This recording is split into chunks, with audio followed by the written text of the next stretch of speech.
Good morning, everybody. How are we doing? Look at that. The first stream back and absolutely no technical issues whatsoever. How are we going, guys? How are we going?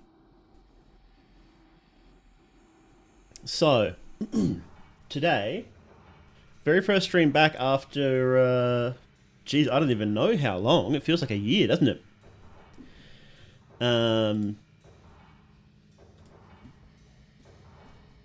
Yes, and thank you, Ilkin. Thank you very much. Really appreciate the dono. Yes, so how are you guys going? I'm probably going to be a little rusty, to be honest, because it's been, yeah. So it's been a lot has happened since then. I finally moved, and able to set up. It took me a while to set up internet, organize the move and whatnot, but finally, all nice, all stable. And yes, able to get back into streaming. So I wanted to get back as soon as possible. I realized like 5 minutes before I started that I was like, oh, I probably should have done like a thing for it, right? You know, like a comeback celebration. But I forgot.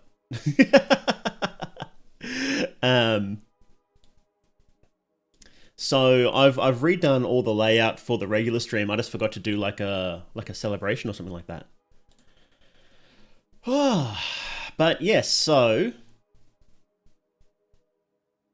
you may also notice that today it is a dual stream. So I'm streaming on YouTube.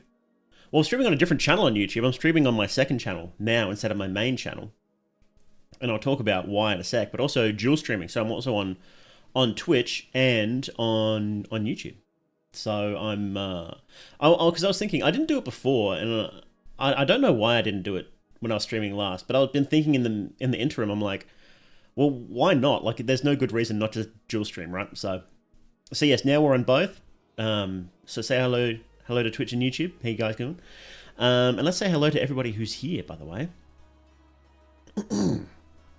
So let's go down Twitch first this time, because we've never had Twitch before. Hello, Shingetsu Zuri.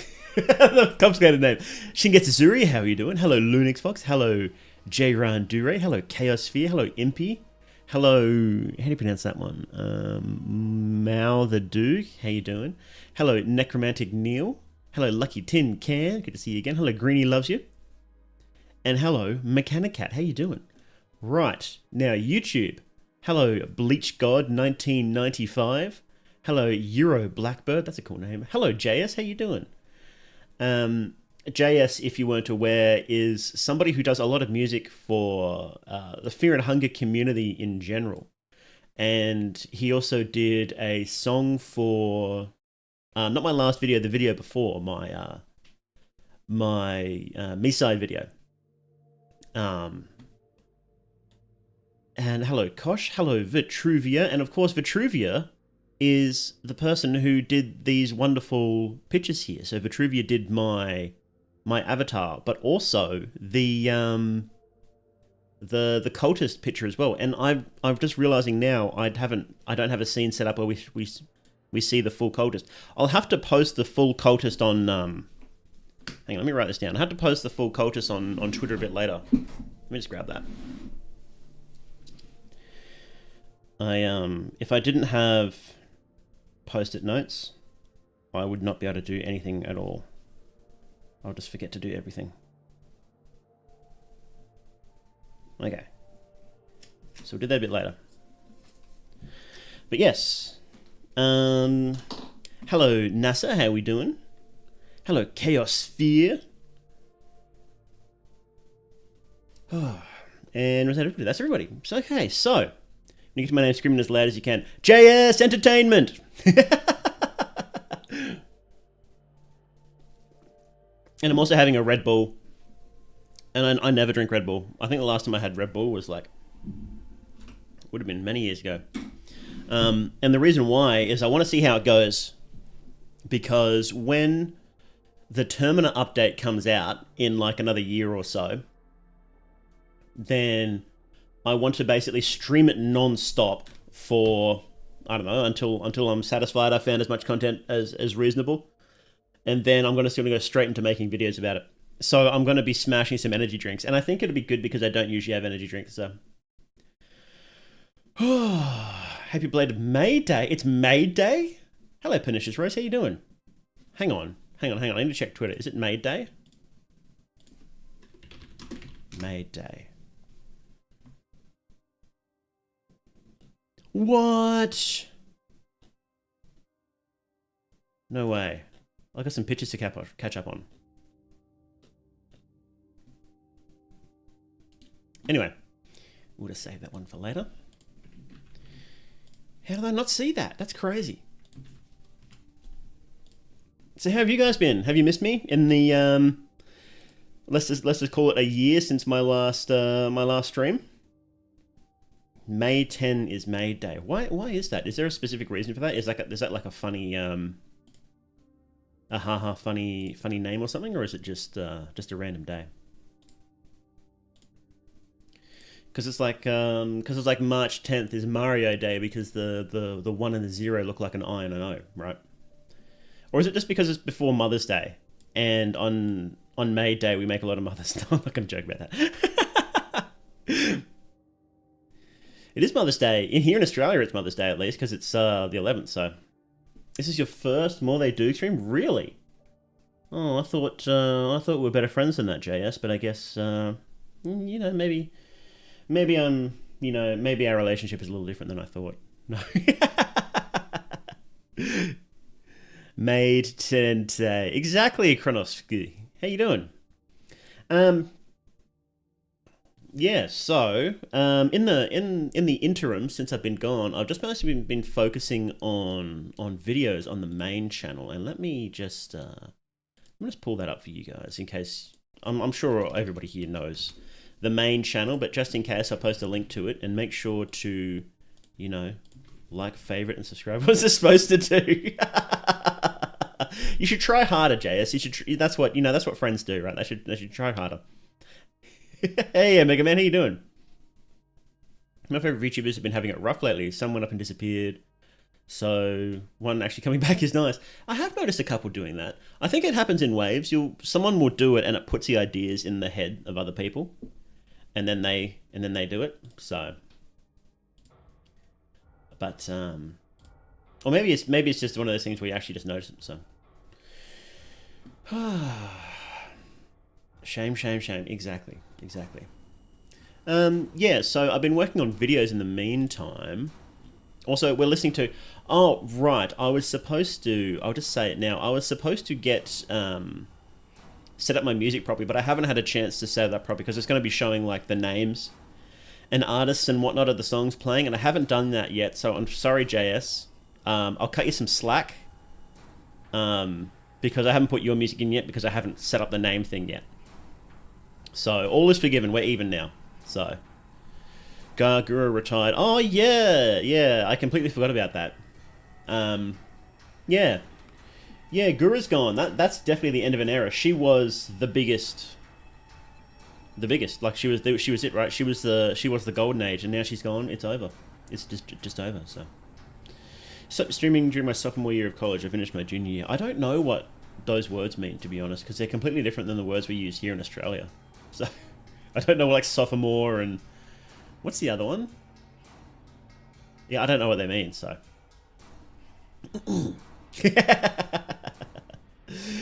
Yeah, so in the meantime, I've been on the main channel. I think the last video I made before I stopped streaming was... Jeez, I actually don't know. It must have been Machine God or like Secrets of the Mines or something like that. It must have been. Yeah, it must have been that. So it's been a minute.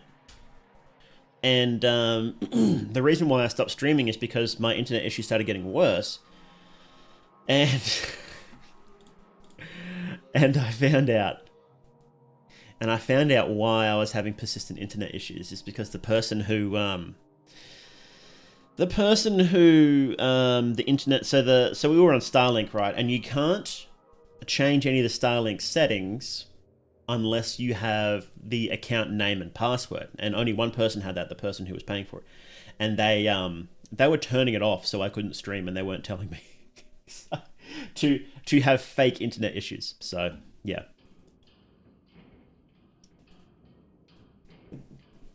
But now, yeah, that person was fucking crazy. You stopped streaming when I was a junior in high school. Now I'm 50. Yeah, old man Mao. I should get that set up as a PNG. That'd be funny. Last stream I remember was the one where you laying out the plans for the Fear and Hunger spin-off. Now that was a while ago, and I actually took that video down because I didn't want to promise things I couldn't deliver. And I actually had people asking me afterwards, like, what, did you have an extra video? What happened to that video? Maybe I should just put it back up now because it's been long enough that it doesn't matter. Another broken promise from More They Do. Shaking my head. Well, that would be fun to make at some point, wouldn't it? Yeah, I won't go into too many details, but so yes, this past few months have been particularly hard. So I posted about it on Twitter and my YouTube posts.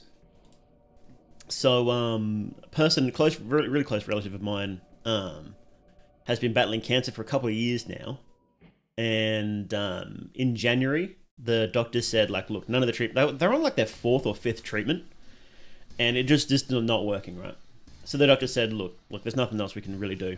So and in January they were given 6 months, but since then they've had like smaller treatments that or other surgeries and whatnot that has extended it out a bit. It's still a death sentence, but it's not like. So I think they were given, at this point they've got like another 4 or 5 months left to live, the doctors think. But the thing is, the tumours, because they're spread all throughout the body, they can pop up anywhere and then just kill them, right? And you can't see it coming.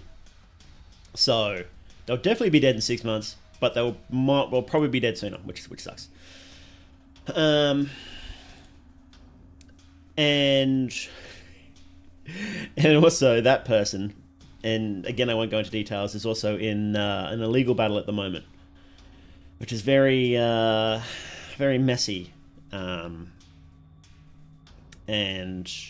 so they're having to deal with that. And I've been the one that's been helping them out most because I was living with them, and I am living with them. And so I'm the one that sort of helps them out day to day, and helps them, go to the lawyer, print out the shit, if they need medication, whatever. And yeah, so that's what I do in my day to day. And then in my spare time, no, that's bad, because that doesn't take that long. That doesn't. I'm making it sound like it's much worse than it actually is. I don't actually have to do much, but so I still do spend most of my time working on videos and whatnot. But it's just been really hard to focus, But now I'm getting back into streaming, and we're in a much better area now. We've moved, and we were in the middle of nowhere, and we're not. We're back in the city. Obviously I'm not going to say where. And it's just a lot more secure, a lot less worrying about stuff, easier to get, like medication, or if you need to go to doctors or whatever. It's not like a day trip, right? So I've actually got feeling a lot better now. Really excited to get back into it. Been working on another video, which, if you've been following my tweets on Twitter, you might be able to decode a little bit of what it's about. Oh, fuck yeah, cheap viewers. I missed this. See, I missed this sort of thing. How do we ban someone again? There it is. There we go. Oh. Hey, Raccoon, how you doing, man?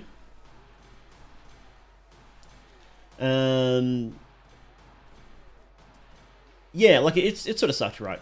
Hey, email lover, how you doing? Yeah, so it sort of sucked, but it could be a lot worse. Like, from my end, the worst thing is sort of like, well, obviously losing someone you love slowly, but just just being unable to focus or anything like that. So hey, Artie, how you doing?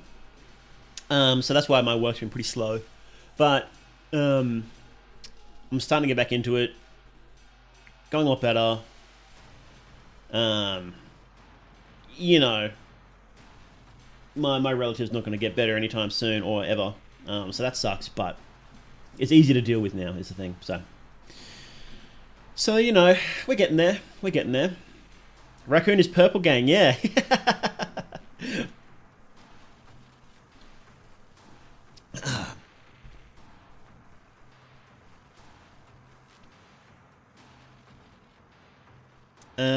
Yeah. So, when I'm getting back into streaming now, what I'm going to do is I am going to do the same thing that we were doing before when I was streaming, which is, play a bunch of games, do some reactions, that sort of thing, and upload it on this second channel here. So if you miss a stream, you'll see the high quality. So I'm going to be recording this stuff on my end, so it'll be higher quality than the actual stream itself. So, play LC. What's LC? Limbus? No. Hang on, I know this. It's I don't know. Lethal Company. Yeah, we should. I got a couple of like chill collab ideas coming up actually. Hey, Woozle, DMC 2. I've never played any of the DMC games, so yeah, we'll see. I won't say who publicly, but there's because I don't know how serious or how chill it is, but there's a couple of people who are interested in playing V Rising, which is like a vampire based kind of Diablo style game, and you build a base and you can like attack other people's bases if you play on the same server. So don't know what the deal with that is, but that'll be a chill collab I'll do at some point, and Lear and exactly. I feel like that feels like a dirty word, doesn't it? I'm not going to say that. You know what? I feel like talking. I'm in a yapping mood at the moment now, so I'm going to talk a little bit about what my next video is going to be. So, this isn't inspired whatsoever by any big YouTuber posting a video. It 100% isn't. It definitely isn't. It's got nothing to do with that. But I was thinking about Yellow King, right? The Yellow King. And I was just thinking about different media that the Yellow King shows up in, right? V stands for Valen. Guess a good question, actually. And so, obviously, in Fear and Hunger, you've got Lagarde, right? And when he becomes a new god, he becomes the Yellow King. And it's like, I always wondered, like, why is he the Yellow King, right? And people said that it's because Mahab is inspired by Carcosa from the original story. So if you're not familiar, the original story is, it's a book of short stories where there's a play that's featured. We only see very small snippets of the play, but it mentions a lost city called Carcosa, which is ruled over by the Yellow King. Obviously, it's a lot more complex than that. And, it's like a Lovecraftian entity, whatever, sends people crazy.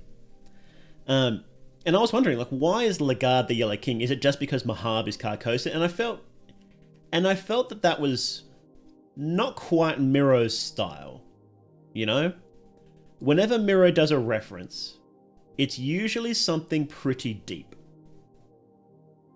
And that's not bad to highlight the connection between Mahab and Carcosa, because it wasn't quite that obvious yet, but that makes it a bit more obvious, right? So I was like, well, that's not bad. But I still wasn't entirely satisfied with it. And I've been examining that a bit more lately. And oh boy, let me tell you, it goes a lot deeper than that. So let me pull up my documents. I won't show it on stream because it's literally my script, right? um, but in general, the king in yellow is an entity that tries to bring himself into reality and snare people. And the way he does that, so he does two different things, right? He tries to bring himself into reality, and he ensnares people and takes their souls. And he doesn't always do the two things at the same time, right? And the way he snares people is he preys on people who are obsessed with how good things in the past were. And so there's four short stories. I'll spare you the examples because I'm sure you should read it if you haven't, and if you haven't, you should just go watch the Wendigoon video about it. And Lagarde is obsessed with Olmir. He wants to become Olmir, right? And the interesting thing is, Olmir is a really good stand-in for the Yellow King, because there's a story in the original book about a guy who... It's about a guy who thinks that there is a lineage of kings for America, and they trace their lineage all the way back to Carcosa and the Yellow King. And that's really similar to what happens with Olmir. Olmir is the king of Mahab, and he traces his lineage back to the sun god. And Lagarde wants to take over that lineage and become the new king of Mahab. He wants to bring back those glory days, right? That's his whole plan. That's his whole thing, right? And he may actually be a clone of Lagarde, but that's sort of weird. We're not sure exactly. And that's why he becomes the Yellow King, because the Yellow King possesses people that do that, and he reenacts that kingship over Carcosa, over Mahab, which is really interesting. Hey, Rebel Wolf, how you doing? Hey, Novelite. I mean, when I sit in the throne of Yellow and Monarchy. Exactly. Is that a Homestuck reference? Hey, Welvic, how you doing? Thank you, I appreciate that. Good to see me still around. Yes, I'm still around. I'm still kicking. And there's a bit more to it than that. I'm trying to be as thorough as possible while still getting this video done. But I'm also looking at Signalis, hence why I'm playing the Signalis OST in the background here, because I downloaded it to use in the video, and it's really good. Signalis is super King in Yellow. Oh man, like, King in Yellow is one of those really subtle stories that there's things in it that nobody talks about, right? Oh, they probably have. It's a really old book that's been subjected to 100 years of literary criticism. There's probably people who talk about this. But in modern times, I haven't seen anybody mention this. Where, you know, it's about that preying on better times. It's about that enforcing... Well, actually, Wendigo mentioned this specific one. Enforcing fate, you know, having loops. And that's why in True Detective, he talks about time as a flat circle, because it's a Yellow King enforcing that loop, right? Now playing the amazing lesbian game. Yeah. I'm not going to stream it. I recorded all the footage already, so we've already done that. I did play it on stream before I played Fear and Hunger Termina. That was before Termina came out all those years ago. And unfortunately, I was doing that on Twitch, and nothing survives except like a clip or two, which you can see on my main channel. I don't have the full VODs of that. That was way back in the day. When I had my spooky... Hang on, do I still have that? This mouth. When I was just this mouth. No, it was even before this. It was when I had the jagged mouth and the drawn eyes. So it was even before this. So, which is funny. Anyway. Oh, this one. Here we go. Smiling. Homestuck Lord? No way. That'd take me 3 years to do a video on that. You think about it, Lagarde looks very pale and skin bubble of Olmir. Enki does. Olmir kind of has similarities with Lagarde, especially with long hair. Oh yeah, absolutely. So Lagarde is definitely trying to model himself on a human Olmir, to the point where in the church... Now let me see if I can pull this up. In the church... I pulled this up on screen 100 times before, but it's worth talking about again. In the church... in Termina, there is a stained glass window. Here it is. Let's throw this bad boy on. Boom. Stained glass window, right? And you can see in the middle there. So on the left, that's Olmir. And in the middle, that's supposedly Olmir when he slaughtered all the kings and rulers of Mahab who were corrupt. And on the right is probably the birth of the god of fear and hunger. It's not explicitly said, but it probably is. So in the middle there, the really, really interesting thing is Olmir went on his slaughter when he became a god. When he became a god, he was explicitly completely hairless. So this isn't a picture of Olmir as a god. This is a picture of Olmir as a human. Now, why would there be a golden stained glass window of Olmir as a human on his crusade to kill the corrupt kings? Because it's not. It's Lagarde. That's why. Remember, this is the same church where they had the bunker built underneath. And if you look really, really, really closely, it's very hard to see, but there's a date there. It's Anno Domini, and it's something like 18. What was it? It was like 18 or 1866 or something like that. I can't remember it's the precise date, but so yes, like Anno Domini 1866, something like that. And that lines up with what we know of the Logic Project when they started building the bunkers underneath. So they would have remade the church, and they would have built the bunker underneath, and Olmir would have paid for himself to be put into the stained glass window. So. Actually, man, if you're interested in something inspired by Signalis, you can check out my Misty Whiskers work known as Blair. Yes, shoot me a link. I'll check that out later for sure. Hello, Ichihara. Thank you. Who's on the left? That's Olmir. Olmir, and that is actually sexual content. I probably shouldn't show that on stream. Never mind. Don't worry about that. Olmir getting the biggest suck. Yeah, he is. The statue, so each one aligns with a statue, and that one, the statue for that one is called the Fellatio of Mankind. So, yeah. Olmir was not a very nice man when he took over. He wasn't. Yes, Olmir was pretty insane. But yes, I have another. So after that, the right stained glass resembles a soldier you can see on Soviet World War II. Really? I'm going to copy that down. Thank you, Rebel Wolf. I have not heard that before. Well, that is interesting. Soviet World War II monuments. Let's have a quick look. I'll do a proper search later, but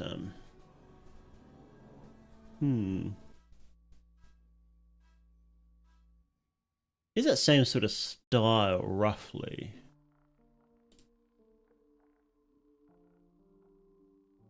I can't see anything that would say it's a direct reference, but I'll take a look at that. That's interesting. Okay. Lagarde was taking heads. Exactly. It was Lagarde taking heads, and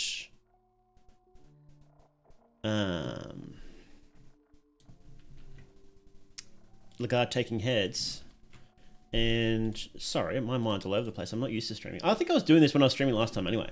I just get distracted easily. Lagarde taking heads and taking the position of Olmir, right? Yes, he's getting head on Twitch, but if on YouTube, no, he definitely wasn't getting head. It was just the guy praying to Olmir is what that was. So don't worry about it.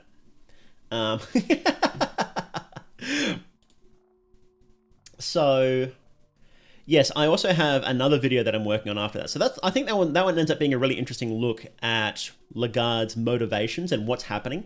And it's sort of, by examining it from that lens, you get a different idea of exactly what's happening, because the really interesting thing is when you try to copy the story of the Yellow King, because I always knew that Lagarde was trying to copy the story of Olmir, but looking at it through the lens of the Yellow King, it makes it clear that Well, in the stories of the Yellow King, right, you don't take on the story of the Yellow King. The story of the Yellow King takes you on. It possesses you.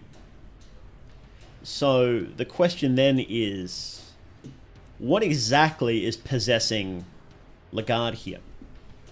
Because Ormi is dead, Sun God is dead or gone, and who's left? It's just Sulfur. Sulfur is probably the Yellow King. And we can kind of see that through the Yellow Mages as well, who are trying to make their way to the Gauntlet and to where the Sulfur Pits are. So, but after that, I'm going to be working on another Fear and Hunger video. So even though that's not a Fear and Hunger video, it still has a lot of Fear and Hunger stuff in it. I'm also going to be looking at Signalis and True Detective, and they're both very interesting. True Detective is, you know, both of these things, all of these things really, in a way, are obvious about their inspiration from the story of the Yellow King, but they still tackle it in ways that I haven't seen a lot of people talk about. So it's really interesting to actually look at this media in that regard. So the video after that I'm going to be doing is going to be called something... This is my working title for it, and I really like this working title. The working title is called War in Heaven. So, and it's going to be about Olmir's rise to power and the war between him and the new gods, basically. Why is this not opening up? Come on. And there's a lot that goes into it. So basically I talk about Olmir's father, Bethel, and who the sun god probably was. So I have another theory. So my other theory is that the sun god is Venushka, or Nanush, rather. Because if you recall, Venushka's original name was Nanush, who was then renamed after humanity killed Nanush, and it was renamed out of shame and sorrow. And who would do that? You know, who would rename an old god other than the guy who completely reformed old god religion, right, after he killed all the humans that were in charge, right? But I don't think it's quite so simple, right? I also talk about the Lizardmen and the Gauntlet and why they have statues that apparently look like Olmir. I talk a lot about Bethel, actually, because there's actually quite a bit that goes in there. And a bit about Venushka. And I'm going to talk about, you know, the new god, what's their name again? Heartless. I talk about Heartless a bit because Heartless is really, really interesting. Heartless has two kinds of magic when you fight Heartless, right? Heartless has plant magic and Heartless has enlightenment magic. And the interesting thing is, why would Heartless have those two things? And Heartless also has one of the swords that belonged to the King of Mahab, the sun god. I think that is Miro being super, super obvious in saying that, look, Venushka is or is strongly related to the King of Mahab. And is the god of enlightenment. I've always thought that Venushka is the god of enlightenment because you literally, people refuse to admit this, right? But look at this, right? And I don't know. So there's some things that I find really funny in the lore community, and I get it, right? And I get it, right? So look at this, right? This is Venushka sitting in their skin bubble, right? You know, a meditative pose, and with a third eye, right? So it's very obviously a symbol of enlightenment, right? And then look at the Book of Enlightenment. Look at this. You're telling me that this pinecone-headed thing, covered in leaves, holding up its hands in a third eye, isn't Venushka? Is that what you're telling me? And especially when you look at Venushka's true form. All right, hang on, let me just load that, bring that down. So here's Venushka's true form. It's the same God. Come on, guys. Come on, guys. I feel like sometimes I look at something and I'm like, that's obvious. That is obviously this thing. And everyone else is like, no, that's not true. And I get it. I get it, right? It's the law community. Everyone has their own opinions on things, and it's good to have as thorough an argument as possible, right? But that's not the only thing, right? You know, there was only one other person that I saw take the obvious, because there's obvious connections between Grogoroth and Olmir, right? So much so that I thought that Grogoroth was originally supposed to be the sun god. But I'm thinking that he kind of was, maybe. But I think that, so now I'm thinking that Venushka was the sun god and Grogoroth has those connections to Olmir because they're just connections to Venushka, is what I think now. But there's a lot of obvious connections there, and the question, and like nobody was taking them seriously because they didn't like the idea that Grogoroth was the sun god, and I was sort of annoyed by that, and it took until like the only video I saw that took it seriously was by Shadow the Axolotl, and I was like, thank you for taking it seriously, thank you, because it's obvious. Anyway. This writing is fire. My Roman Empire is the sun god theories are so goated. I know. We might actually get a little more sun god information in the next update. I'm so happy about it. Remember putting random bootleg Jesus statues in creepy dungeons that really some people in the future will make theories about sulfur. I think sulfur was planned from the start. I really do. Maybe not explicitly like the sulfur god who has his sulfur cult and whatnot, but there was definitely something planned there. So... is it Griffith? Griffith does show up, yeah. Crazy work. It is crazy. Yeah, so this next video, I'm trying to find a way to pose it that will be really interesting for mass audiences because Fear and Hunger is still popular. It's definitely still popular. But you can't just get, 100k views on any sort of Fear and Hunger theory video now. That's why I'm not going to do a video that is just the metaphysics of fear and hunger, because that's too niche. I need to figure out a way to work that into a different video. But I think, maybe I'll call it like the truth behind Olmir or something like that, Something like that. We'll see. We'll test them out. So, one like equals one Grogoroth is a sun god. Need a sun god, bro. Need it so bad. And fishing simulator. Oh, man. I am so excited for the fishing, I tell you. It's going to be so good. I'm really excited for that. Oh, yes, I'm really excited for the update in general, to be honest. I think it's going to be... everything I've seen of it has been pretty awesome, so... Hey, Jake Fakes Neck Cake, how you doing? What's your opinion on something crossing Fear and Funga universe with Mandela catalog? I think a Fear and Hunger analog horror series would be pretty goated, especially because there is sort of references to that. There's sort of things you could consider analog horror in Termina, like Karen's doppelganger being on the TV, which in hindsight is very Mandela catalog, isn't it? Karen's doppelganger being on the TV, but also that how there is the, what was it again? It was the film reel that you can watch in the bunker of someone turning into a bobby. So. Fair must have a massive spike in numbers once Pyrocynical drops his review video. So, that's true, but the thing is, that feels like it's going to come out at the same time as the update. So, in like 2027? So.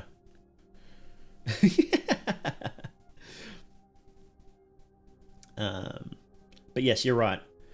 Oh, whoops. Yeah, so that's what I'm working on. And I have a couple of other videos I want to work on. So if you know Vermis by Plastaboo, they released another book called Godhusk. And I've been sitting on that for ages. Just waiting, just having the right time to do a video on it. Because it's awesome. It's so good. And yeah, I just haven't gotten around to that. So I'll definitely do that at some point, Godhusk, which is pretty cool. The issue with that is that one's not going to do really big numbers no matter what. But so like what I try to do is right now I'm not very good at trend setting, Hey, Divine Light, I'm glad. I'm not very good at trend setting, right? But I'm good at. I feel like I'm really good at making, or I try to make the definitive lore video about a topic at a reasonably high quality, right? That's what I try to do. Hey, Zelbag, how you doing? Have you thought about watching the Eternal? You're the second person to mention that, and so I might have to then, because people keep talking about it. So I might have to. It's on the list. I just don't watch much, is the thing. I really don't watch much television or anything like that, so. Mandela Catalog drew such a visual reaction from me. You could not catch me watching it. I don't care if it's 3 in the afternoon. It was good. People sort of dunk on the spooky faces, but man, they worked when it came out. That was so good, you know. What was I saying? Yeah, so I'm not that good at setting trends. But the thing is, you can make a video about any topic that will go viral if you have a good enough title and thumbnail and then deliver on it, right? You can. It's simple. You just can, right? That's how you've got those channels like like Super Eye Patch Wolf. Anytime he does, so he's got videos where he just talks about random stuff that he wants to, like, you know, things I enjoyed in this summer or whatever. But his other videos about specific topics like wrestling or what have you, they always get 1 million views because he knows how to do a really good title and thumbnail and deliver on it. So, and that's where I'm at the moment, is I need to really up my title and thumbnail game. I think is the weakest current point in my thing, right? Because like my Misc video, right? I thought it was a good video. The people who watched it really liked it by the numbers. And I was just relying on releasing it at the right time for it to do well. And, you know, that's not good enough. So obviously that gets a big boost, right? And you should, it's fine to use that, but you should be able, a good YouTuber is able to make a video pop off even if they don't release it at the right time, right? So I feel like Mandela had proper potential at the start, then fell off. Misses the idea of show, don't tell. I've missed the last couple of episodes. The last one I remember watching is when there was the doppelganger came into the police station and the acting was really, really bad, which is a pity. That's the thing with a lot of analog horror, is that their voice acting is either is bad, or, you know, they don't have good enough actors or whatever, and it sort of ruins it. It's better to have no actors than bad actors, right? So Argentinian is also someone who loved watching the series. You need to watch the Eternal. Kojima said it's amazing. Kojima loves it. Oh, okay. Maybe I will then. Kojima's vibe is really good. Even if I don't like all of his games, the vibes are immaculate, aren't they? So, speaks emphatically. He does. I won't offend him by trying to do an impression. I don't think I can do an Irish accent anyway. Speaking of gods and analog horror, we continue reactions to the Orpheus series. Has that continued? I have been really out of the loop with that. Let's see. I was really enjoying the Orpheus series. If there's been a few, then Orpheus. Hang on. What was that channel called again? Oh, I'm logged into the wrong one. Analog. Alright. Baroque Hour. Let's see. 3 months. Oh, yeah. Yeah. That's right, because they remade the first one. I stopped streaming. I didn't react to that when they remade the first one, and I haven't seen the rest. So, yes, I will definitely... Oh, and they remade the second one, too. No, that's right. I was emailing them about it. And they were like, yes, because I do want to do a video about it at some point, because I love the series. I really do like it. I was waiting for them to remake the second one before I did a video about it, but then, you know, it's just been a mess since then.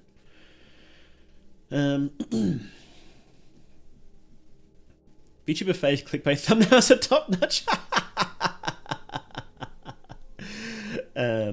There was that other analog horror series too. I literally did a video on it. I really like the thumbnail for that one. What was that one called again? Oh man, I'm just blanking. Hang on. When you start stream, when you click the start stream button, your IQ drops by like a full standard deviation. Well, they do. Here we go. Mythonics. Whoops. That's right. That's not my name anymore, is it? Nocturnal Chronicles. Nocturnal Chronicles. So that channel, I think they finished Nocturnal Chronicles because they stopped. Disaster. That was an awesome series. I really like that because they stopped doing. I think they did. They stopped doing Nocturnal Chronicles, and they started doing a second series, which is pretty sick as well. I'm a bit behind on that too. You know what? We might try to react to that at some point as well, again, because I really like that one.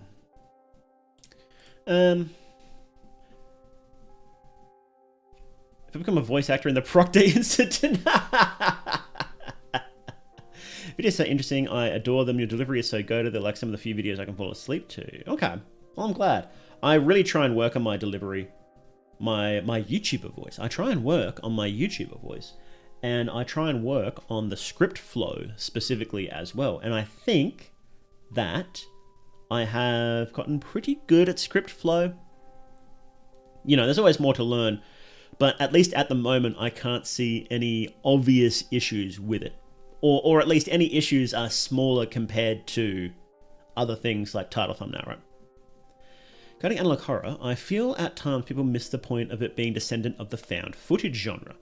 A lot of analog horror I see just feels like narration, if that makes sense, instead of seeing snippets from this and that and letting my mind fill in the blanks, so to say.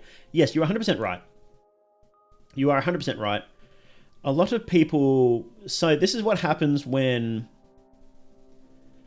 there's any media, right? You will have the first strain of it. So specifically in analog horror, the first strain was, you might say it was things like no available road. It was like no through road or something like that, right? Was it? Or no available route. That was it. No available route. Was it?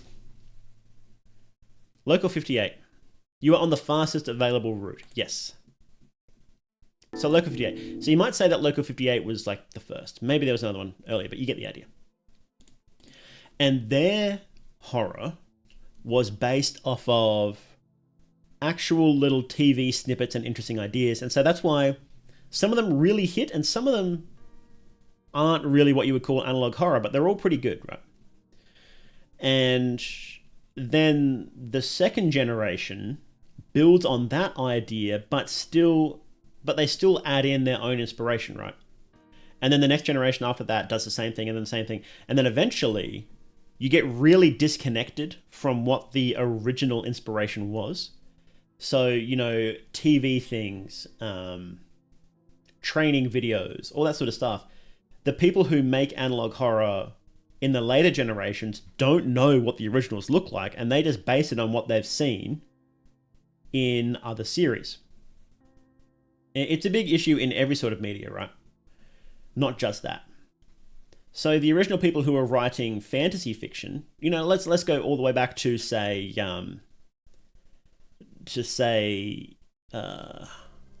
Tolkien, right? Tolkien and that sort of group, they were in the world wars, and they went around and actually, you could call it a kind of adventure. It wasn't a nice adventure, but it was an adventure. And then they go back and they see that their little hometowns have been consumed by industrialism, and so they write these cool novels about people going on adventures and fighting off industrialism, right? And then the next generation, you know, maybe they haven't gone and fought in a world war, but they read those books and they're like, oh, I like the idea of people running around with elves and dwarves and whatnot. And then so they write a story about that. And then, you know, it keeps being more and more diluted. And the original ideas, it's like homeopathy, right?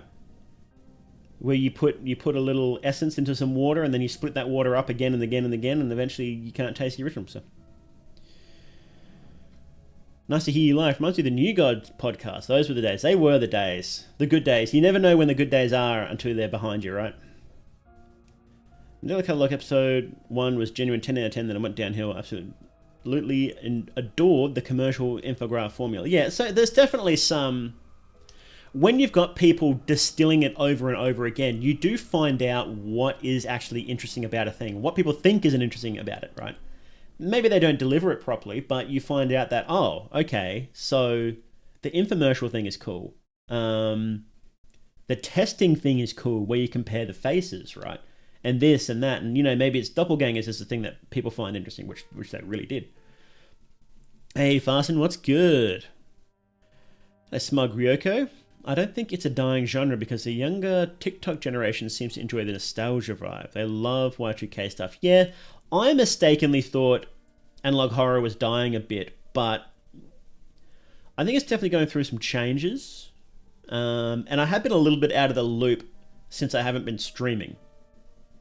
When I was streaming, I didn't feel in the loop, but now that I'm not streaming, I'm like, wow, I know nothing about what's going on in the analog horror space. I know people have slowly been shifting more towards like digital horror. So I think a good example of that might be Petscop is a good example of digital horror, or Lacey's games is a really good example. People say that it has to be the the 2000s web flash game vibes for digital horror, but I think it includes I found this video game style as well, is my personal take. So, and there's been a few of them coming out. So, naturally, media / genres do evolve. It doesn't have to be VHS style forever, but the core element makes it interesting to begin with, which seems to be omitted a lot. What do you think is the core element? What do you think is the core element of what do you guys think is the core element of analog horror? What makes it analog horror? I think the VHF style is pretty important to it, because then it wouldn't be analog, right? Or some similar sort of analog style of media. So maybe cassette tape as well. That'd be cool. Analog horror cassette tapes, you ship them out. That'd be sick. Yeah, that sort of analog vibe, right? How do you feel about using AI in the analog horror genre? I think that it is... I think it's okay. But I think if you're making money off of it, you should pay people. So like if you need a voice actor or something like that, you should try your hardest to find a good voice actor, right? But I recognize that that's not always possible when your budget is nothing, and that's what a lot of analog horror authors are working with. They have no budget. It's just their spare time, and they're working on their phone to make a thing. That being said, I think it's better to work around those restrictions. Like that's what Mandela Catalog was born from. They edited it on their phone, and it was just them talking, right? So I think you should work within those restrictions. But if you absolutely must need a good voice actor, or like pictures of real people, and it's like this guy is like a sexual offender, and you don't want to use some guy's real face for it, right? Then I think it is fine to use it. When you're earning money, you should definitely put that back into the project and hire people to do voice acting and whatnot. But I can understand why if they don't want to, or they can't, rather. AI in any genre is cringe. I hate AI everywhere. I think a lot of people do use it poorly. It's not a band-aid solution for everything. It's a tool like everything else. And it's not as good as getting even a passable voice actor. I recognize that, but I think it's better than nothing. So, see, the sun vanished. Oh, that was a while ago, wasn't it? Cryptic element and the unknown. A lot of analog horror I see tends to just tell you everything. Yeah, they do, don't they? VHS style and slow burn type of horror where half the content is relying on fear of the unknown and is left for the watcher to interpret instead of relying on jump scares. Yes, I think analog horror also has the element of aura farming shots, right? Lots of good, cool shots. So think the point should be to let the viewer's mind wander and fill in the gaps. AI is like sampling of music. It can work great if it's done by a skilled person with good taste, but can drag down the quality if not. Exactly. To be fair, I know many an amateur VA that would do these projects for free. Do I think they should be paid? Yes, but there are definitely VAs that should do it for free. Just think it takes jobs away. Yeah, look, I do agree, and I do think that you should.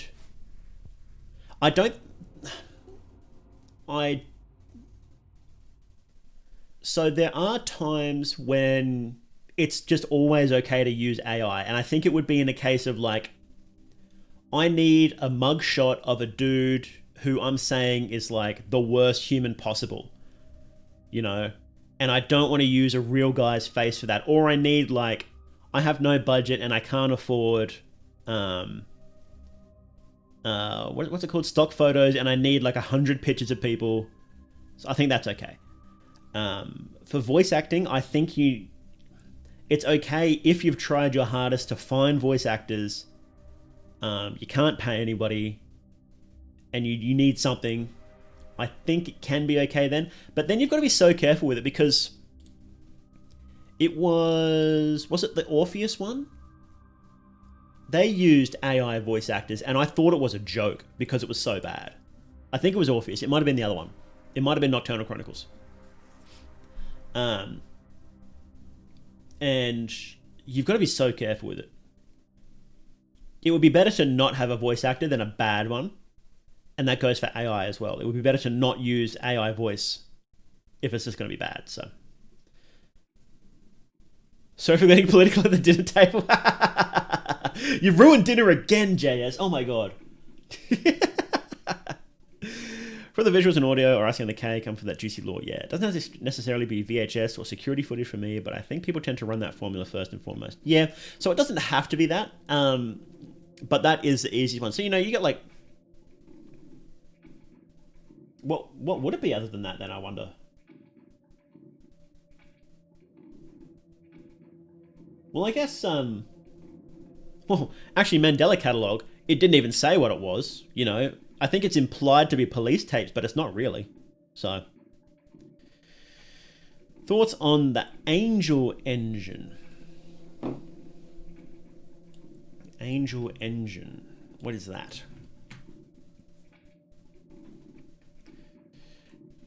Is this AI horror series actually slop? 10 hours ago. Angel Engine. Angel Engine betrayed us. Film theory. Humans betrayed an angel. This sounds sick. 4+ did a video. Was 4+ the guy that, no, I'm thinking someone else. Somebody, jumped on, Alex Kister of Mandela Catalog when he had all those accusations drop on him. And they jumped him in without waiting for a response, and his response just blew the person the fuck out. And they didn't apologize, so.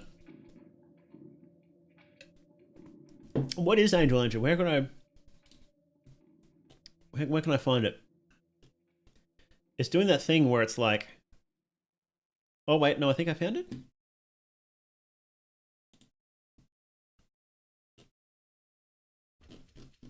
Okay, I'll have a look at that. Looks sick. Thanks for the rec. I'll check it out. But it is AI, yes. I think it's slop. I'll be the judge of slop. I'm the slop master. Oh, okay. Actually, so while we're here,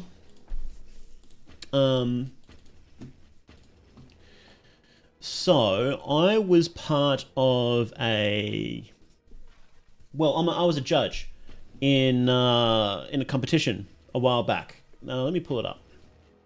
Sorry, this is gonna take a minute because I didn't get this ready at all. I only remembered last minute. Come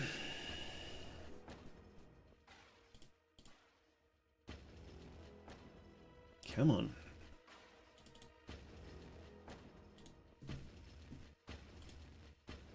So, mythical.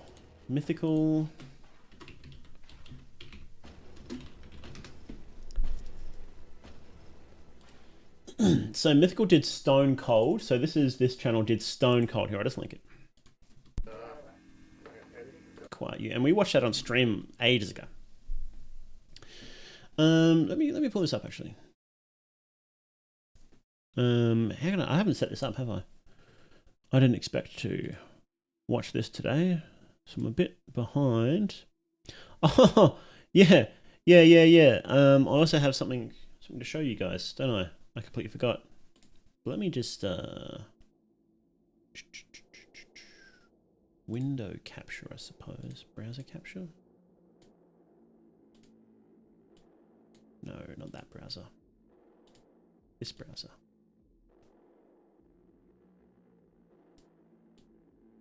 What is going on here? What have I done?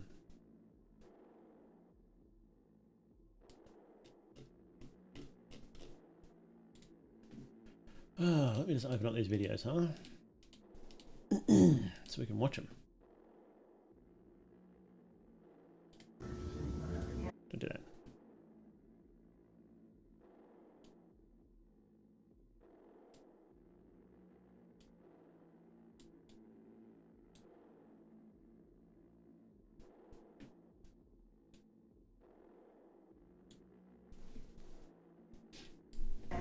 No.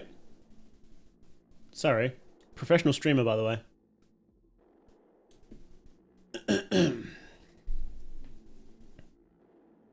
Oh, why is that so crunchy? Hang on. What is happening here?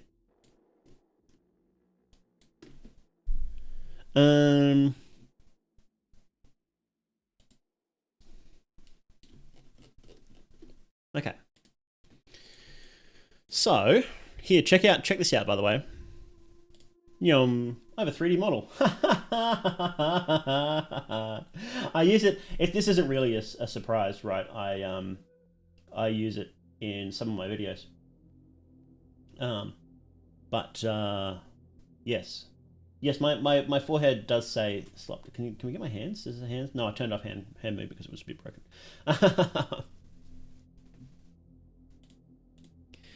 But yes, why is chat so crunchy, by the way? What's going on there? What's going on, big guy?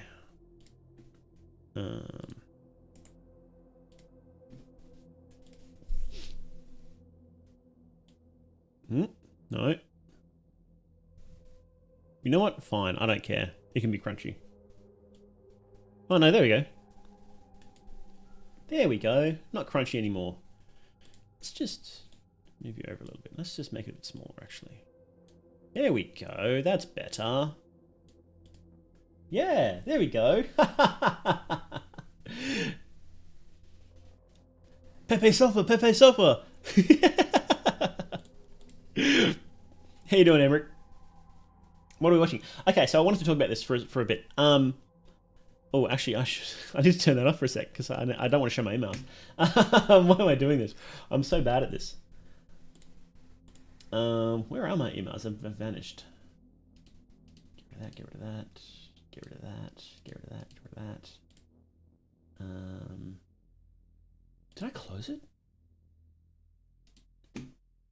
Yes. Okay. So Mythical Films held a contest a little while ago, analog horror contest, and these were the finalists. The public voting has finished, so here are the winners, and we're going to be watching the winners. So I'll link these in chat as we're watching, right? And I haven't seen these before. This was like, I was pretty slack, to be honest. This is like from over a month ago. I was sent this stuff, but I was moving and whatnot, you know. So, okay. So let me just turn off the music, huh?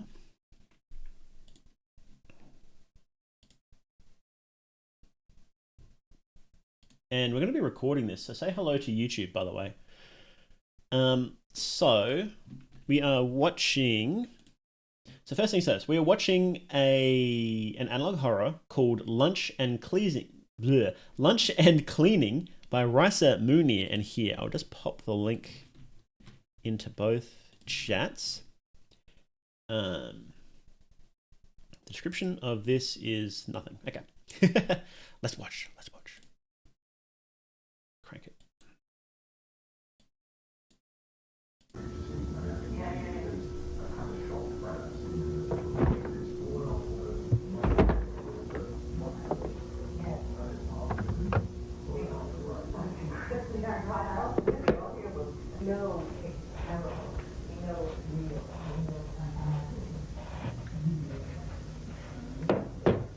VHS effects.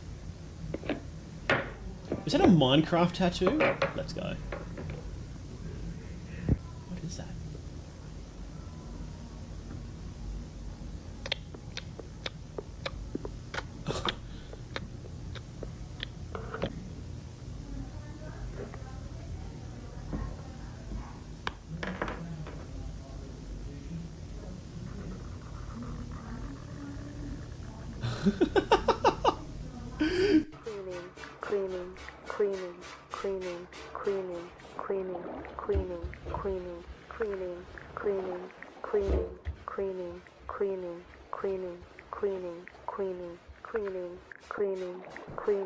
Look, buddy, I think you need more than that sponge.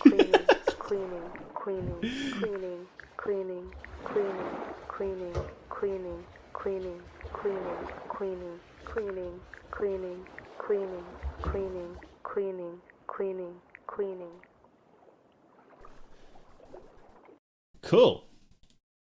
Cool. I liked it. That was actually that was like nice and short and sweet, wasn't it? Bro is cleaning.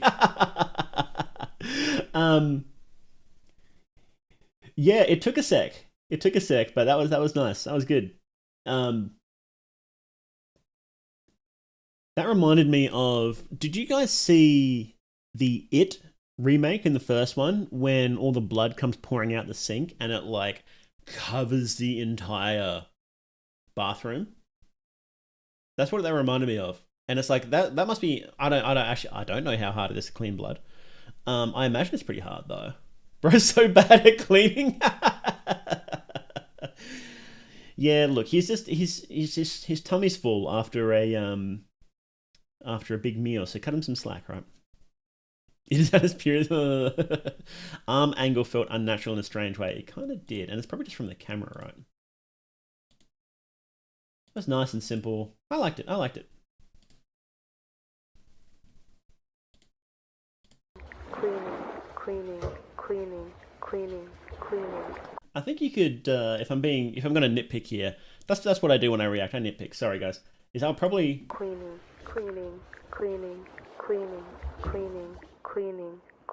I don't like the voiceover here. But other than that, yeah, I liked it. Good. Hey, going right? How you doing? The date of 2024 really bothers me. Really? Why?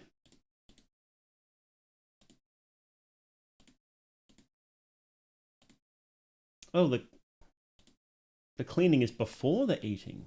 Deepest lore. We're figuring it out, bros. We're getting through it. Love your Wii design. Thank you. Okay. Okay, that was the first one. That was Lunch and Cleaning by Raisa Munir. And of course, the link was in there. And for YouTubers, the link will be in the description. Where have you been all this time? Is it true that you were sick? No, not sick. I was having internet issues and just been really busy. I have a relative who's really sick at the moment.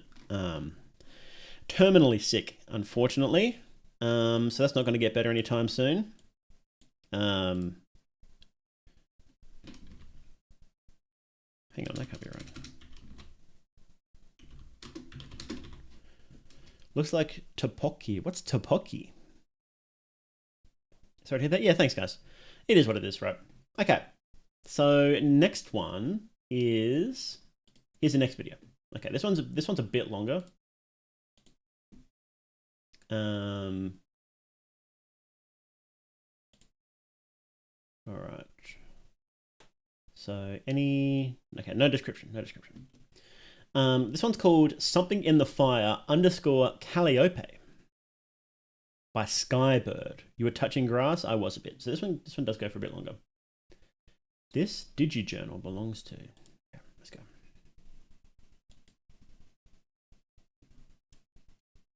Tori Colton. Okay. December 25th, 2008.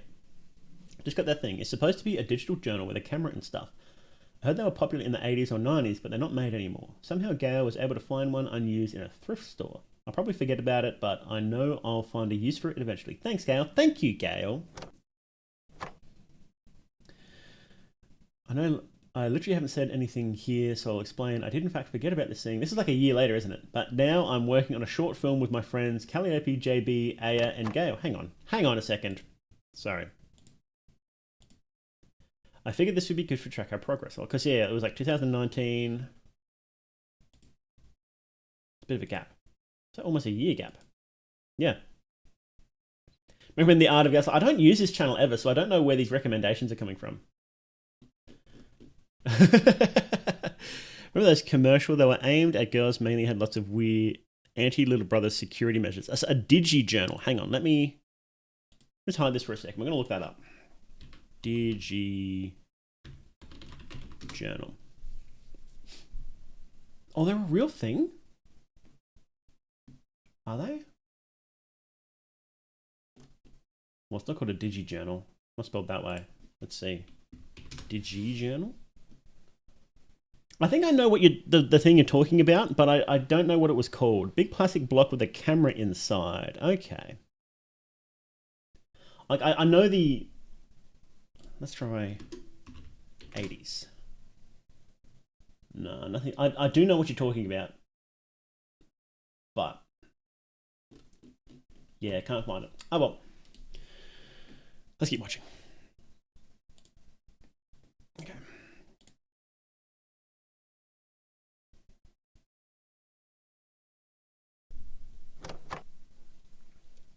I started working on getting some reference photos today and it went pretty well. We found some good stuff for the doll character, even if it's just possibly key points and collages. I can't wait for our next meeting, Catface. Catface in the year 2019. Yeah, that tracks.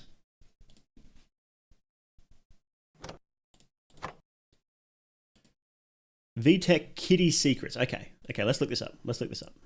VTech Kitty Secrets. Come on, let me copy. There we go. Kitties. Yes. Yeah, so these sort of things, right? This one's even got the camera on the front, yeah. Kitty Secrets selfie music. This one must be a relatively new one if it's got selfie in the name, right? Oh god, this one's like a safe. What's going on here? Yeah, so, or more like this one, I suppose. Can we see it? Can I get out of the way? Can I can't bend back that far. I can, the model can't. Look at this. This is like a little brother breaking into it. We don't want that. Get out of here. Get out. Okay, yeah, memories. Set a secret code. This sounds cool. Okay, let's keep watching. Let's move that back a bit. Jason, get out of my VTech. I really want to try the recording feature on this thing, but it's glitchy and the audio never saves. Let me get my YouTuber voice. It doesn't end up the same. At least it has a cool feature where it'll recognize the person's voice, and you can set that voice to a name in the audio captions, but I think it'll only use it if necessary.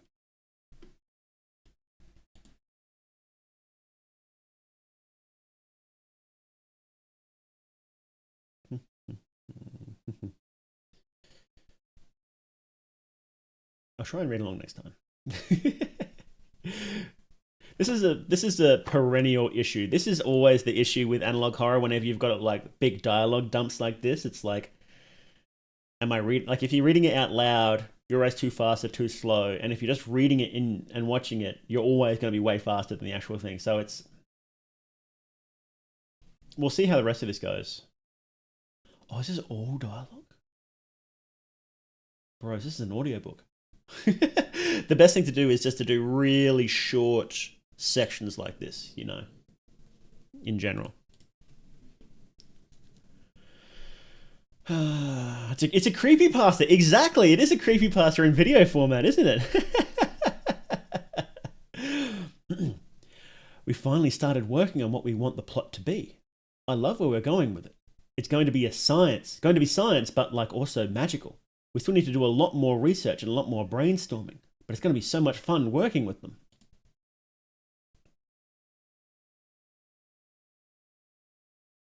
What's the name of this series? So this one is, oh, did I not link it? here. It's this one is something in the fire underscore Calliope. Calliope, I suppose. So this is part of the Misc Film Fest. Misc Film Fest, one of the finalists, or one of the winners of the popular vote. And so now we're doing reactions. So we also found our little studio. We were originally only going to use the abandoned museum at the edge of town as reference, but it ended up having a lot of useful stuff for us.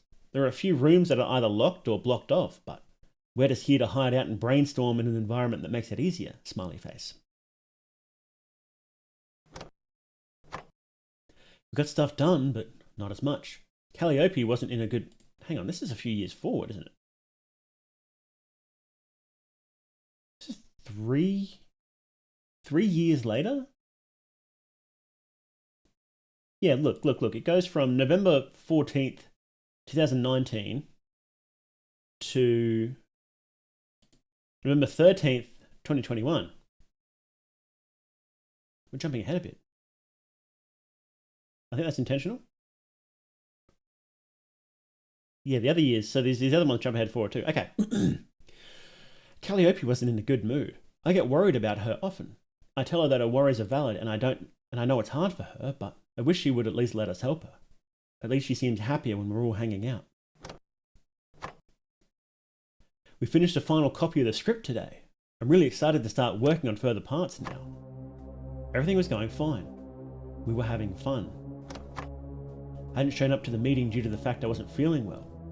My father told me it was divine interference, but thinking of it that way makes it feel like my friends deserved it and I somehow didn't. I know that's not true.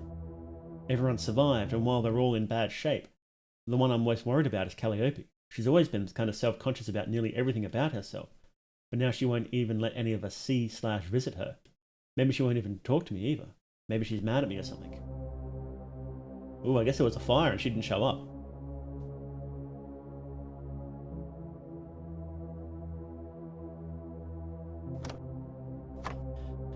Turns out it's not just me. She won't talk to anyone at all, not even her family. Apparently she texted Aya that she wasn't mad at us, she just needed some time to fix herself, and that someone is helping her with that. According to Aya, she stopped replying after that. I'm still worried about her, but it can't be that bad, right? Aya's making a fast recovery, thankfully. She got the least of the fire. JB and Gail are also fine, but they'll take a lot longer to recover. I'll be visiting them often. There was something in the fire. I don't know what. No one does. But there was something. Oh, hang on. No. What's this? Burning... Is it this? I don't know. Finally, we got something. 3 minutes in. 3 minutes in, we got something. JB accidentally got this during the fire. None of us know what it is.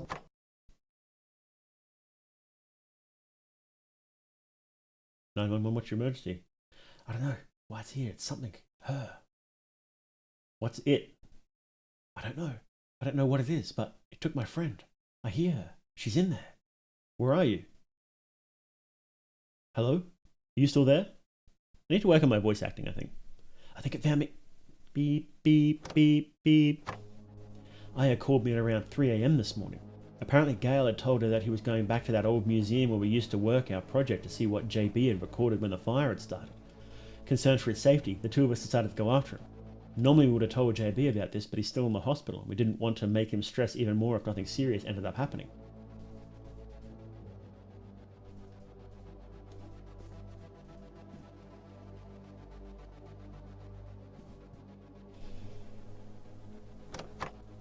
When we made it, it made sure the fire seemed so little. Wait, what? It made the fire seem so little. Sure, it was noticeable that the event had happened, yet it seemed to get less of the museum than I thought it did. As we got closer and closer to the main room, a strong, disgusting smell contradicted the unusual cleanliness. Wish I had turned back there. Wish I could have backed out to throw up or something, but instead of seeing what I saw, But no, Aya and I kept walking, until we saw him. Or what was left of him. Oh. He's got no face. Good lord.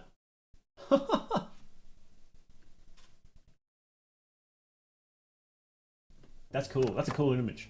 The police arrived soon after. They asked us a few questions. We told them all we knew, but we knew so little we doubted it would help. Apparently Gale called them. Won't be naming them so they won't get in trouble, but one of the officers told us something that he said it did something to her. Hang on, what? Told us that he said it did something to her. Oh, they're talking about Calliope. So whatever it is, because it was messing with Calliope, right? Yeah. I had to tell JB what happened. He said it's his fault. He said that if he hadn't showed us that video, Gale wouldn't have wanted to go back. I know that's not true, and I told him that, but he didn't believe me. We were trying to contact Calliope again, or at least see if any of her messages could lead to where she is. Nothing. But we did find a message from Gale that Aya hadn't read yet. Aya? Aya? Check the basement while she's gone. Apparently, a lot of people had been going missing lately and then found dead later. The way they're found. Oh, let's go! All of them were found with their throats ripped out. I'm worried that Calliope might be one of them. Because I know, for a fact, it can't be her. She wouldn't do it. And even if she did, it wouldn't be her in control. That was awesome! That was awesome! I love that. Do that again. Let's do that again. Where was that? Where did that start?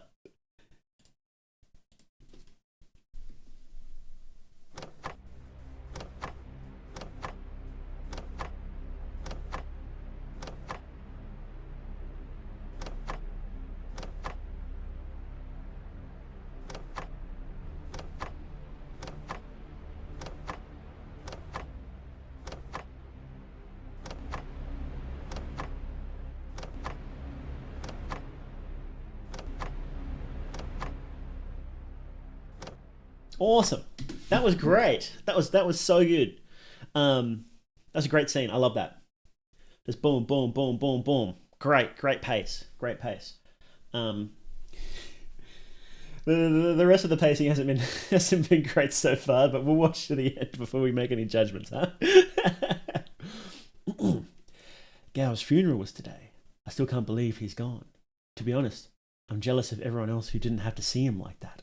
I never thought I'd say this, but I wish I'd been a coward.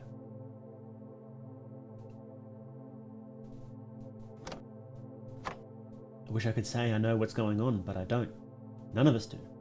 None of us know where Calliope is or if she's even still alive. No one knows who killed Gale and did that to him. It feels like everything is falling apart. The town we live in wasn't particularly quiet, but nothing is too bad ever happened until the fire. And for some reason, that fire seemed to spark some sort of domino effect. Just want things to be normal again. And despite that, I can't try to move on. I want to know the reasons for all this. How it happened. No. I need to know. Only more people are being found, like how I mentioned previously. And more people have caught images of the perpetrator. When it first happened, they were calling them the throat ripper, but now they're being called the voice stealer. Too, based on rumours they have something there. And now they're being called the voice stealer. Too, based on some rumours that they have somehow been able to use the voices of the people they kill. Oh, now we're going.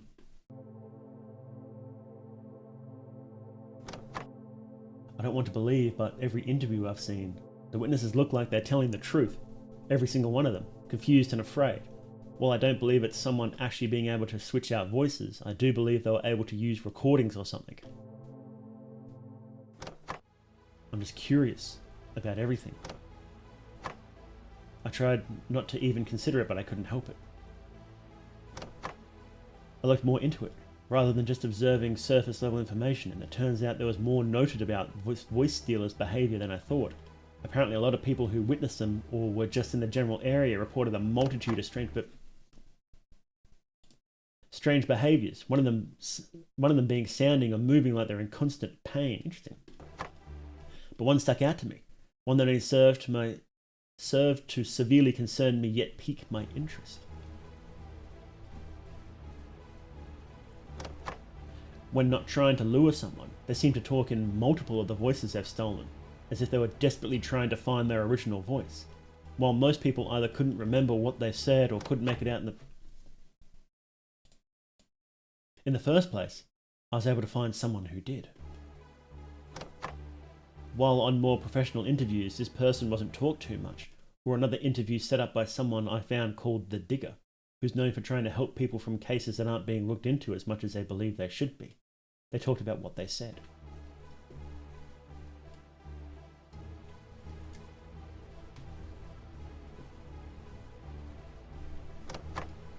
Her name's June.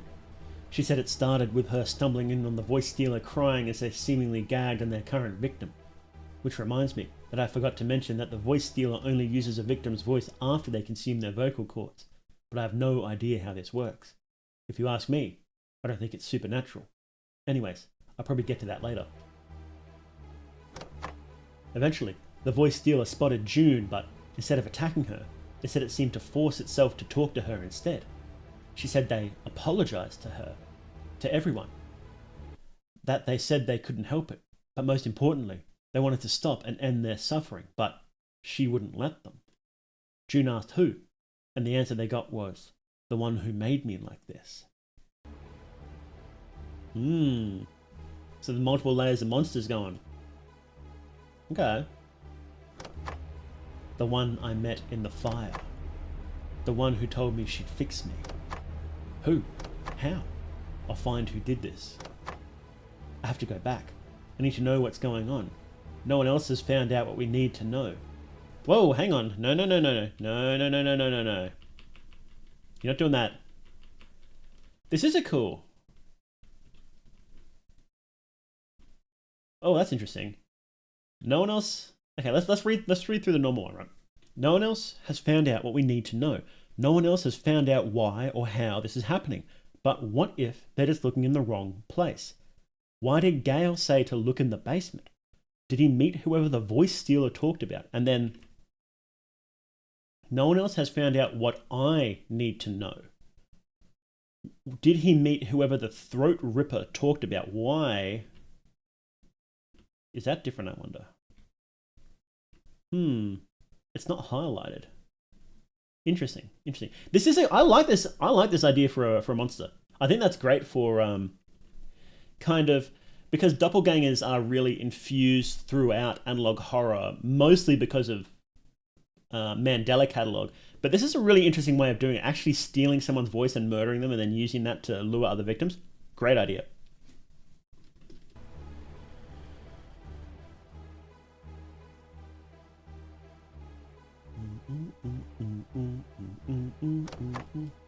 I'm going to go now. I know this is a dumb idea, but I can't take it any longer. I'll record anything and it'll automatically go here, so even if I die too, at least I'll be helping.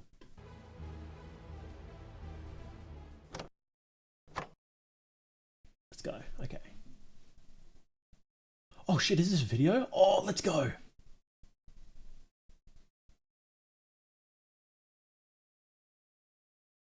Tori? Calliope, is that you? I can't. No, we're not doing that.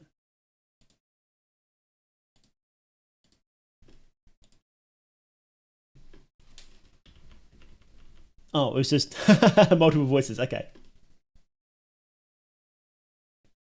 Can't talk right now. Please, come out. We miss you. We're worried about you. I just want to know you're okay. Are you? Door creaks. She's coming. Go. Who? I showed the recording to Aya and JB. We all agreed it must have been Calliope. I know the audio didn't save and the quality was horrible, but those captions caught it. It had to be her. And that's the thing with analog horror too, is just going back to that discussion about AI voices. Often you can just have the subtitles there, and that often works really well. Like, that was fine, you know? That wasn't, like, that didn't detract from it. Having bad voice acting would have detracted from it. Having good voice acting elevates it, but having captions often works really well in analog horror. So, That was a great scene. That was a really good scene.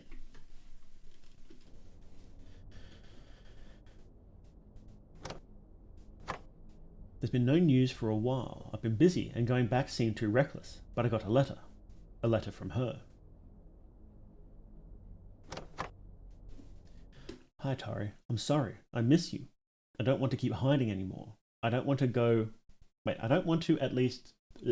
I want to at least try to talk to you, to anyone.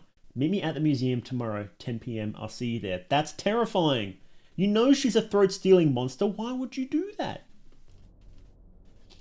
Sorry, that's not a criticism of this one specifically. That's all horror. All horror protagonists make dumb decisions.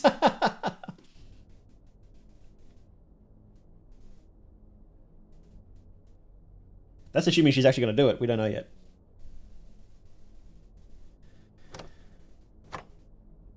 I'm about to go right now. Of course she is. Let's go.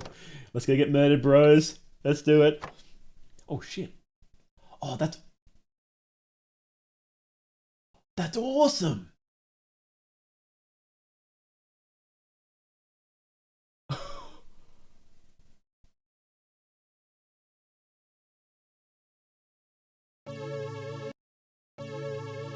Ooh.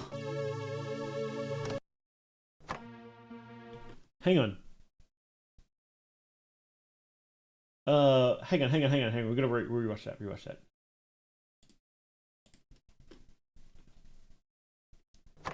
So that's her there, right?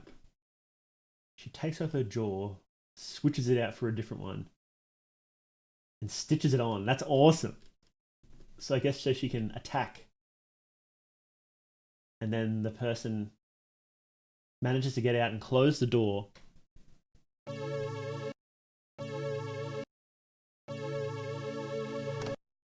That was cool. I like this this monster. This is a great monster idea and design. I really like it. She's dead. You want to know what happened after the battery on this thing went out? I had to watch her bash her head in as I tried to find a way to unlock the door. She bashed her own head in. I guess she was attacking her friend. Wouldn't it be a great plot twist if you realised you're a doppelganger, but you think that was your memories, you think you're a victim? That'd be interesting. Bro got influenced by the market dead face. Yeah.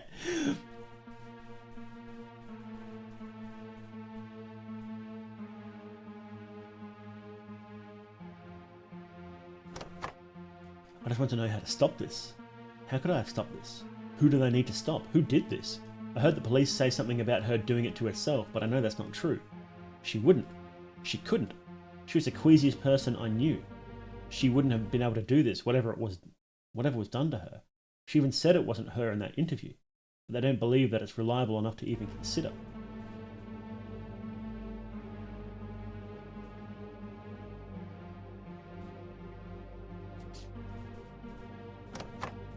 Not only that, she wouldn't even have been able to do anything that she was seen doing, at least not normally. Thankfully though, the officer that pulled me aside believed me. Well, the second one. No, you... Come on. I'm not sure why I was talked to twice, especially with the second one being a while later, but in all honesty, I'm just glad someone looked like they believed me. So there's a fake police officer too? Interesting. As much as I wanted to wait for the police to do so, I had to talk about it to everyone else. My parents, my friends, her friends.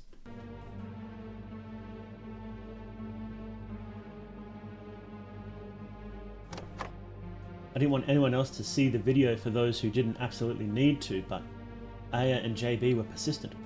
I knew they underestimated it. I saw their faces shift from shock and despair to fear. I told them everything I knew. I told them what she said. I told them what I saw when this thing ran out of battery. They believed me. They didn't seem to just say they did it out of pity, thankfully. But it's not like I expected them to.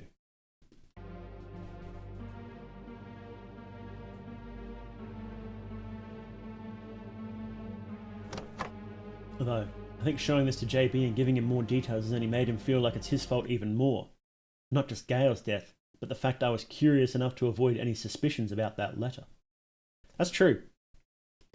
Was it her? It may have been the thing puppeteering her and then forcing her to kill her friend is probably what happened, I think.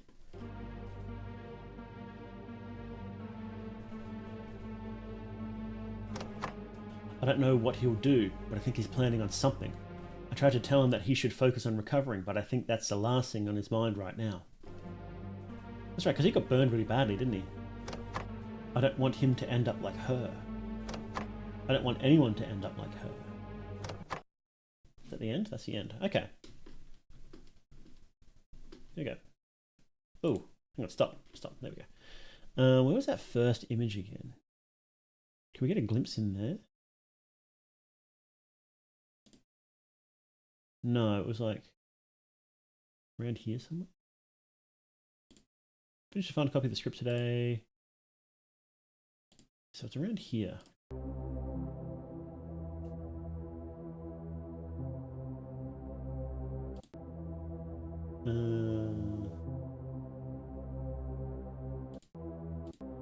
Was it? Oh yeah, here we go. Wait, no? Too far. There it is, okay. Can we... Is it this thing? Or is it this thing? I don't know, it's too hard to tell anyway. Look, I like that. Has some issues, but I really liked, in particular, where was it? Was it this segment? If I can find it. This segment, awesome. Really love this segment, how fast paced it was. Boom, boom, boom, boom. Just enough time to read it and then just enough time to get the idea of what's happening next. Great. Some people don't like drawings in analog horror, but I think all things considered, realistic style photoshops tend to be a little better for analog horror, but once you get below that, anything's game, right? Who cares? Just do a drawing, it's fine. You get the idea, right? And I think this is good. Especially when the animated sections, that were awesome. I love that. That must have been so hard to do too. Must have taken so much time to do an animation like this. Even though they're all fairly short, I suppose. Was it this one? No, it was this one. This one was awesome. That was great. So creepy. I loved that. That was so good. Stitching the jaw on, awesome. Awesome. Absolutely love that. So, more of that. Honestly, you could just change the ratio. So if I was to remake this one, keep the art animations, that other section I mentioned, awesome, and just really heavily condense all of the text, heavily condense it, right? And you can do stuff like, if you talk about going and doing a script, you could just have a picture of like a script and maybe some like, I don't know, what do kids drink? Like, I'm not sure exactly how old these people are, so maybe like cans of drink just sitting, and like it's like a photo of a table or like a drawing of a table, right? And it's just there, right? And it's like, we worked on the script today, tee picture.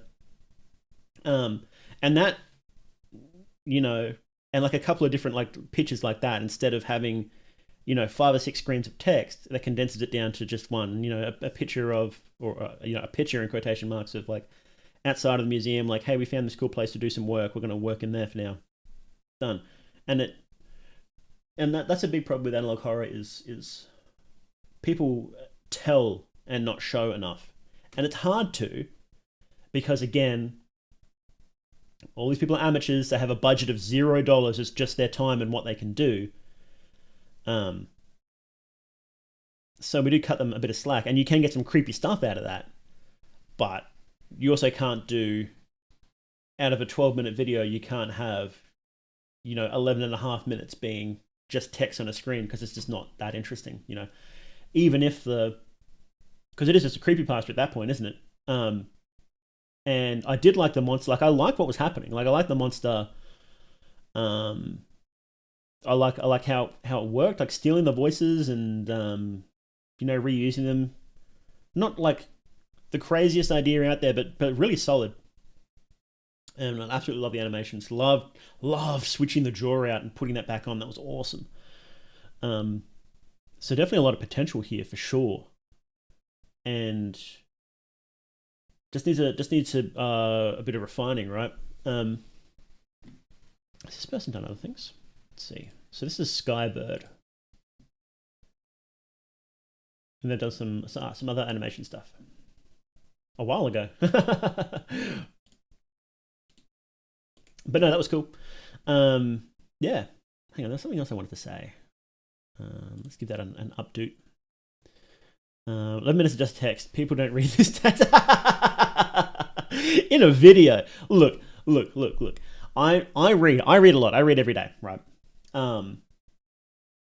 So I'm not afraid of reading, but when it's a video, it's like, well, you're making a video. You're not making a slideshow. You're making a video.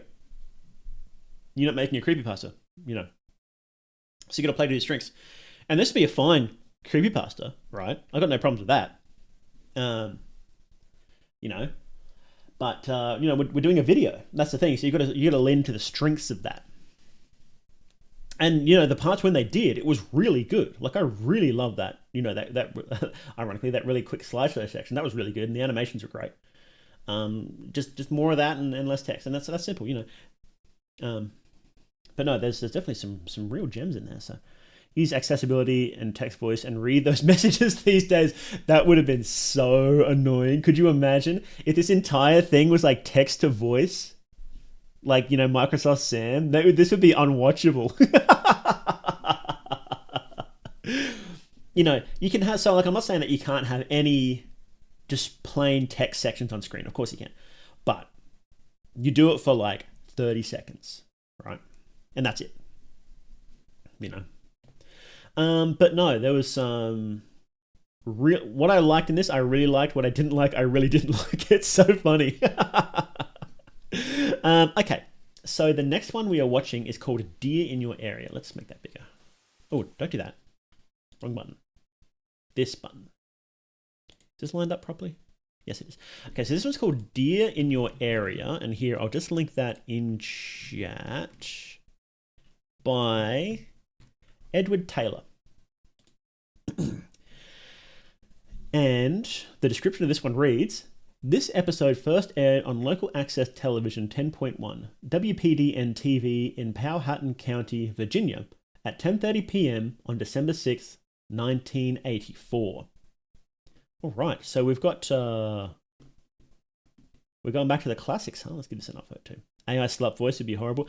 So I like Microsoft Sam voice, but you've got to be so careful in using it. I tell you, so careful. I think one that used those sort of old text to speech ones that used it really well was one that also had a whole bunch of voice actors. The one that was like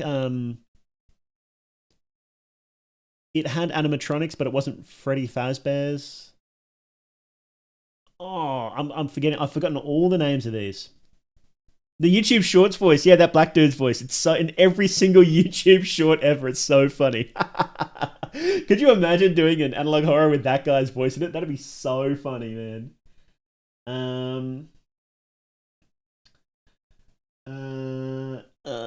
What was it called? Hang on, give me a sec. Let me look this up. Animatronic Walton Files. Yes, thank you, Walton Files. Thank you, email lover. You nailed it. Yes, Walton Files was one of those ones that used. Actually, that was one of those ones that used drawings as well, and like animations. Like it was like really similar style to this one here. And I'm sure this person was probably inspired by them because there's similar vibe in the animations there. Like if you told me this was from Walton Files, I would probably believe it because it's similar sort of style in the face there. Not that that's a bad thing, not at all. But yeah, Walton Files had some really, even though it was like really really stylized drawing had some really terrifying moments that were really, really creepy moments. Really, really good voice acting, but also really careful when to use it. And I think they used some text to speech in some small sections, like when the animatronics were speaking. I think it's been a minute since I watched it though. So, Evil Kitty analog. Can we get like Hello Kitty analog horror? That'd be so funny. You'd get sued into the ground so fast though, wouldn't you? You'd have to be so careful with a massive thing like that. So like, or like Nintendo analog horror. That'd be so fun. Could you do? Well, that's like Pokemon analog horror, isn't it? People do that, and they don't get sued. Well, you probably get away with it. You could probably get away with it. Yeah, okay. We'd like to see more art. Overall story is interesting. Yeah, exactly. That's basically what it is, right? Just a bit of balance. And this may genuinely have been, and that's the thing, right? This is a contest for people who don't usually make analog horror. So this may genuinely be the very first analog horror this person has ever made, right? And so I'm trying to give criticism from my perspective as someone who's seen a lot of it, to say like, this is what the more engaging series do, is they have different balance of text and animation and whatnot. Selling sand for $12 a grain anyway. Yeah, sure, why not? People are making analog horror from rappers these days on TikTok. Really? They should do an analog horror about Kanye's latest album. I don't think you'd actually be able to put that on YouTube. Let's not get into that. Okay. So this one is called Deer in Your Area. Diddy analog horror? Oh Lord. No, that's terrifying. It doesn't even need to be analog horror. Molten Files is really well made. It's so crazy because it's really hard for FNAF analog horror to have their own identity, and Molten Files managed to get it right. Exactly. And there's nothing wrong with just being Five Nights at Freddy's analog horror. There are some good series that just do that, right? But Molten Files, at first, you're like, oh, like it's a FNAF knockoff, right? I'm not that interested. Then you watch it, it's like, oh no, it obviously takes a lot of notes from FNAF, but it's still really, really good in its own right. So, okay, Deer in Your Area. This one is 6 minutes long. Should we put on captions? We'll see. Look like the Guardian from Samurai Jack. Hang on, I need to look this up. Samurai Jack Guardian. Oh, you're true. This is literally me, guys. Look at this. This is literally me. Literally me. Hang on. Let me just move this over so I can see it. That's actually me. That's so cool. Can I look directly at the screen?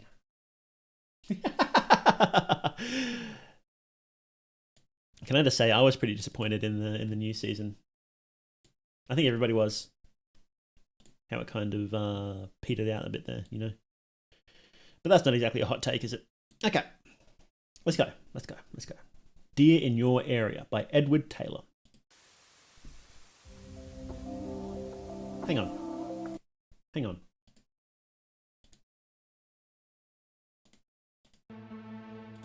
Oh no, buddy. Sorry.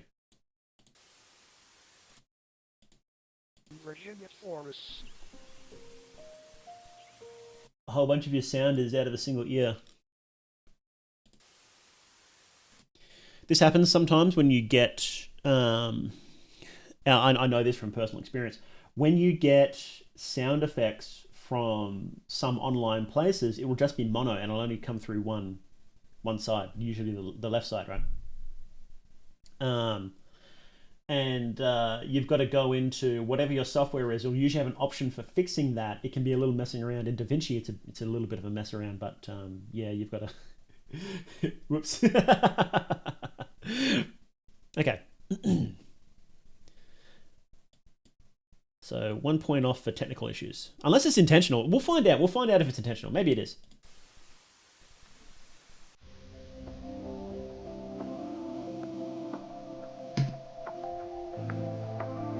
WPDN TV.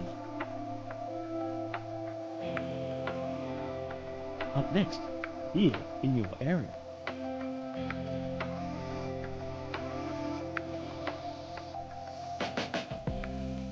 Oh, like it.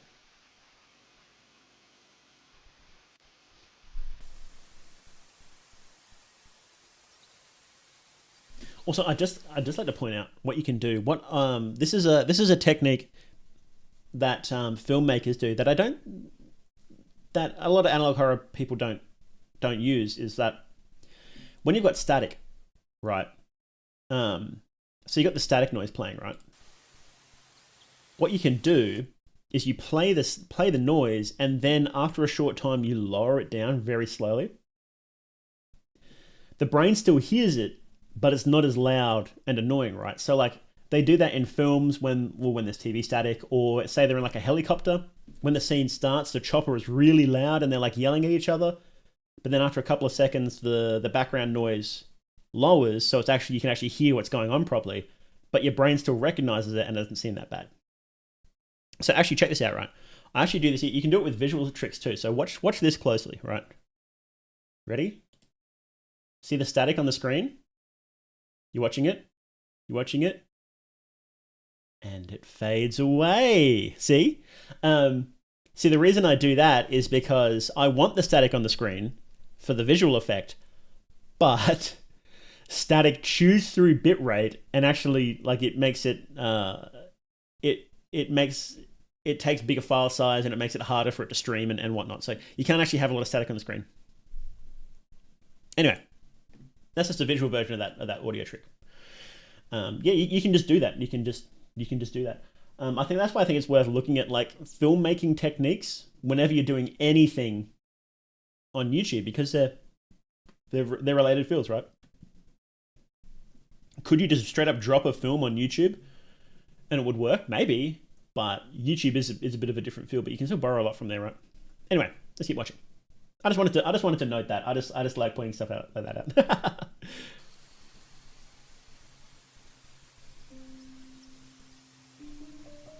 Deer in your area.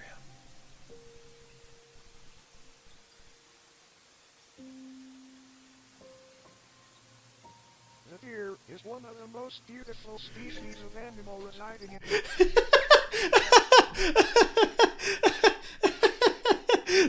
I'm not laughing. It's not bad, but it's just so funny. We had that like 10-minute discussion about people using Microsoft Sam voices, and then this next video does it. Oh no, it's not bad. It's just funny.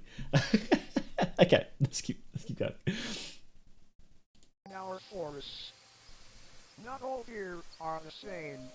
Today, we will identify the differences between 3 deer types commonly found in Virginia forests.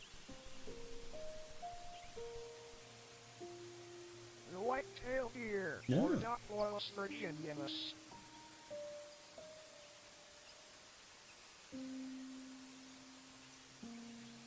The most common deer type in Virginia, these graceful creatures are characterized by their reddish-brown fur and white underside.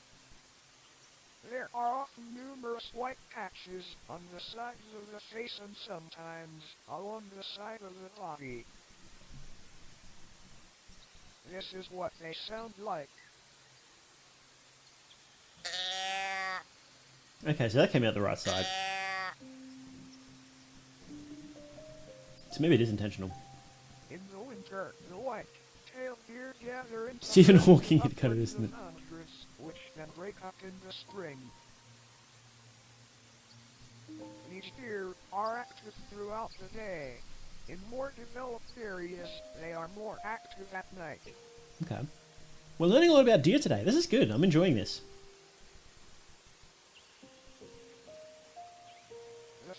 Canito pet, yeah. That's true. It is soothing though. I'm enjoying this. Fallow deer have 2 different coats, one for summer months and one for winter months. Okay. Their summer coats are short and shiny. It also has a pale chestnut brown color with white and cream colored spots. Okay. Beautiful, aren't they? Their winter coat is longer and has a more drab color. The spots disappear and the chestnut color darkens significantly. Okay. That must be like an evolution thing which helps them hide in the snow or something. Are much flatter than the white-tailed deers and are much closer to the caribous. Stephen Hawking, if he a hunter. This is what they sound like. The deer has a black bar covering its eyes. I'll lose it. I hope so. Fallow deer tend to live in small herds, with the males being separate from the females and young. Really big antlers though, aren't they? These deer feed at dawn and dusk, while resting for the rest of the day. Oh, what a life, huh? Just hanging out with the boys and eating breakfast and dinner and just chilling out for the rest of the day. That sounds pretty sick. The music stopped. Greenos. Defuncti serverum. Defuncti serverum means like failed... I don't know. Hang on.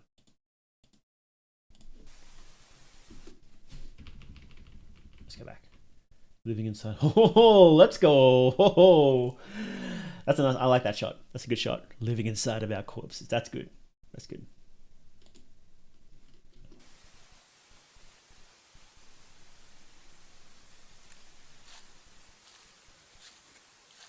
We have unique footage. Let's go. They look like deer.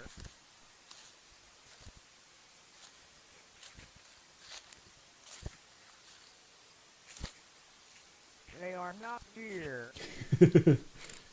Okay, I'm liking the voice now. Wasn't sold on it at first, but it sounds good here. Distorted faces. Destroy their faces. I'm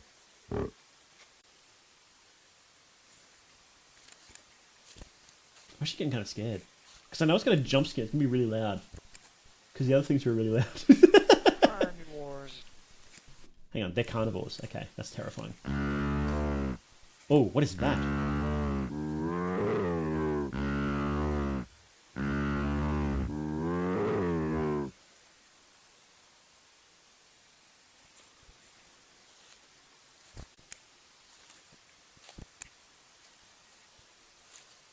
This is actually getting me. It's working.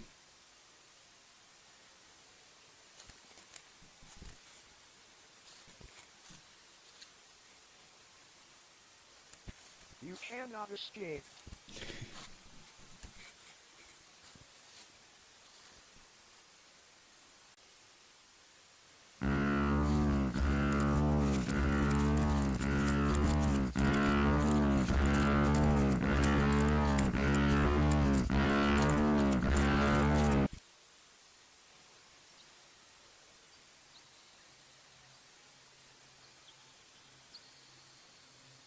Okay. The end.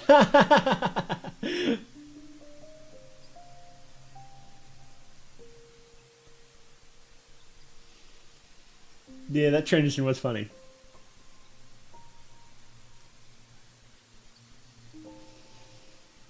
Right, so what do we think, guys? Do you like it? Deer in Your Area, presented by WPDN TV. On the images of deer. Okay.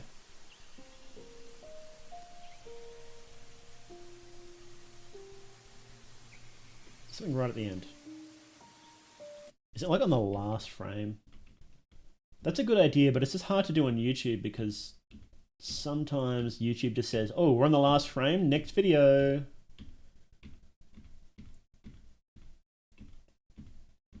Come on. No, okay.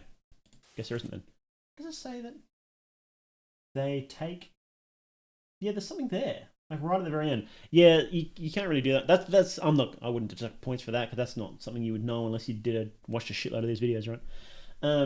They take us all. That's cool. All right. So what do you think? Pretty good. Need more visuals. Always appreciate real life footage in these analog horror shorts. The deer is from that one Mortis ending. Goated. Yeah, it wasn't bad.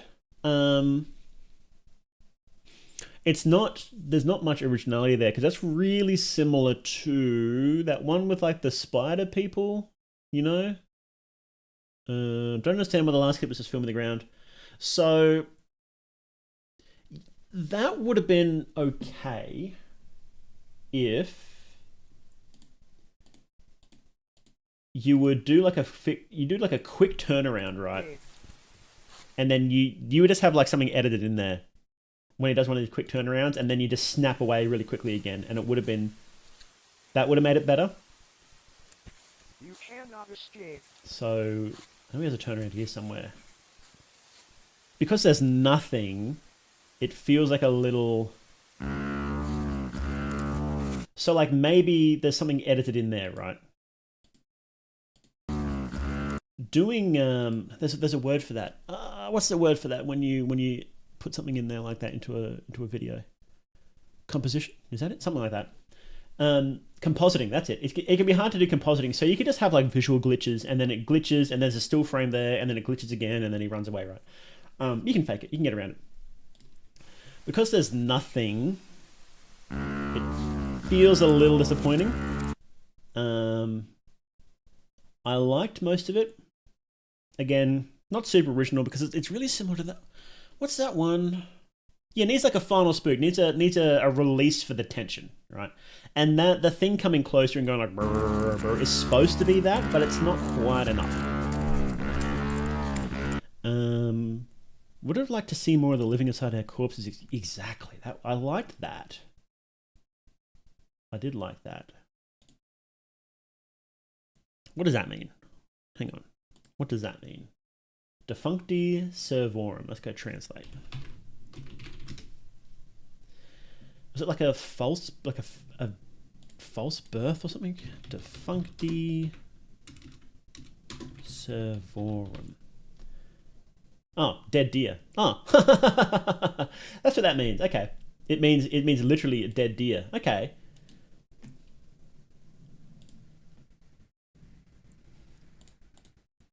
Okay, so it's like an undead deer kind of thing that lives inside.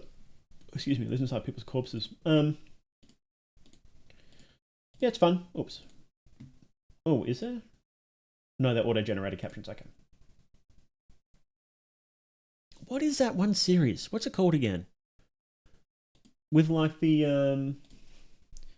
analog horror spider things, red flesh. This is not going to pull anything up, is it? It's not Gemini. Is it Vitacanus? No, it's not Vitacanus. It's what's the one where they like walk into the room and there's like the person who's like turned into like all the red string and then the eye moves? What's the analog horror? You know, I'm gonna have to use Grok for this because Google search is gonna be awful. You know the ones I'm talking about, right? Because it's like the spider things in that one that are like taking over. What's the analog horror where there's a shot of a person with no skin and red tendrils and the eye looks at the viewer? It's gonna pull up.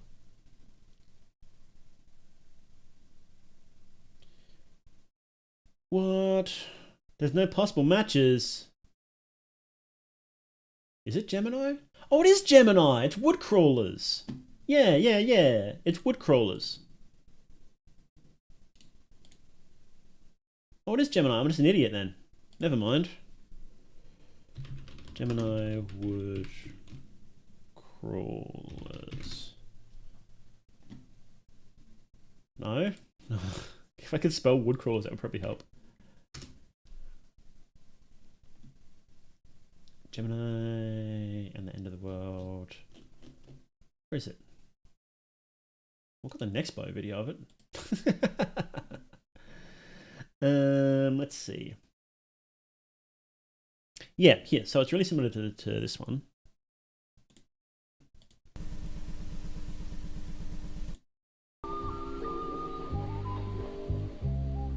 Really similar, you know. They've got the creepy stuff right. Really cool.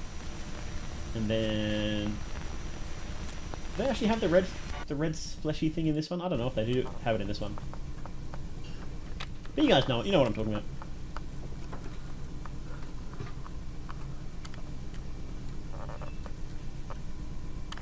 Yeah. Anyway, yeah, you know what I mean. But there's nothing wrong with it, especially if this this may well be his first as well, old Edward Taylor. Let's see, what else has he done?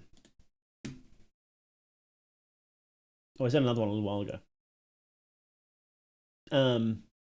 But yeah, you know, like when you're starting out, who cares? Just make stuff inspired by what you like. Because if there's something that you like, it means it does something right, and you want to learn how to do that.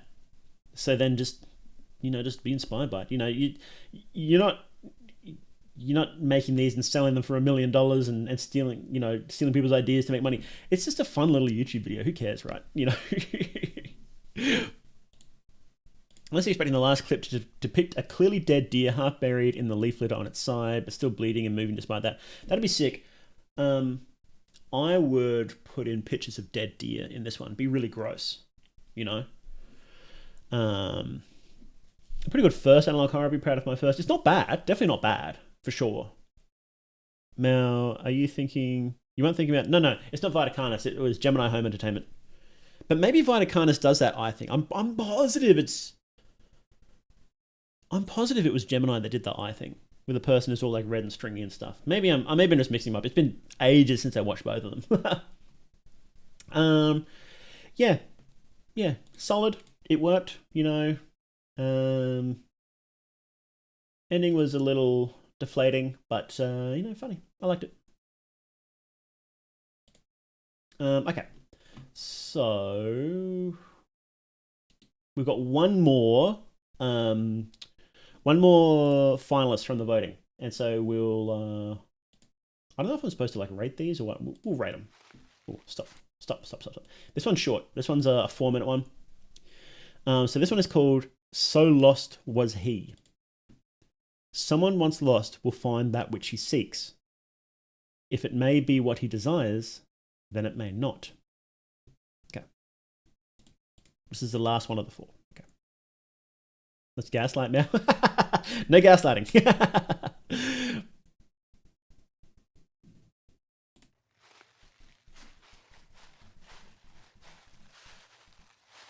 Travis. He cannot be far from here. He shouldn't be far. Is that loud enough? This is kind of quiet, isn't it? Oh, from what that's I why. heard, he came here last night. And I called him twice. I don't know where he is. So, if you see this, I'm looking for him right now. Come on, Travis. Let's find Travis. Travis. Why is he filming through a submarine porthole? That's a good question, actually.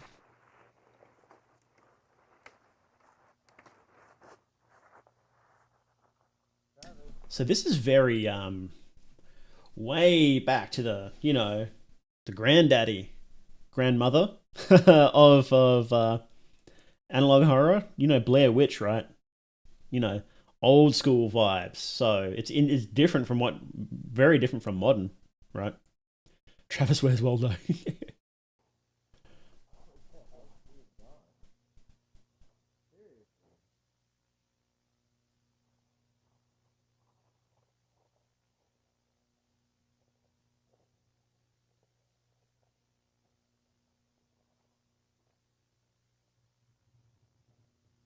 Where is Travis?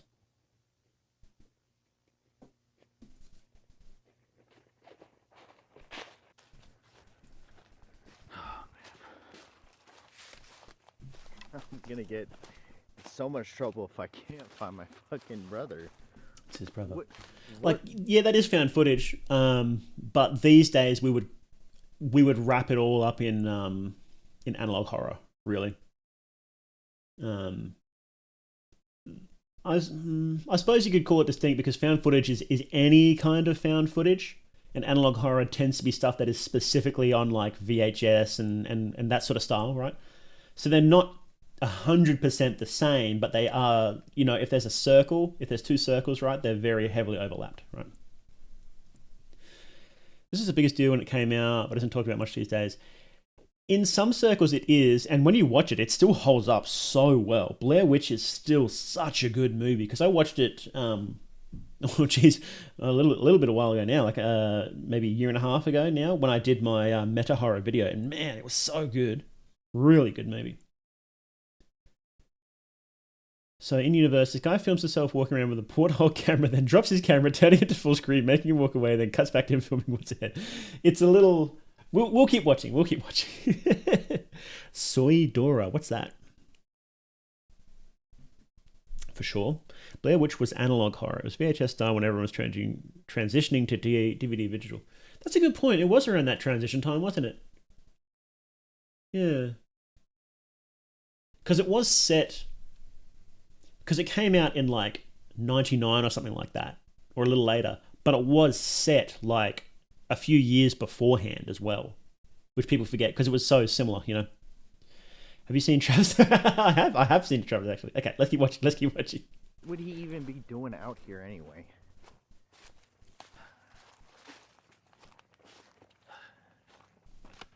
At least I have my hiking boots on. Well, that's good at least. Getting further and further away from civilization, and it's fucking scary to be honest. You can get pretty lost out there, can't you? I've been out in the woods in the middle of nowhere sometimes, and it's like if I didn't know the way to get back, you would just get lost, you know. Well, how the fuck am I gonna get over this? That was weird. I was out when I was younger. We would go out to the big forestry plantations, and because the trees are all regularly spaced, and there's a lot of those places are chosen because they're so flat. It was like if you go 50 meters that way, that's it. Just if you can't hear people yelling and carrying on, you're not finding your way back. That's it. Good luck. And it's the middle of nowhere. And I don't know, this doesn't look like a plantation because they probably pick bigger trees. So I imagine it might be worse in the wild ones, right?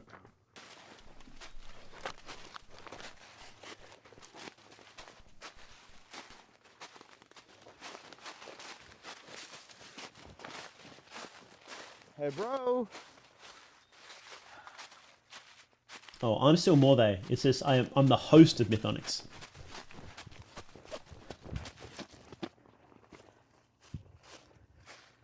Train tracks.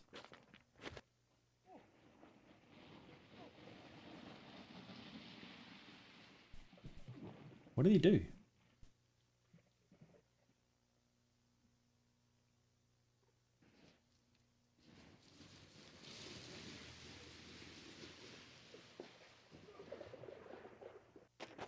Travis, gotta be. He just paused to film some sick tricks while he's looking for his brother.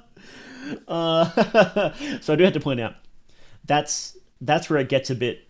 It really starts to suspend disbelief when it's like, I'm just going to put this camera down over here, go and climb up this hill, and then slide down it like multiple times to get some sick tricks in while I go look for my brother. Return to stream also means playing games and Fear and Hunger runs. I will play Fear and Hunger when the update comes out and not before, because I'm gonna play it a lot once the update comes out, so I don't want to get burnt out on it. But yes, we'll be playing games and stuff like that. I was gonna play games to start with, but then I remembered I want to do this reaction stuff first, so that's why we're going through this first. What are these camera angles like in universe? Why is the camera jumping? Exactly. So when you're doing stuff like this, you have to ask, why does this exist? And this is a problem that happens in a lot of more amateur analog horror. You always have to ask, why was this recorded? Why is this on screen? Why is this on a tape? Why did somebody make this tape? What happened? And when I did my own analog horror, which, frankly, it wasn't that scary, right? It could have been a lot better. But you need to have a good reason why this tape is being made, right? Otherwise, it just feels a bit off. You know, like this Something in the Fire one, that was good. You know, they cracked open their digijournal to record themselves doing this play thing, writing their play, and then they just kept writing in the journal because they'd sort of gotten into it by that point. Perfect, really good. Deer in Your Area, great setup. It's a little TV show, perfect. Lunch and Cleaning, I think, was just funsies. So, this one, you know, recording yourself looking for your brother, yeah, you know, I can buy that. But then when it's like, okay, I'm going to put this camera down and then I'm going to go and slide down this hill a few times, it's like, well, why would he do that? You know? It's all choreographed. Yeah, exactly. Will you play Flash games? Can you still play Flash games these days? If there was another camera, exactly. So like once you go back to Blair Witch, right? They never had any camera angles that didn't make sense. If they had multiple shots, it's because there were literally multiple people there holding the cameras and recording stuff at the same time, right? So they made a real effort for that. So it's just something you've got to really, really pay attention to, because otherwise it just completely suspends disbelief, right? If you're like, oh, this shot exists because the person thought it looks cool and not because it makes sense, then boom, done, right? That's because analog horror is supposed to be, when it's got the big crossover with, that's part of the big crossover with found footage, is that most analog horror is some form of found footage, right? So when you go back to the start, like, you know, fastest available route, it's because the dude just slapped his camera on the front of his car when he was going for a drive. We don't know exactly why, but it makes sense, right? Heaps of people have dash cams, right? So that makes sense. Mandela did break that a bit, but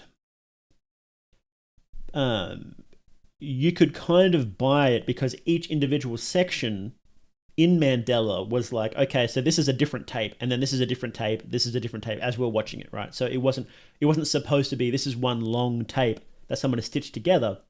It's like, this is a whole bunch of different tapes. And that obviously changed as it went on, but like, I'm talking about more like the first episodes, right? So, My House Walkthrough. Oh, there was that really good one by the Japanese guy who did Channel 666. He did My House Walkthrough. That was so good. It was like, his name's like Piro or something like that. But yeah, so this is something to keep in mind, right? If you don't have a good answer as for why this tape exists, then you need to come up with one, right? If you're pretending that it's real, then you need to go all the way, basically. You don't have to pretend it's real. It doesn't have to be, right? But if it is, then you need to figure out why. So.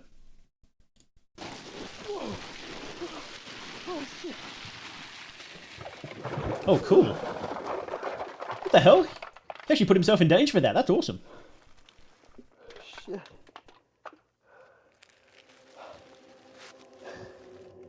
Oh, shit. Hey, Catholic Phoenix. No, And I say hi right back. I guess this is where he fell. This is his bike. It's right here. I almost fucking died. Oh my god. Oh my god. Oh, why did they go red?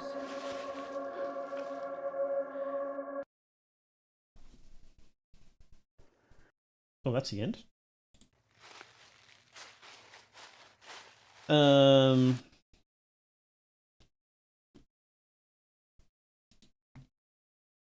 Look, I won't lie, I didn't like that one. It was sick that he almost died. Oh, he has other ones? Clay County Catalog. Act 1, Volume 2. Full trailer. Maybe we should check these out sometime. Whoa. I want to check out the rest, I'll tell you that much.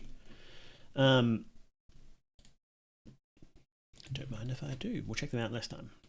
So, is something in the tunnel? Was there something in the tunnel? If I follow this. No, I think it's just a tunnel. So, Look, we can see what you're going for, but it doesn't land. And I think, yeah, that's just the final. That's where it ends, right there. So I like a lot of these ideas, but it doesn't come together quite well. So I'm gonna nitpick. This doesn't make sense. Why the camera here is round for some reason. Like the camera angles when you're sliding down the hill don't make sense. Just like why would you put the camera down? Maybe if you had like a bag, like, you know, I'm just going back to like Blair Witch. Sometimes they would put their stuff down. I don't know if they ever put the cameras down. I don't recall. They probably did. But you would need a good reason for it because cameras are expensive. Why would you put it down if you're just wandering around in the spot, right? You just wouldn't. Unless you put your bag down, you put your camera down too just to take a break. So someone once lost will find that which he seeks. If it may be what he desires, then it may not. Okay. He didn't land very well. That's a good point. You say he fell off. He did. He literally fell off. No. So yeah, those shots. I would talk less as well. The dialogue wasn't particularly naturalistic either. So, for example, when you find his bike, where is it? Around here? Shit.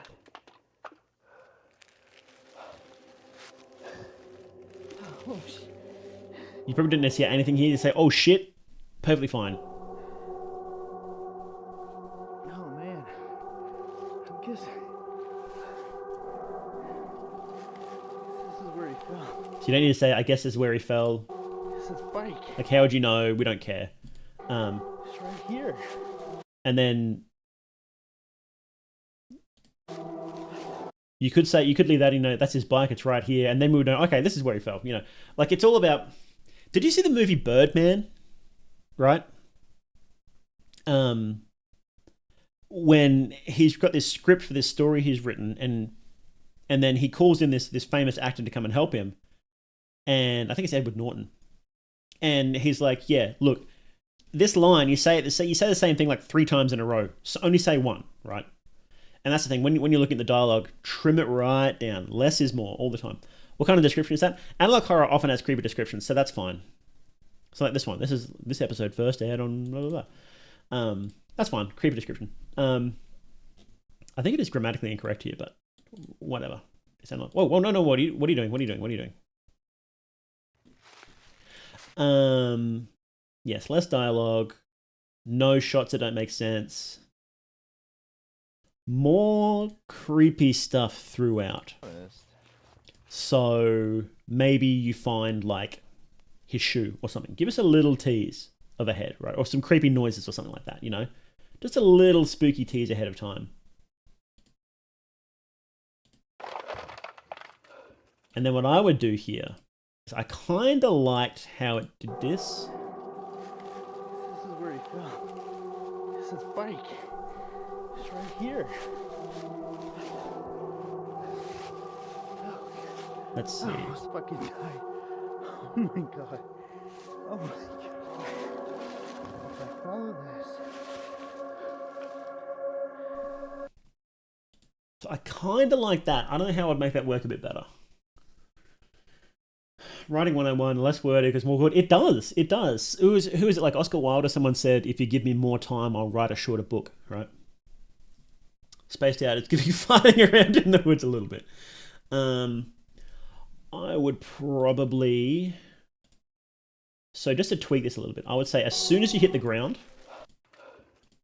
So like, this was cool. I like this. This is exciting. You did something. Most people don't do something in their videos, right? So that was good. I would make it red here, have the music fucking blast loud. Very little dialogue, maybe even no dialogue, right? Maybe say, in fact, I would have no dialogue here, right? And what I would say was that, you know, earlier I would say, look, he's gone riding in the woods. I'm going to go look for him. Or maybe you find like his bike helmet or something, right? And you say, oh, that's his helmet. And so we know he has a bike. Oh, so this one is titled "So Lost Was He." I think I linked it before, but I'll just link it again in case you want to check it out. Oh no, I didn't. I forgot. My mistake. And then so we know, okay, he's got a bike, and so then we see that bike, no dialogue. It's bright red. The music is fucking blasting. This is bike. And it's bright red, and then you look in there, and then it freeze frames, and the music's still blasting. That's what I would do. Oh, why is it YouTube? Oh my god. Follow this. Don't say follow this. We know you're gonna follow it. It's a creepy tunnel in a spooky thing. Of course you're gonna follow it, right? Tunnel is a missed opportunity for someone shouting help. I wouldn't even do that. I would just have the bike there. We know it's his bike. Maybe look around quickly, see there's nothing there, and then look in there, and then boom, harsh cut. That's what I would do. I would do it slightly differently like that. Oh, sorry, I had to stretch. Okay, that's my harsh criticism of it. What did I like about it? I really like that you did that slide. That was pretty cool. Actually, I really like that, actually. Sliding down the hill, that was pretty sick. And I do like the music and the red. I just think it could be better. Yeah. Hell, most of this you could probably do in editing, to be honest. Yeah, Avatar just wiggling around is so funny to me. My lighting here isn't very good, so it kind of wiggles around. I'm like going back and forth. I'm rocking back and forth here. Woo, woo, woo. Yeah. Okay. So it's IRL filming, so always get extra point. Exactly. So IRL filming does make it a lot more interesting. So like in Deer in Your Area, that was cool. IRL filming, it's great. You've got a bit more skin in the game, and it just feels a little better, you know? Might have felt better if he spotted the bike at the top of the hill, runs to it, looks around, then stumbles. Or how about, we're at the top, right? At the top of the hill. Where was the start of that? It's like around here? At the top of the hill, you see the bike and then slide down, right? That would be a bit more interesting, right? You know, because when you're doing these stories, there's the sort of rule that you want to tease what's happening before it happens, right? You want to explain what the person's going to do, and then they do it. Well, not explain, but like tease it, right? And a lot of the storytelling tropes and in quotation marks rules, they still apply in this, right? Because we have a story here. Oh, look, we're looking for our brother. We're going around finding him. We don't find him. Then, oh, we do find him, but you know, it's part of the hero's journey, right? You know, you can. So like the actual flow of the story isn't bad. There's you know, it's a story. Something happens. Exciting things. He literally slides down. This is part of the catabasis, right? He literally slides down and is prepared to have a journey to the underworld after he finds something of his brother, right? So, I think I prefer the drawn Avatar. This is Uncanny Valley effect with a 3D. That's good though. I'm a horror YouTuber. Don't you want it to be creepy?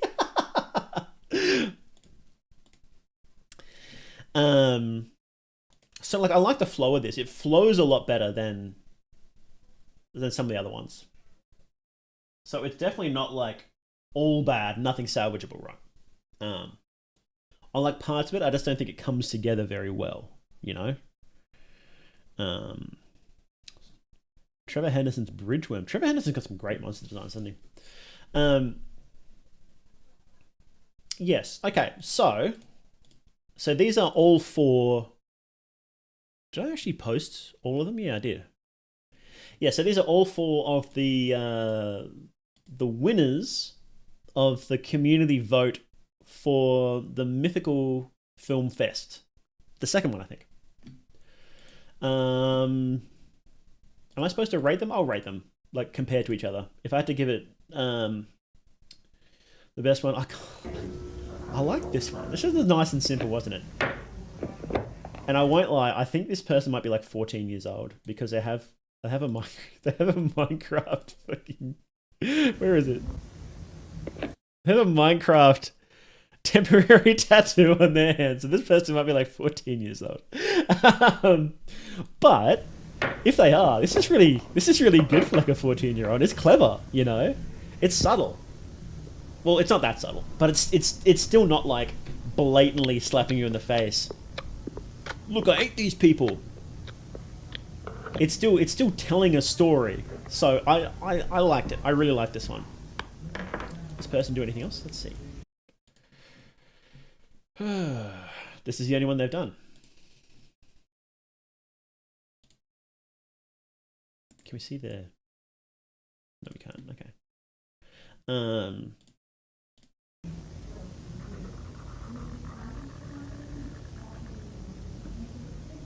She ate Michelle. Well, they ate Michelle, whoever it was. So there was an extended version. Or a non-extended version?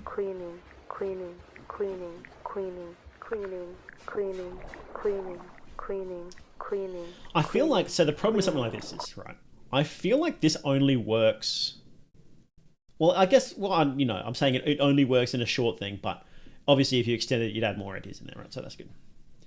Had temporary tattoos that came from bubblegums back. Oh, that's going back. Hey, Oddly, how you doing? Good to see you. Yeah. I like it.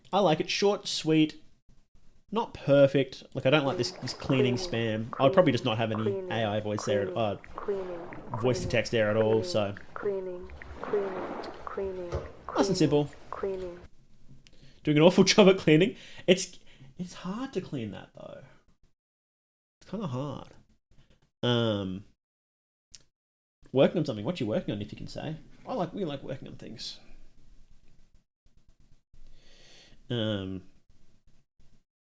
They're affirming themselves. Oh yeah, it is. It's self-affirmation. Oh, my throat's kind of sore. I've been coming down with something, I think. Fear and Hunger painting? That's sick. We stand Fear and Hunger here.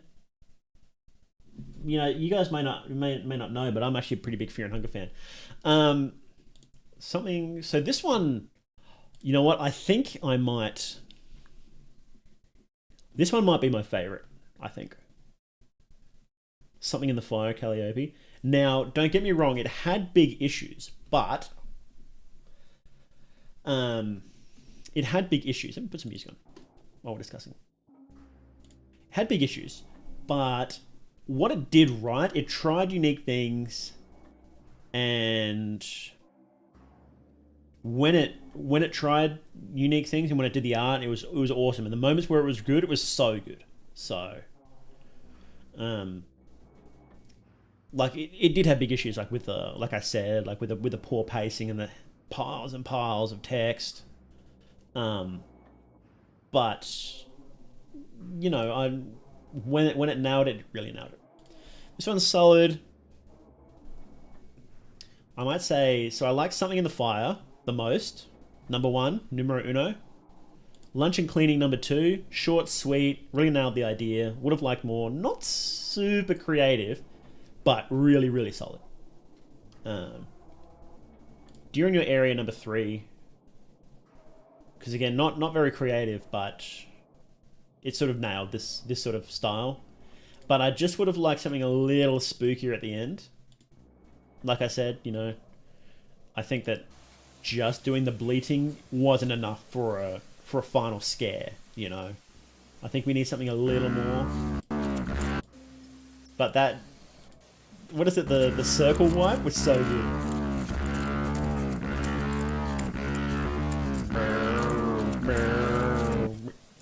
The circle wipe is so good.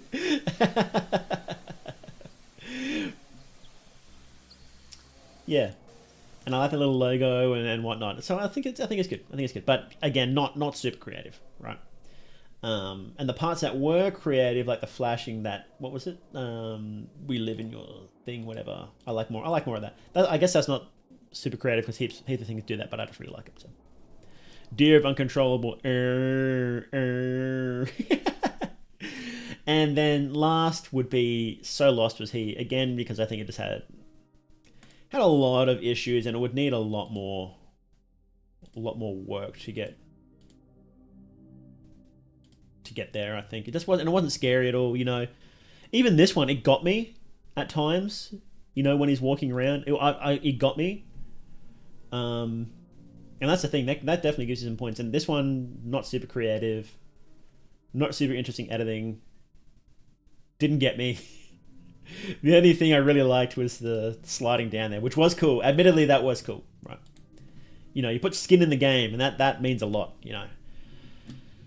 But yeah, no, but good work all round. Like, you know, there wasn't any of these I hated. And I'm, look, to be honest, I'm super critical. I try not to be, but I think that, especially for people who are, especially since most of these people haven't done anything like this before, it seems, or done very little, then I think being really critical is better for them, so they have more things to grow on and learn and change and fix up for the future, right? So, like, I think all of these, you know, even the things I dislike, so I think all of these definitely have potential. And not that big, like, even when I went through and I sort of described all the changes I want for this one, you could do that in editing, right? It's not fundamentally flawed, you know? So, all the changes are relatively minor.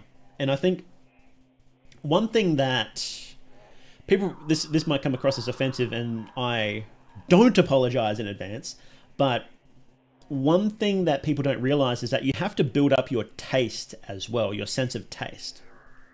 So for this one, because all of the pieces are there, but I would have them in a different order, that's basically a taste issue there, right? And that just comes down to watching a shitload of things that have good taste. So watching a lot of, you know, like Blair Witch. Rewatch Blair Witch. If you're going to do something about Blair Witch that's similar to it, rewatch Blair Witch. Watch all the analog horror that does it really well. Go and find other horror that does great stuff well. Go and watch nature documentaries about, or just documentaries about people wandering around the woods. See what works in there. See what comes across as spooky, right? And that's what we were talking about before. Going back to the original things, right? Walking around in nature can be quite spooky. So go back and honestly do it yourself. Like this guy, this is why this helps, because the guy actually went out and did it, right?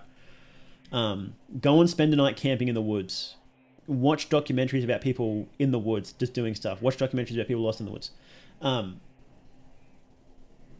And build up that sense of taste, what is and isn't scary, and what does and doesn't make a good video from like a director's perspective, right?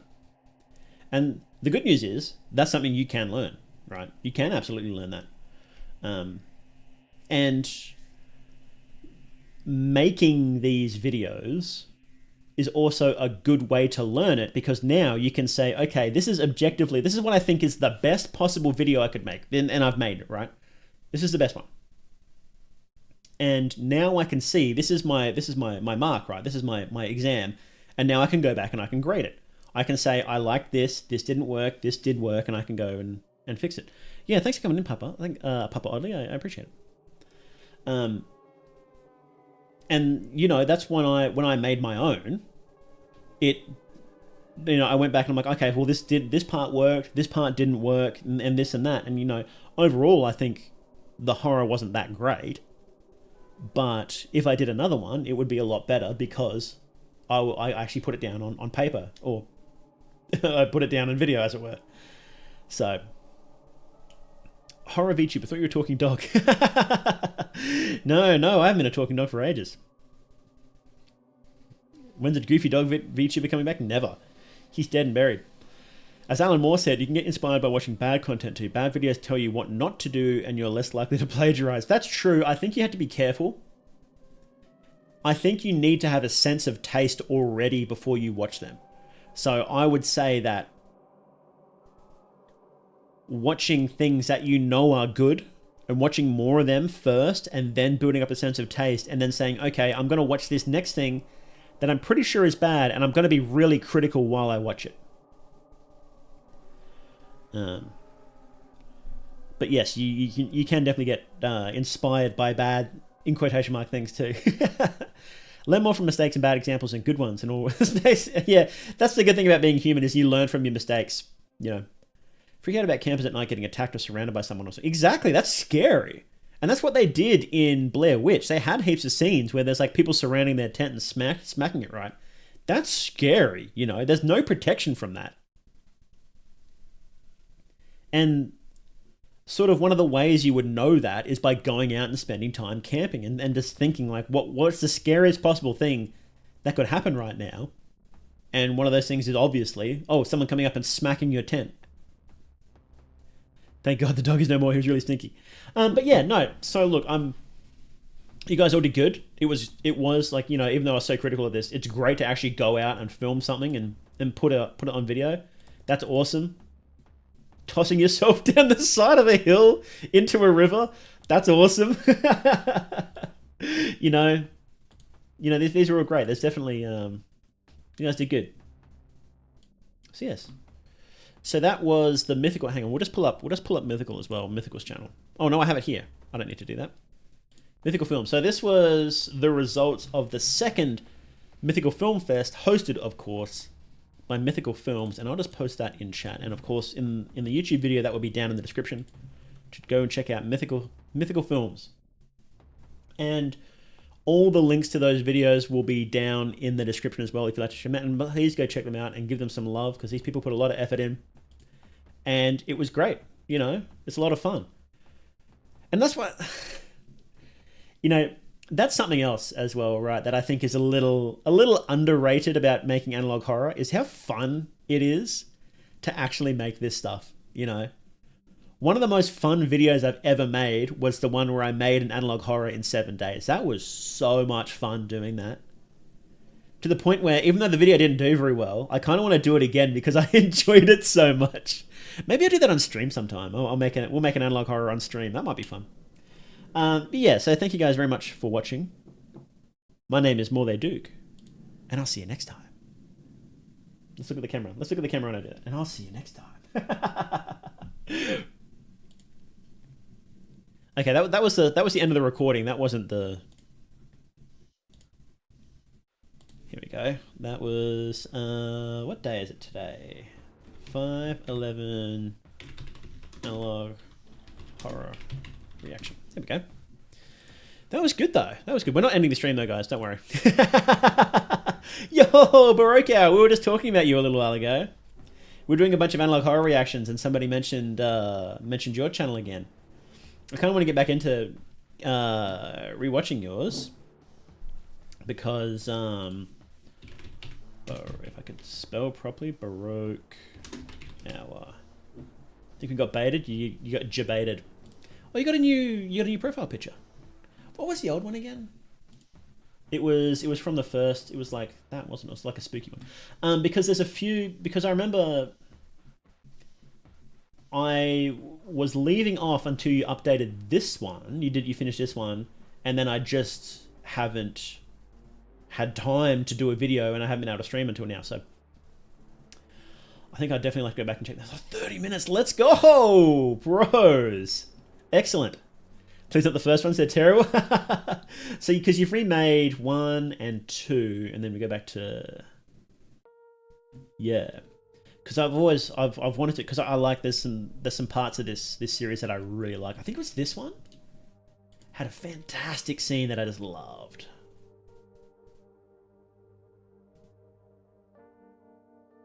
Yes, it was this one. This is so good.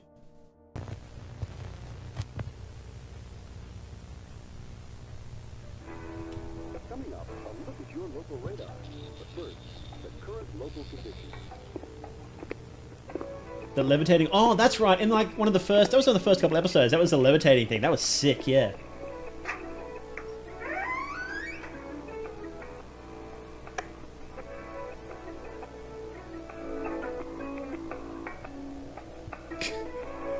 Bro, no.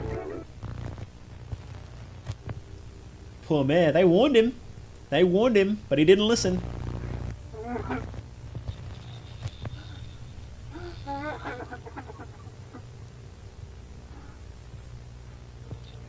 While you're here, actually, I'll ask you something. Because this style of face shows up in like, Walton files as well. How do you do that? Is it just like kit bashing, photo bashing some bits and pieces from different faces and then smoothing them out? Because it comes off with a really, really awesome, uncanny look when people do that, you know? And I really like it, and I've never really thought about it. Having quality family time or murdered on the ground. See, look, yeah, it's quality family time, and it's censored because they're all smiling too hard. They're all smiling too hard, and it would be creepy. So.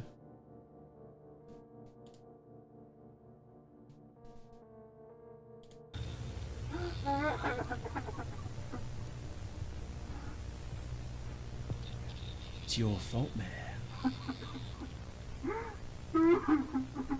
Human curiosity is pure selfishness. People like you must be punished.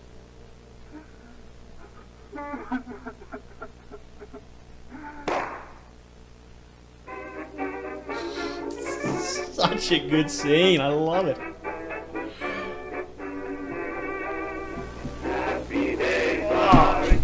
So good.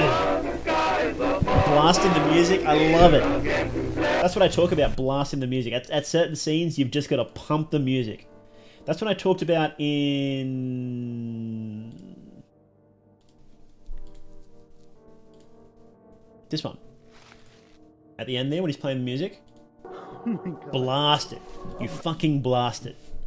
Turn the screen blood red and blast that music. Awesome. This is no joke. That's one of my favorite scenes in analog horror, like ever. I think you just absolutely nailed that scene. That's why, you know, like you say, you're not that happy about the first scenes, but like, you know, when at the end of the day, having a good scene like that and an excellent scene like that will outweigh a lot of bad scenes, right? You know, like even when you go back and you look at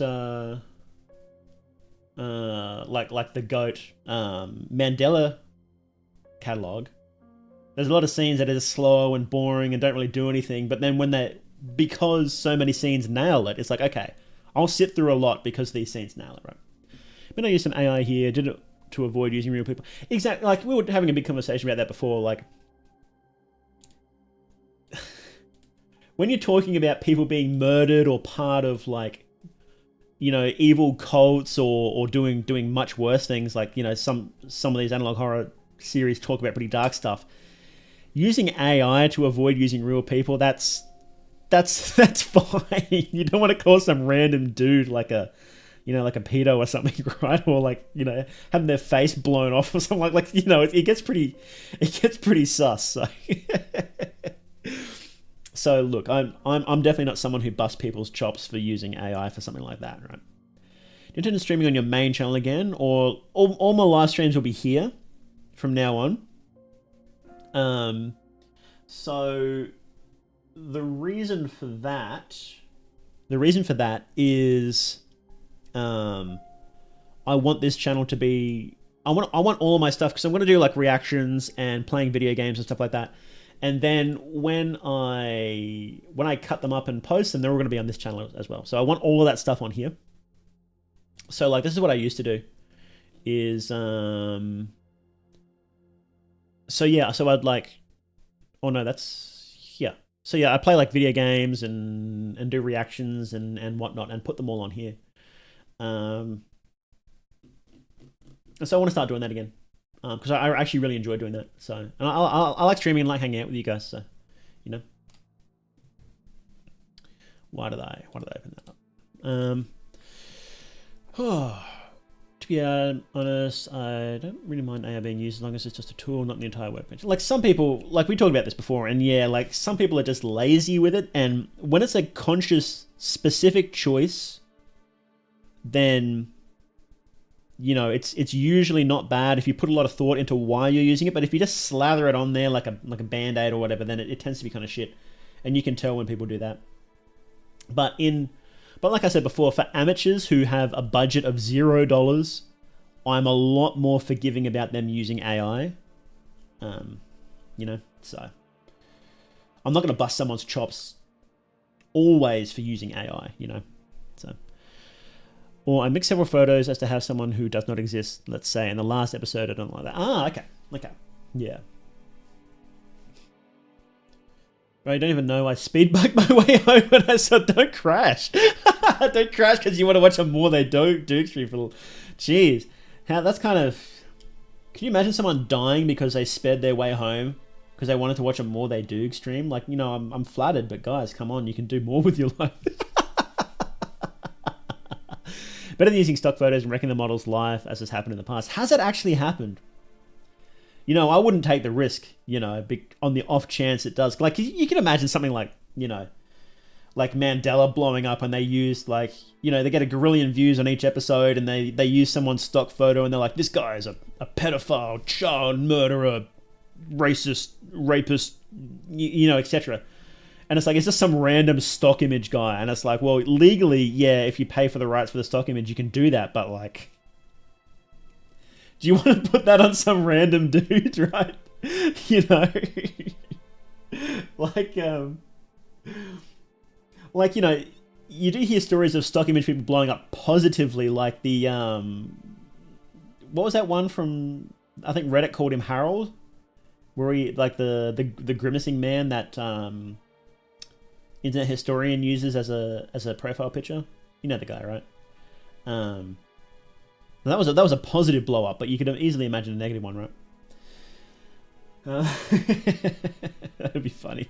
Just log on and everyone's like, did you know about this? They're calling you this. That'd just be messy. Anyway. Oh. It's a hard life of a stock photo model, exactly. I guess they sign up for that, right? When you sign up to be a stock photo model, you don't know what that's going to be used for. You know, all those people, you get a picture of you grimacing, it could be like, oh, this is an incontinence picture. You know, it's over. GG. You're the shit guy now. You shit your pants. But yes. I think that's it for reactions for today.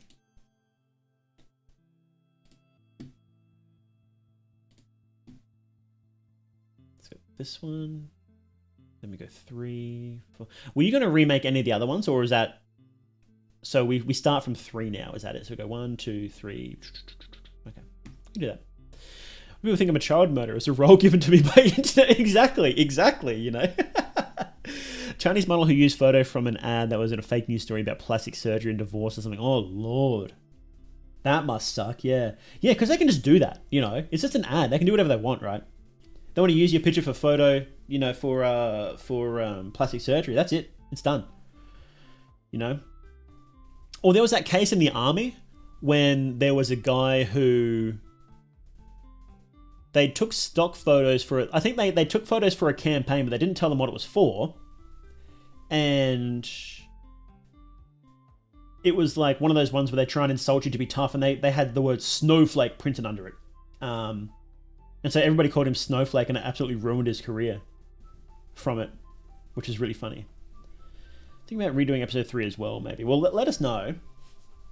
If you do want to, then yeah, let me know, because I'd like to re-watch this at some point on stream, and if you'd like me to wait for you to put your best foot forward, then I'm happy to do that.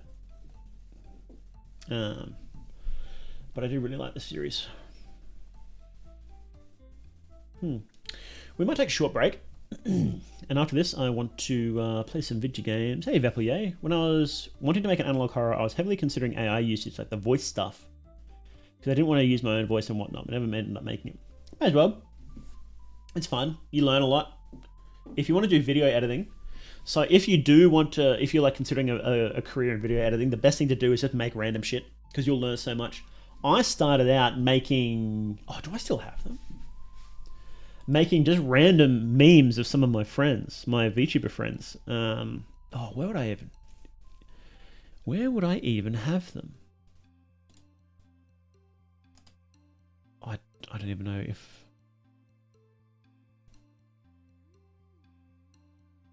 Hang on. Ah. Oh man, oh my goodness gracious, everything. Here we go. Why did...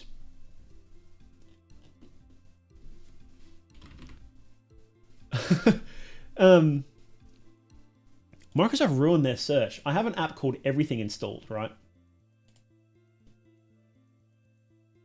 Oh, maybe it isn't installed. Well, that's weird. Never mind. I don't know where those things might be. I kind of want to show you guys some of my old... Oh. Oh, no. Wait, did I find them?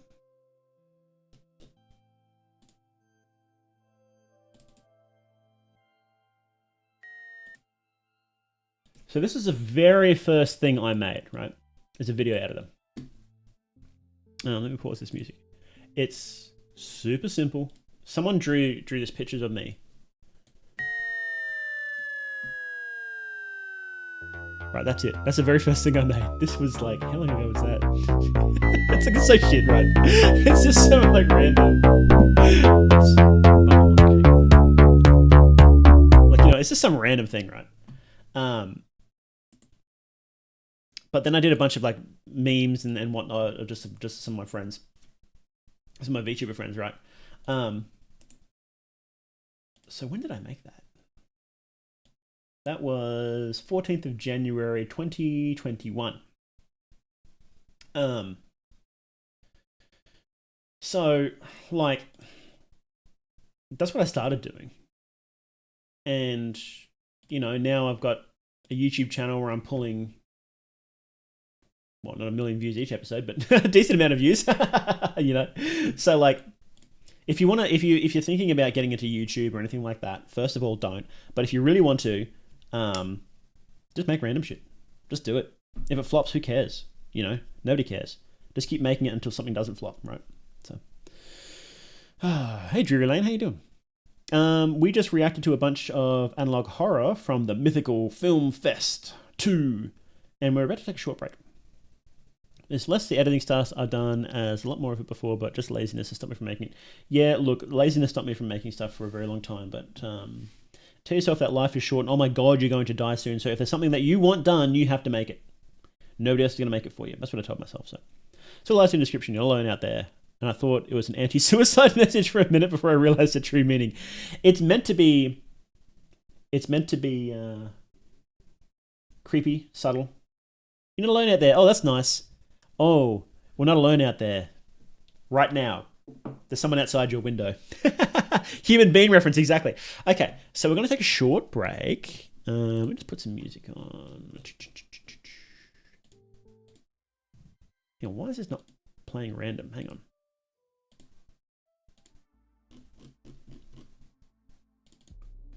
Okay, we're going to take a short break and then we'll come back and we'll play some video games. How does that sound, guys? I think that sounds pretty good. Okay, BRB.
Yo, how we doing? I got some Tim Tams and a coffee. You guys know Tim Tams? Australian delicacy. The old Tim Tams. And I'm going to be really gross. I'm going to eat into the microphone. Hang on.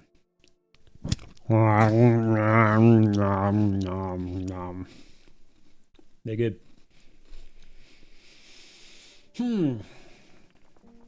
Nice, you started making YouTube videos? And you too, Ilkin? Awesome. Are you on the Discord? Hang on, let me grab a link to the Discord. Do I? Now I know I have a link to the Discord somewhere. Where it's been so long. I had like a whole little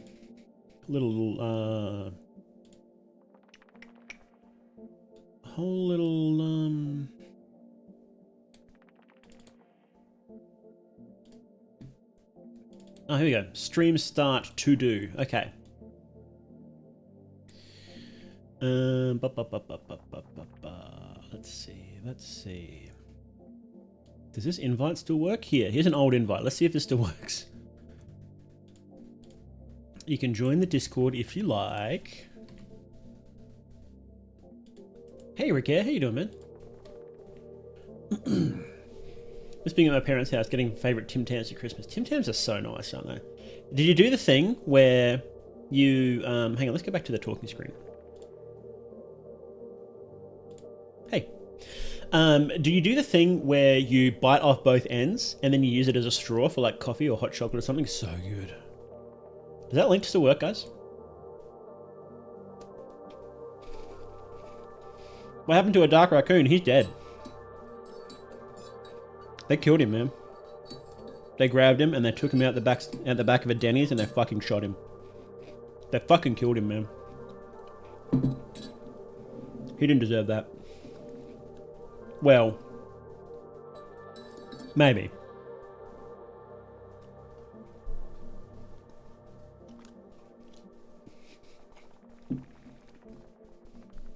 No.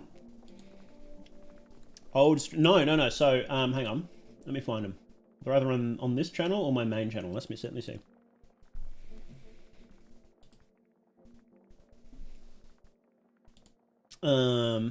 So I moved them into playlists.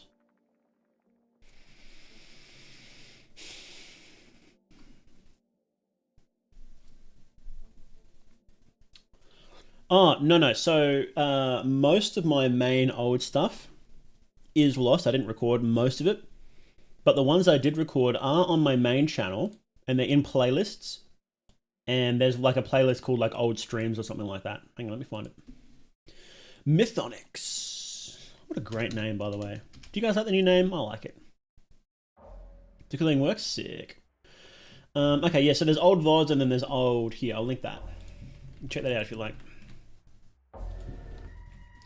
So there's old VODs, which is my old VODs, and old content, which is other old videos that I don't think... So the reason that I... This is loud.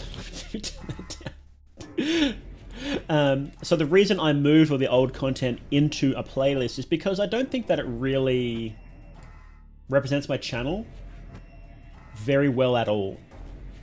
So I'm pretty loosey-goosey with it, but some of it is just so completely different that I don't want someone to see it and go, oh, that's a completely different channel, so...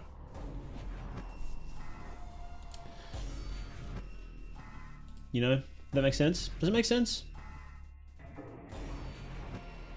It's mostly stuff with my old model, to be honest, so... Yeah, and I don't like it very much. And it's old content that... If I believed in deleting content, I would delete it, but I don't believe in deleting content, so... Because I did the thing, I was raised correctly. Always milk though. Hot cocoa would be awesome use for Tim Tams. It is, it's so good. Milk, just plain milk is really good with it, you know? You know, one video I want to do, maybe someone will do this if I talk about it, but one video I want to do is like an introduction to Fear and Hunger. Because one time, I was doing a video, and some relatives of mine found out that I have a YouTube channel,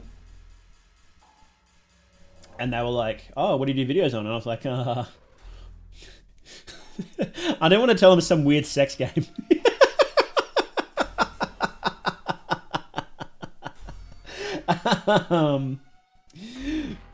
But I showed him one of my videos on Fear and Hunger. I can't remember which one. I think it was like the tragic stories of Fear and Hunger. And even though I try to sort of explain what's happening, it's still pretty clear that a lot of these videos make no sense if you don't know what Fear and Hunger is, right? So I want to do a video that is like, what is Fear and Hunger? And that video probably exists, but I want to make it as well. So when you make videos about, it's a game where like you can get sexually assaulted and you can masturbate and you can like have sex and, you know, hard to square the circle of Fear and Hunger for those not to know. It is, it really is. Yeah. YouTubers that delete comments are annoying. I only delete comments when they're like slurs or whatever. They get around the filters, or ones that are like that just straight up exist to like insult me and not like anything to do with the video, right? You know, which thankfully hasn't happened for a very long time, and I legitimately don't remember the last time I've actually had to delete a comment. But otherwise, if it's just criticism of me, like criticism like that, oh, it's a shit video or whatever, or like, you know, I don't like your videos, but I leave it up because that's someone's opinion. They want to be heard, you know. If they think my video is shit, then they think my video is shit. You know, they got a right to speak their truth to power.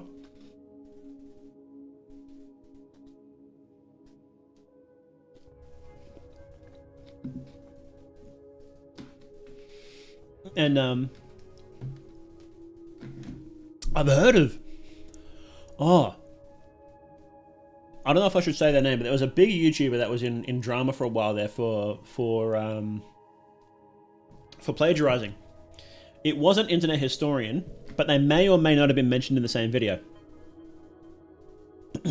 And except they plagiarized way more than Internet Historian has even like been suggested to, right?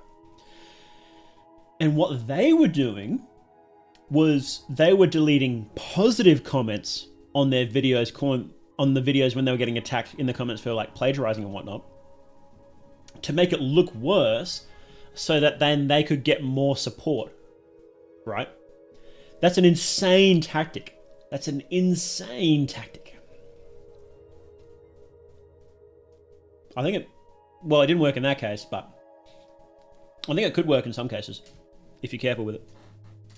Not that I would do it. I don't like. I find all these like playing games and whatnot with your audiences, I find them interesting. Like a morbid curiosity, right? Like a serial killer, right? I find serial killers and monsters and that really interesting for morbid curiosity. I'm not gonna go stab someone.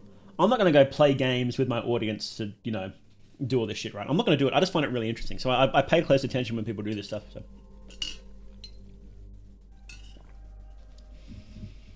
You spoiled your milk. I hate that.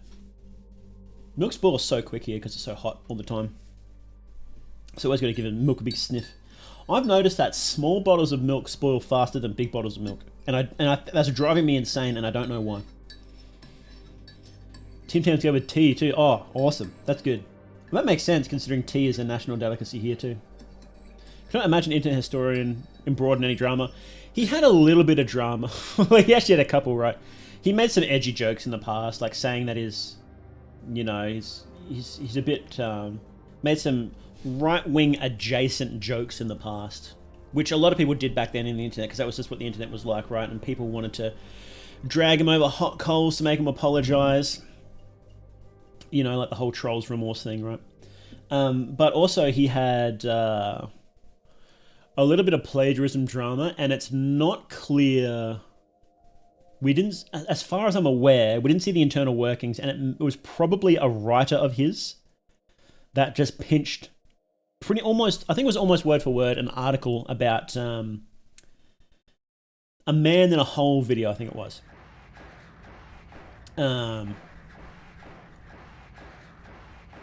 I may be misremembering stuff. I can't stand watching what's his face. What's his name? The bald dude. The bald breadtuber dude that talked about this plagiarism stuff. What's his name again? Milk inside of a bag of milk. I've never played those games. I should though, because people rave about them. Not that I'm specifically going out of my way to defend Internet Historian. I just think that, as far as I'm aware, it wasn't super clear exactly how it happened. He shouldn't have let it slide. He shouldn't have let it happen, rather, because it is his channel at the end of the day. So ultimately, at the end of the day, it doesn't matter who plagiarized on his channel. It's his channel, so it is his plagiarism, right? But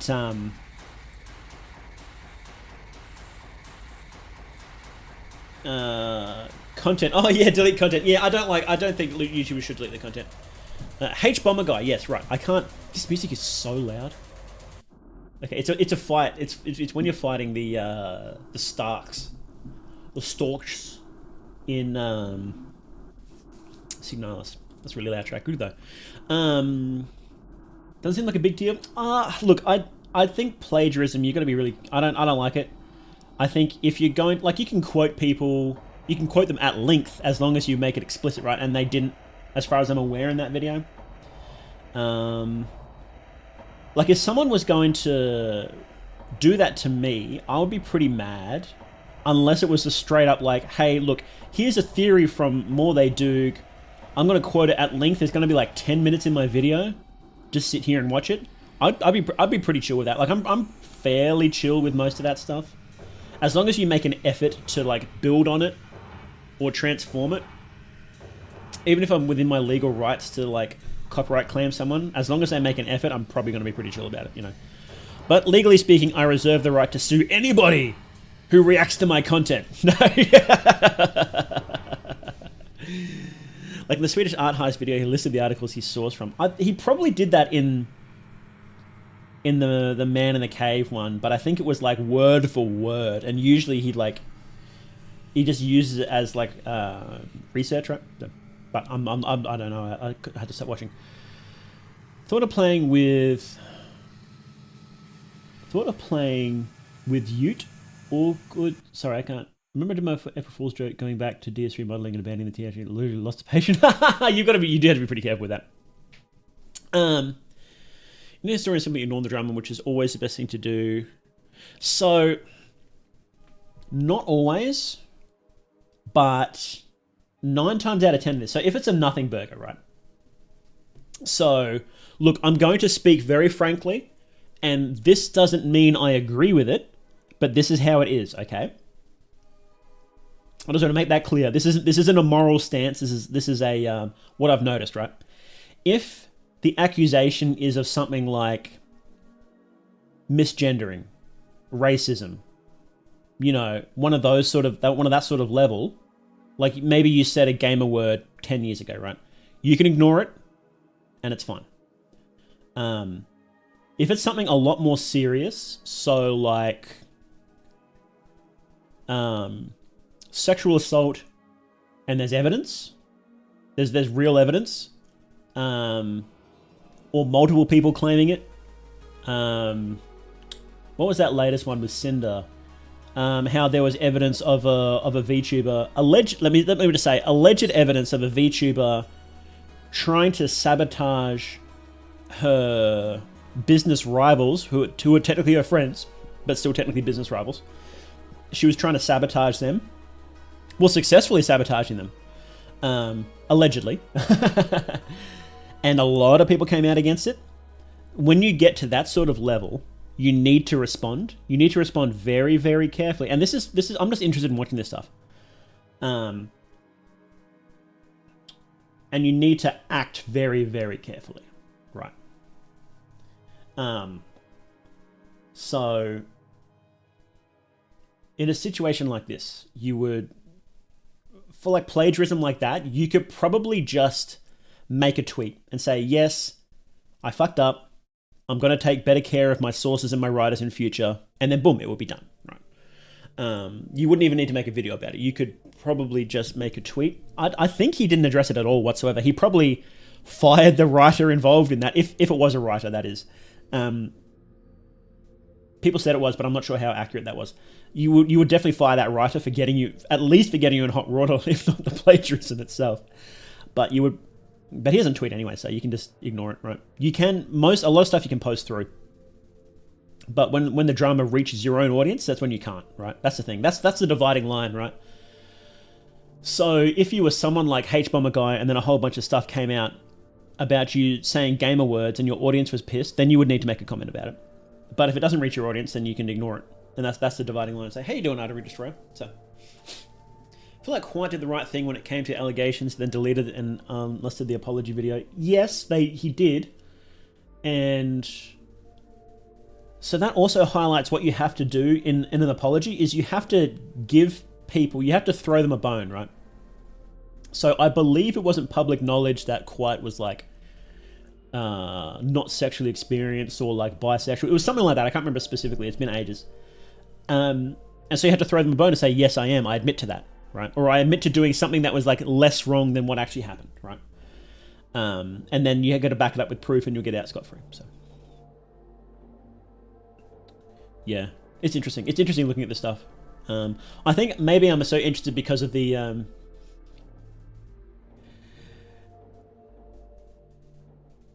No. I don't know. I just think it's interesting seeing how people. I like the meta level of things, right? So like I like content, right?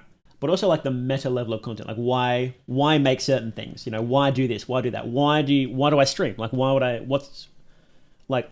I could probably spend this time on YouTube videos, and you know I would make better YouTube videos, but I enjoy it. You know, and there's certain like this and that and whatever. So. My writer did it, but I fired him. Feels similar. To how many questions think? I think once you get to his level, he does actually have writers, and they do get it. They get cut a fair bit of slack. So I think you could swing that if it actually. You want to tell the truth, right? You never lie about it, because if you lie about it, people will find out, and then you're really fucked. But yeah. That's the thing, like when you do come out and do your apology, you can't lie about it. You can't. You just, because if someone finds out, then you're just, if it's a small thing, it gets blown into a massive thing. If it's a massive thing, then your career is over already. So, you know. What were we even talking about? Oh yeah, that's right. I wanted to say, I can't stand H-Mama Guy stuff. Like I tried watching that plagiarism video, and then 30 seconds in, he makes a random joke about Republicans that has nothing to do with it. Like calling them all evil or something like that. And it's like, well, I don't give a shit. Like, have your political takes, right? Everybody has some political opinion, right? Everybody does. But if your video isn't about that, if the video isn't why I hate Republicans, I don't want to hear it. You know, and it's the same. You know, it's the same from the right as well. If your video isn't titled "Why I Hate Liberals," I don't want to hear it. I don't care. I'm here to watch whatever the video is about. You know, about plagiarism and whatnot, right? It's just I just find it really cringe, and it really sours me on any experience. Like when I was playing.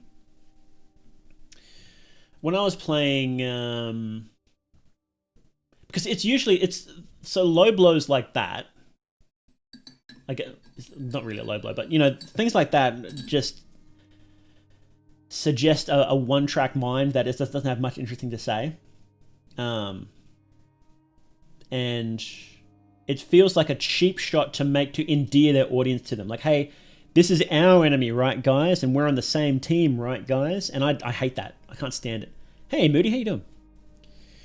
How does a writer for a YouTuber work exactly? I haven't been part of that process before, but I imagine it would be like researching their scripts, collecting a bunch of information, sometimes even writing the actual words they'll say. I imagine for people who have a really distinctive voice, like Internet Historian, like his style of speaking is really distinctive, like the words he says. I imagine they would give him dot points, maybe. Give him like little snippets of text, and then he would shuffle it around and actually, you know, rewrite it before he reads it out, you know. So feels out of place. Exactly, out of place and off topic. Right. Like I was playing The Sinking City, the first game, right, and you know, there's themes of like racism and whatever, and it's like, okay, well, you can you know, that's Lovecraft, and that's that era. You can address that, right? But it addressed it in really lazy ways, incredibly lazy ways. There's literally a mainline quest where it ends where you lecture a guy on his racism, and he's like, you know what? I didn't think of it that way, and then the quest ends, and it's like, what the fuck? Like, what is this? And then there's one quest line where there's like a political guy, and he ends up working with the KKK, and I was like, well, okay, the KKK did exist back then, okay. And then he literally has a campaign slogan. What's the city? They're in some city. I can't remember what it is, but it's like, make the city great again. And I was like, you guys, like, it's meant to be a cheeky, like, haha, look, we hate this guy, right? And it's like, I'm just tired of it. Like, I don't want your politics. I don't want modern politics in like a game set in the 1930s or earlier, right? I'm just over it. And I stopped playing that. I haven't touched it since. Like, it would be the same if it was like, you know, if it made a joke about Biden or whoever else. Like, it's just, I don't care.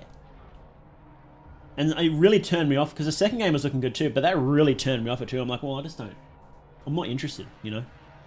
Like, the KKK, like, that's fine to involve them in a story, right? Because they were a real force.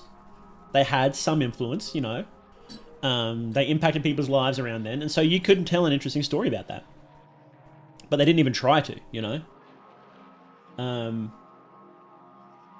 Like, if you're gonna to tell an interesting story, you have to understand that people, every single person has complex motivations for what they want to do, right? So, hey, Montgomery says more this day. It is, it's more this day.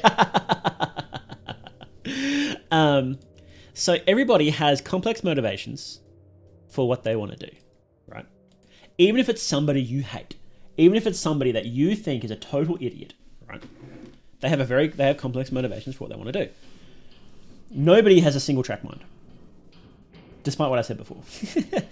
So, like, the most extreme political person has a reason for being that way. So, a member of the KKK back then has various reasons. Maybe the reason is, you know, they're not really that into the racism stuff, but their whole family was in it, so they feel they have to. Maybe the next guy's is, yeah, he just really hates, you know, he hates black people. And he actually wants to hurt them. And he doesn't really care about dressing up. He just really wants to hurt people, you know? And this and that, right? But when you're going to tell a story about it, you've got to understand that these people in these groups have different motivations, and just to paint them as a single, even bad guys, as a single shade of grey, of black and white, is just very tiring. Especially in a game that's supposed to be a detective story, when... If it's like Doom or whatever, who gives a shit, right? Yeah, cool, paint them as the evil guys, right?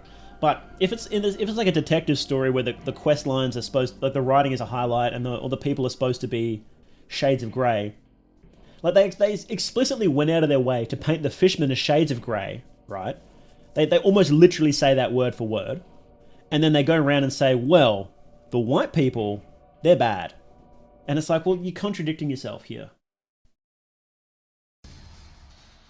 You know, that's just a specific game. You know, if it was the opposite, if they painted black people and they said like, oh, all the fishmen suck, right? It would be tiresome as well, right? You know.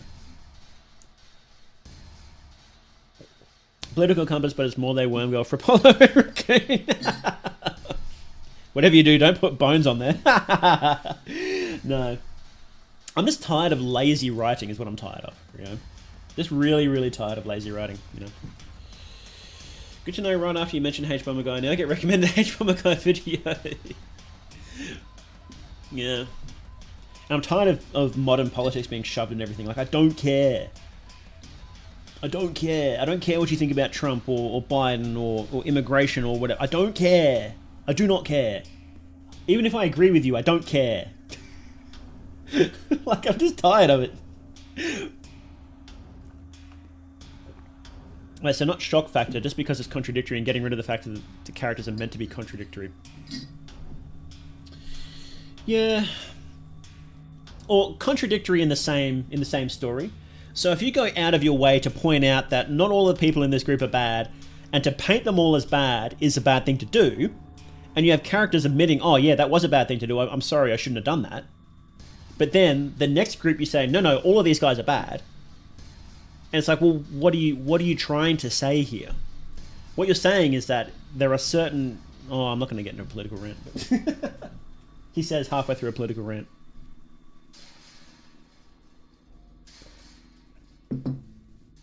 But no, these people, when they do that, right, there's either two reasons for it, right? They want to make a political statement and they want you to make you dislike a certain group, or they're idiots and bad writers. That's the two options there, right? When they do something like that, you know, if they were malicious, what they would be saying is that, no, you shouldn't discriminate against this group, but you should discriminate against this group, is what they're saying, or they're bad writers. And either way, I don't want anything to do with it. So, you know.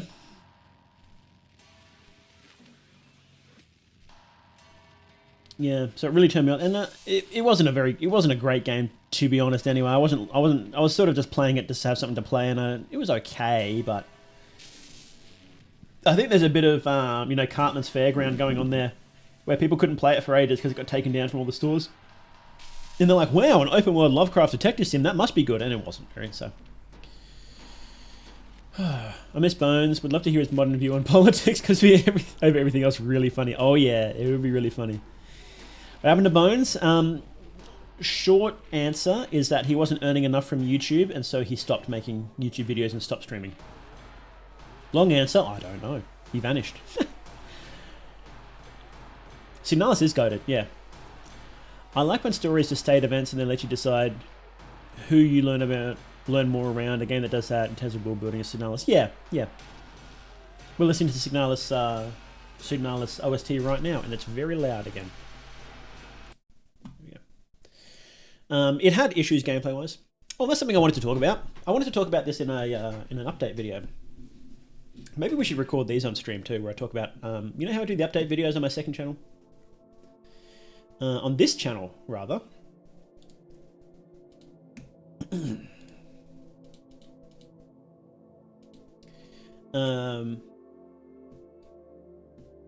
the guy under you? That's you. That's you guys. Oh, hang on, my chat is a little wonky, isn't it? Is that so high? Listen to Cigarette Wife. Cigarette Wife is such a good track, isn't it? There we go. Yeah, let's put on Cigarette Wife. Where is it? Oh, this isn't in alphabetical order. Here it is.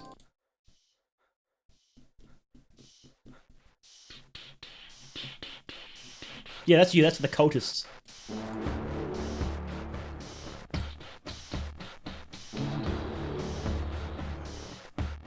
We're looking fresh. Hang on, let me see if I can pull up the full image. I've got it somewhere. I need to make like a proper reference image for it.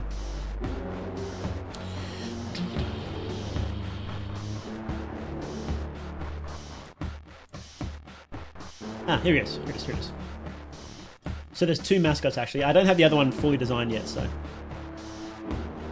That is not us. It is you. It is.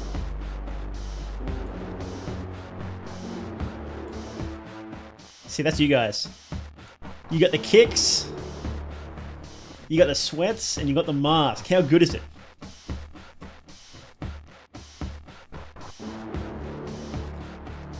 Shake him. Don't say that.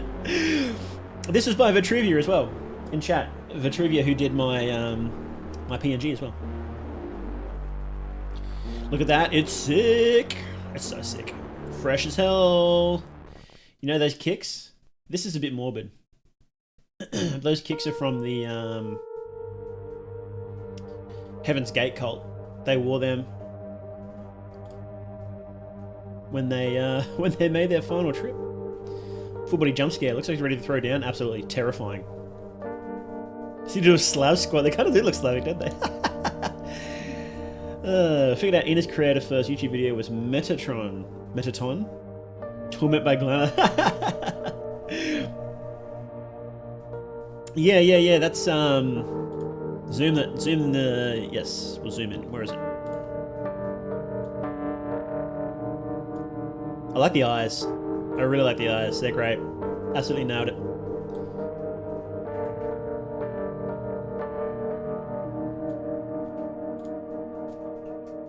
You can get you sports clothing. That's right. That was a reference you threw in there, wasn't it? Yeah. Looking real cheeky, but it's kind of funny. You do look like, you do look Slavic, don't you? 1980s Camp Murderer. That's great. Yes, that was actually one of the references. Was oops, where'd you go? One of the references was Zodiac Killer's Mask. Hang on, let me just grab the reference. Reference I'm going to show you.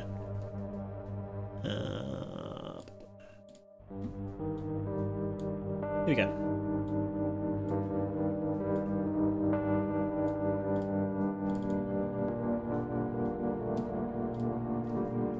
So that's the reference. And I think it came out... Let me just put that out there so you can see, you can compare.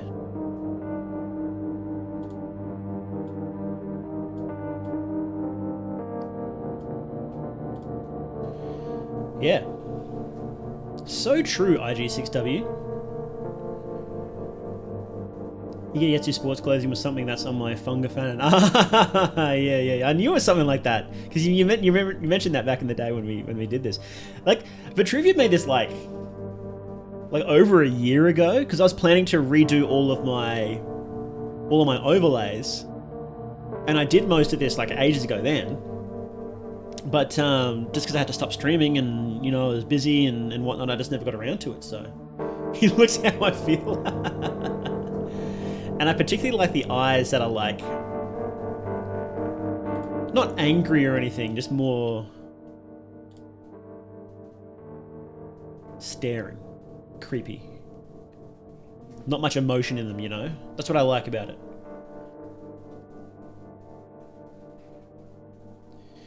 Heaven's Gate shoes, nice. Yeah. We got the kicks. I think they're the Cosmos. I think their style of shoe is actually called the Cosmos.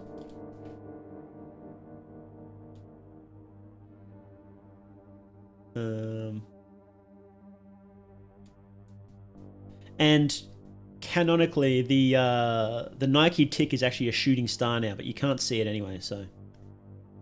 Oh well. An executioner's mask. Oh, it kind of does, doesn't it? No Kanye reference? No. No. I've never really been a Kanye fan, to be honest. I do like a couple of his songs, but I'm not that big into rap. I've tried listening to people, like I listened to like Donda and whatever, but I've just never really gotten into Kanye or rap in general. Like, I don't mind Taylor's stuff. Sorry, Tyler's stuff is alright. I'm still, even then, I'm still a bit hot and cold on Tyler, you know. I did like Earl Sweatshirt's EP. That was awesome. That was like a horror album. Maybe I was a bit like in a state of trance, sharing the same color as a sclera. Kind of like to give it another... Yes, you did really well, yeah. It is almost trance-like, isn't it?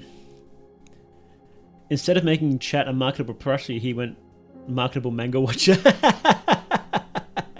Looks like he's really got all Tim Tams and no milk. The roommate's create, and the roommate's responsible. He does, doesn't he? Opens the fridge, no milk. Love Tyler the Creator. I'm so hot and cold on him. Sometimes I'm just super into him and I love him, and other times I'm like, man, fuck this guy. Like, I really loved... I think that one of the best videos on YouTube is... Igor teaser. The Igor teaser video, which I can't show because I'll definitely get copyright struck, but let me pull it up. I'll link it here. Igor teaser. It's legit one of the best... Yeah, here it is. That's enough of that. So here. That one. So good. So good. I love it. He's in Belgium. That would have been awesome. I wouldn't mind. Like, if he came here and I realized and I had money for it, I would definitely go see him, I reckon. His latest album, again, I was pretty hot and cold on that one too. I liked some of the tracks, hated some of the other ones. You know, really up and down. But it is what it is, right? I'm not look. I'm not losing sleep because I'm not that into rap, right? I'm a white boy. It means I like video game music and anime music.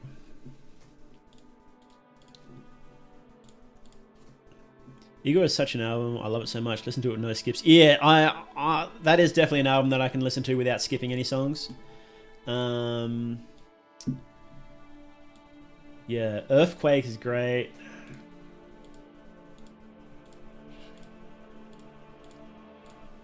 You know what? You know what I hate though? I can't sing along with Tyler's stuff. I can't do it.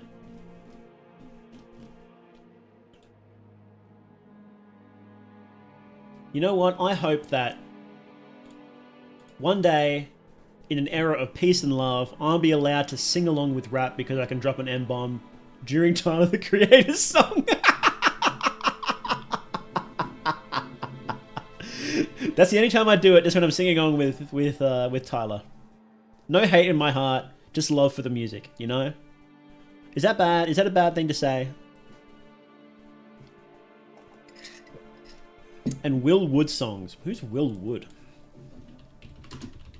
You know who I like? I'll have a look at that. I don't know who that is, but I'll definitely check him out because I'm always on the lookout for a couple more songs to listen to, right? That's crazy. I like the music. I'm feeling it, and then I have to stop and I'm taken out of the song because I can't sing a word. You know. Whose fault is that? Huh? Whose fault is that? Is it my fault? No. Is it Taylor's fault? I don't know. Maybe. Couldn't torch that information out of me.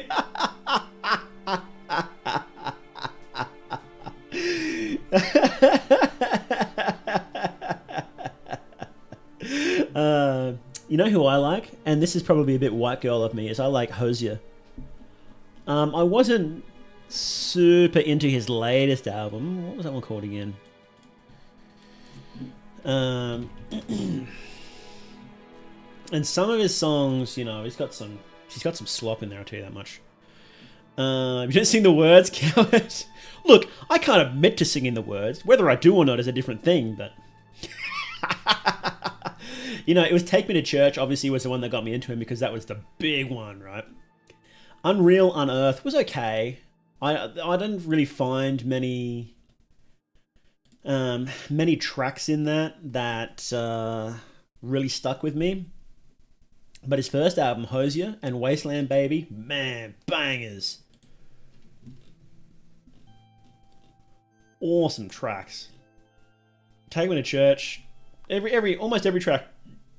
Oh, excuse me, on his first album. Awesome, no skips. Wasteland Baby, a couple of skips on that, to be honest. A couple of skips on Wasteland Baby. What about Unreal Unearthed? Do I even remember any of these songs? I don't even remember these songs. I just haven't listened to it enough because I'm just not that into it, you know. Mount a pink tied top and jean shorts, listen to Hosier, embarrassing as in a worker. Playboy Cardi. I've never listened to a Playboy Cardi song, and God willing, I never will. Sing karaoke is multitasking. You have to read, follow the rhythm, put that into words, and overcome the stage fright, and not drop any gamer words at the same time. So yeah, it is a lot going on there. It's an hour-long album. That's pretty good. Well, most of his stuff's about that long. Okay, never mind. Never mind. If you got the tied top and jorts on, the white girls on the outside. So true. So true. Who else do I like? I've been re-listening to Gojira again lately. I used to be super into them. Although they fell off pretty hard, I think, in my personal opinion. Oh, you know who I have been listening to? Teto Mechaloton. I'm gonna show Mechaloton. You guys are gonna listen to Mechaloton. I'm working up the courage to ask them if I can play their music on my stream. So, listen to Mechaloton. Particularly Third Rail. Can you hear that? They're doing work across the road now. That's annoying. It's Sunday, guys.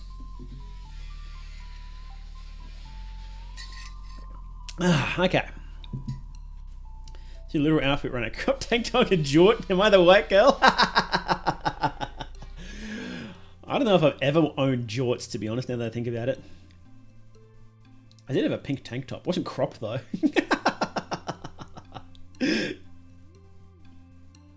I guess you might call it a wife beater, I guess. Americans call it. We just call it a singlet here. You're the white girl we made along the way. You can hear it? Ah, it's annoying. Hang on, let me see if... Closing... Oh, if I close the curtain, then my camera won't pick me up. Whatever, we'll just have to eat it. If you the game word accidentally during karaoke, you can make $1 million over it. Oh, lordy. Let's not get started on that, I'll tell you that much. Well, if that's the way things are going, maybe I will be able to sing it sooner than later.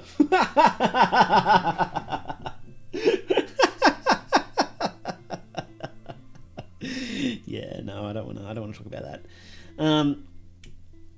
Yeah, I think one day I wouldn't mind getting into making my own music. It's just hard to learn that stuff. I've tried, and it's just very hard, you know. She, her pronouns, and blue hair now. I think someone drew me like that once. No, it was pink hair. It was pink hair. Do I still have that? Yes, I do. I've got a couple. Hang on, we've got a couple. This is from ages ago when one of my intros I asked people to redraw me, and they drew me with pink hair. They also drew me like this. This might be my favorite. This one, cat girl with nya on the head with pink hair. Oh, that was great. I don't remember who drew these. Unfortunately, I didn't have the names attached to it. I should have. I'm a lady though. I feel like the joys can get a pass. Yeah, exactly. You slay, queen. You serve. And oh, this one. Maybe this one wins. Speaking of serving, seeing edits of my this was ages ago. This was so funny. There was some bangers too. There was an artist who stopped watching a while ago, unfortunately, and they did some awesome ones. They did this one. It was great. Look at how sick that is. That's so good.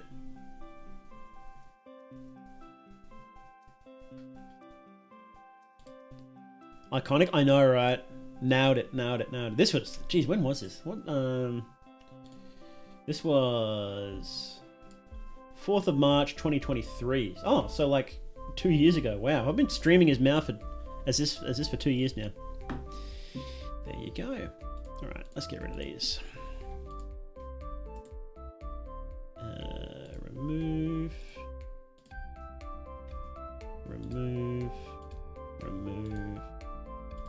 Remove, and goodbye Mothman, and goodbye that one, and all these books. I like to keep my my OBS clean and remove all this stuff, otherwise it's just a mess. It's a mess. Sis. Oh, right. Uzumaki, yeah. OG, yeah, that was a classic one. Let's see a Tumblr sexy man now, because I think it'd be funny. I am a Tumblr sexy man. Or if you mean like the Western cartoon style, that would be pretty funny actually, yeah. Uzumaki. This one, no, this was it. This was the one. That's me. That's literally me. Oh, someone posted that and I could never unsee it. I can never unsee it. Oh, it's terrible. It's terrible. Let's get rid of that before I have a fit. Okay. What are we doing? What are we doing, gang? Mao gang? Rare Mao variants.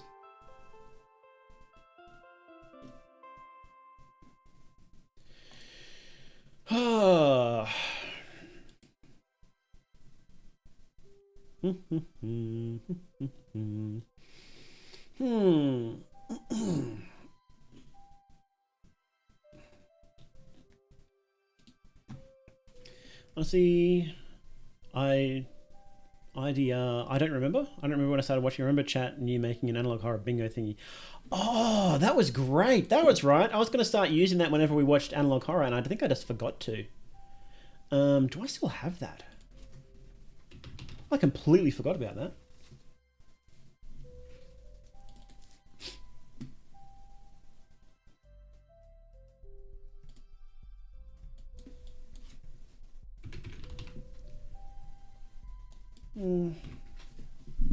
Where did I... Let's see. Bingo. I'm trying to wait for this this drilling to stop before I start work, you know. Start playing some games, you know. I think your chat is super slow, is it? Slow as in good?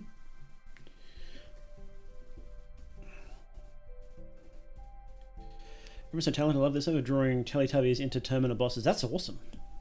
That's great. I love it when people do random stuff like that. Oh, hang on. Let me pull this up. There's something I want your guys' opinion on, and I don't want to think I'm just being like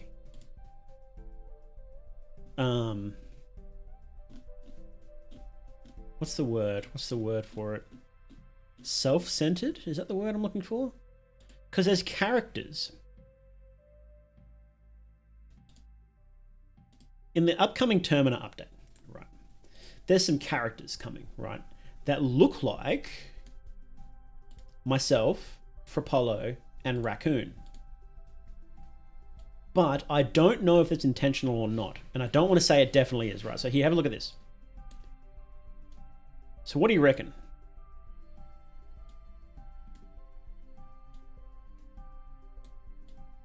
Do you think that's intentional?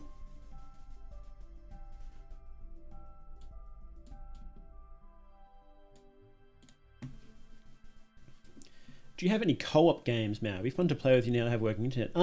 Yes. Raccoon and I were going to play Lethal Company, if you've got that. Man, that's so much fun. I love Lethal Company.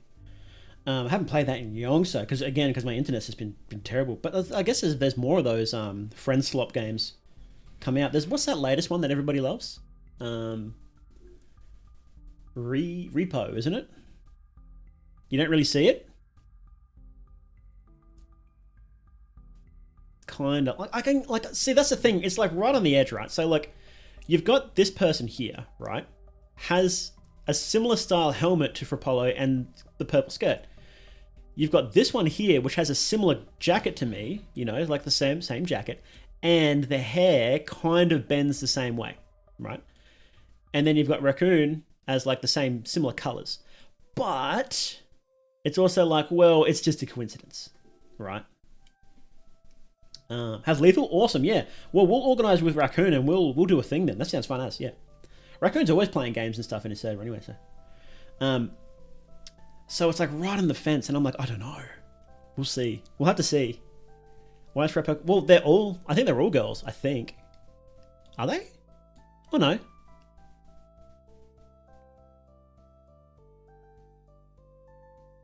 No, I guess not. My mistake. Look, I guess we'll see when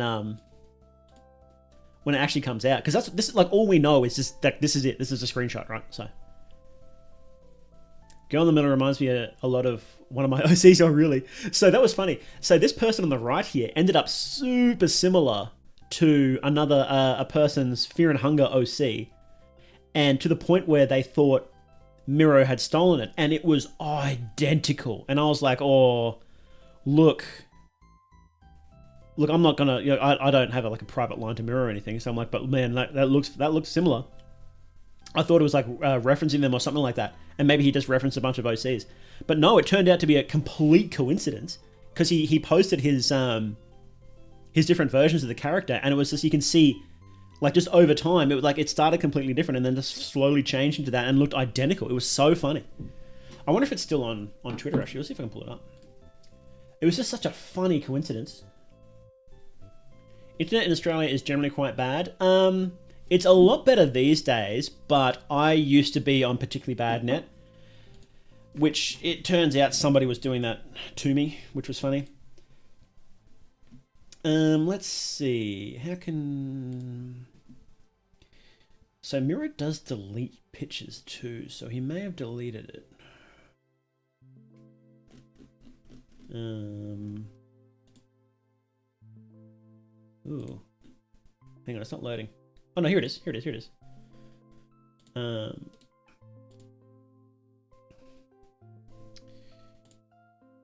Oh wow, is this not loading? Hang on, did my net die?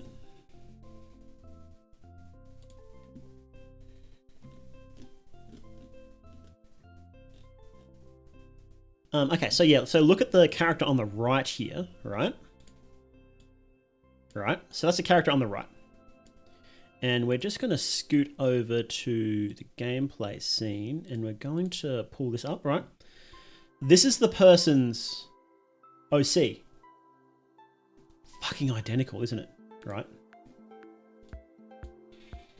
Like, that's uncanny, isn't it? Right? Like, that's just super uncanny, right? You would think that, oh yeah, they're based on, that's probably based on them, right? As like a reference or something, right? But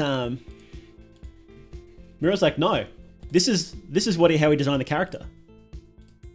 So like you can see, like they just change over time, and it just by sheer chance ended up almost identical to this character. Like, you know, with a fan base as big as Fear and Hunger, you can sort of see that happening eventually.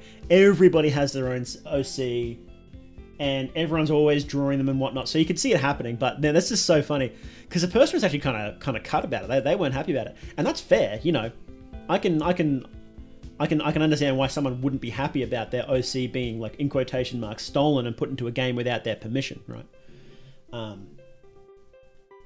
Because, like, you know, as I'm 100% fine if somebody wants to, you know, add a reference to me in their game or what have you.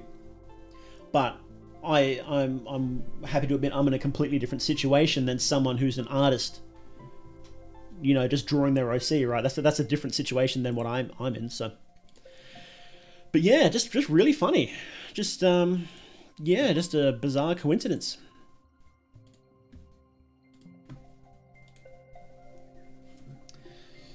That's Abella's pants. Oh, it is, isn't it? It is Abella's pants, isn't it? Yeah.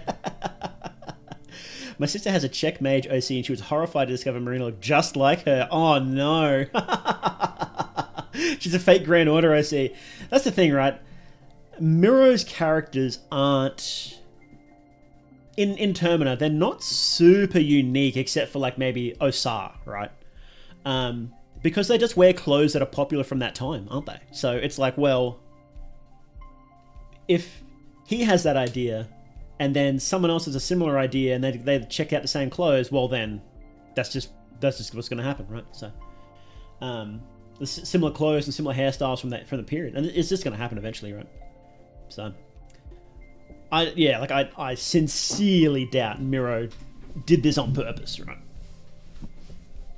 Sincerely. Miro's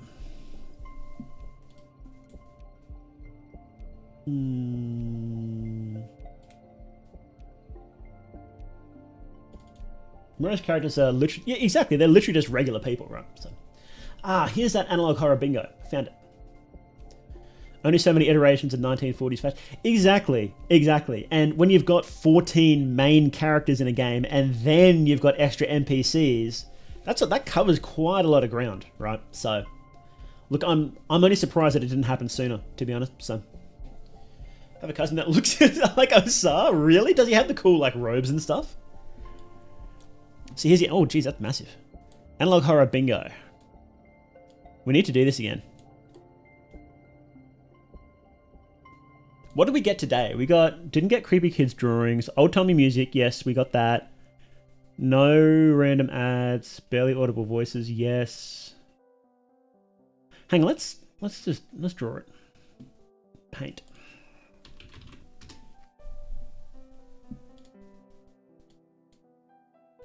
Golly, that's big. Gameplay, no, get rid of that. Can I capture this paint? Hang on. No, not that. Hang on, I need to make a new window capture. gameplay paint. And we want to capture MS Paint. There we go. Yeah. Can we zoom in a little? No, we can't really zoom in a little. Hang on. Ugh. That's terrible. Oh, why am I shaking? Why am I shaking so much? What's going on? This'll do. Okay. That'll do. Okay. So today we got brushes. Here we go. Seems to be bigger. Where's the size? Here it is. Cool. We didn't get remember when EAS stuff was far more popular and used in basically every series? Yeah, I'm sort of sick of EAS. To be honest, I never liked it that much in the first place, but now it's everywhere. Traditional robes, no, unless you have to force him to dance ethnic traditional dances. Yeah, make him dance the dance macabre. This is her, and again, she knows nothing about Termina when she made her like you. That's funny as.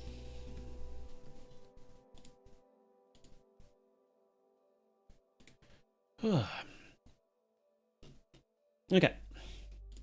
So no creepy kids drawings. Old timey music, we did get that. Random ads, cutaways, we didn't really get that. Barely audible voices, yes. Lab experiments, no. Transcribed audio, yes we did. Religious horror, did we get religious horror? No, we didn't. News alert / PSA. Now, no, so the PSA is specifically for like warnings for monsters that are about. So the nature show I don't think counts. I don't think that counts. Because it's not like an alert, like warning, there's monsters in the area. It's like, no, it's just talking about monsters. So I don't think that counts. Creepy toys mascots, no. Cult, no. Stick figures, no. AI voices, yes, we did. VHS effects free, yes, we did. Photoshop face, no, I don't think. So we didn't get any Photoshop faces. So the drawings didn't count because they're drawings, right? No censorship. 911. We did get a 911 call. Yes, we did. Very briefly in the script writing one. Virus, no. Emergency alert siren, no. Government corporate conspiracies, no. Manipulated hijack broadcast, probably. So that would be the nature one, yeah. POV camcorder, yes. Loud ongoing screaming, yes, because we had the deer going bah. Categories, ranking stages. Would you guys think that the deer counts as like categories / stages / rankings? Because you know, like, so that the idea behind this one is that, you know how in Mandela there's like the different levels of being of the intruders and whatnot. So this is it's analog horror bingo, and we're just going through the ones we watched today and trying to remember which bingo, if we got a bingo. So I don't think we're going to get a bingo. We didn't get before and after comparisons. We didn't get cartoons. Oh, I should remove cartoons because that's just like, that's like when they just use cartoons and then like as like random footage they throw in, you know how they do that sometimes. I don't like that option, but we didn't get any anyway. So I don't think it matters anyway because we're not going to get a bingo. So, and no, it's not ranking the monsters, so that doesn't really matter. So yeah, we did well today on the bingo, at least.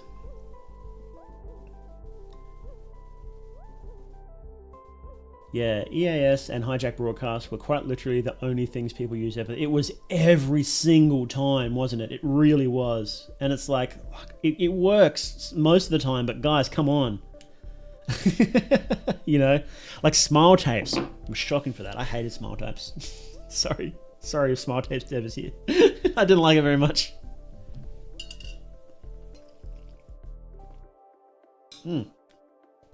Boy, I haven't spoken this much in a long time. I think my throat's gonna be killing me tomorrow. Okay. Well, so we did well on the bingo today, that's for sure.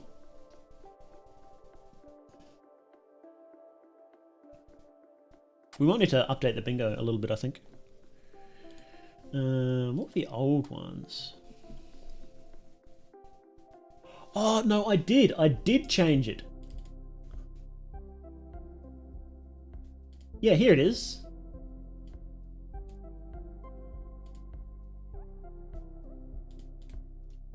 So I changed the cartoons to funny when trying to be scary. Yes, okay. That's much better. And that happens a lot. That happens a lot. That happened a bit today. But even so, we wouldn't have got a bingo. So, all right, cool. All right, that's enough of that. Goodbye.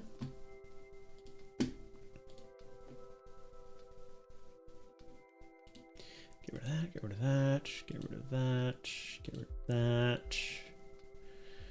Don't need that. Let's see. I've been playing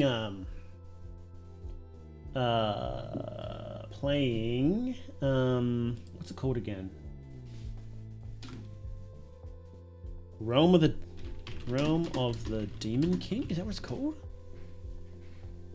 No. It's my Steam. Labyrinth of the Demon King.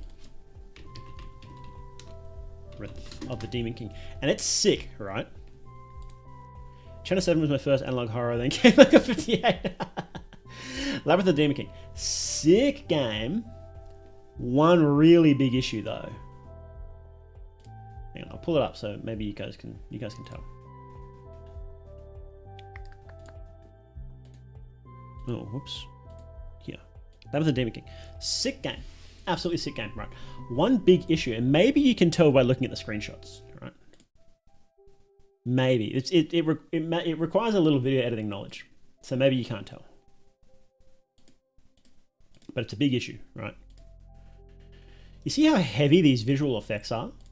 Like the visual snow on it, right?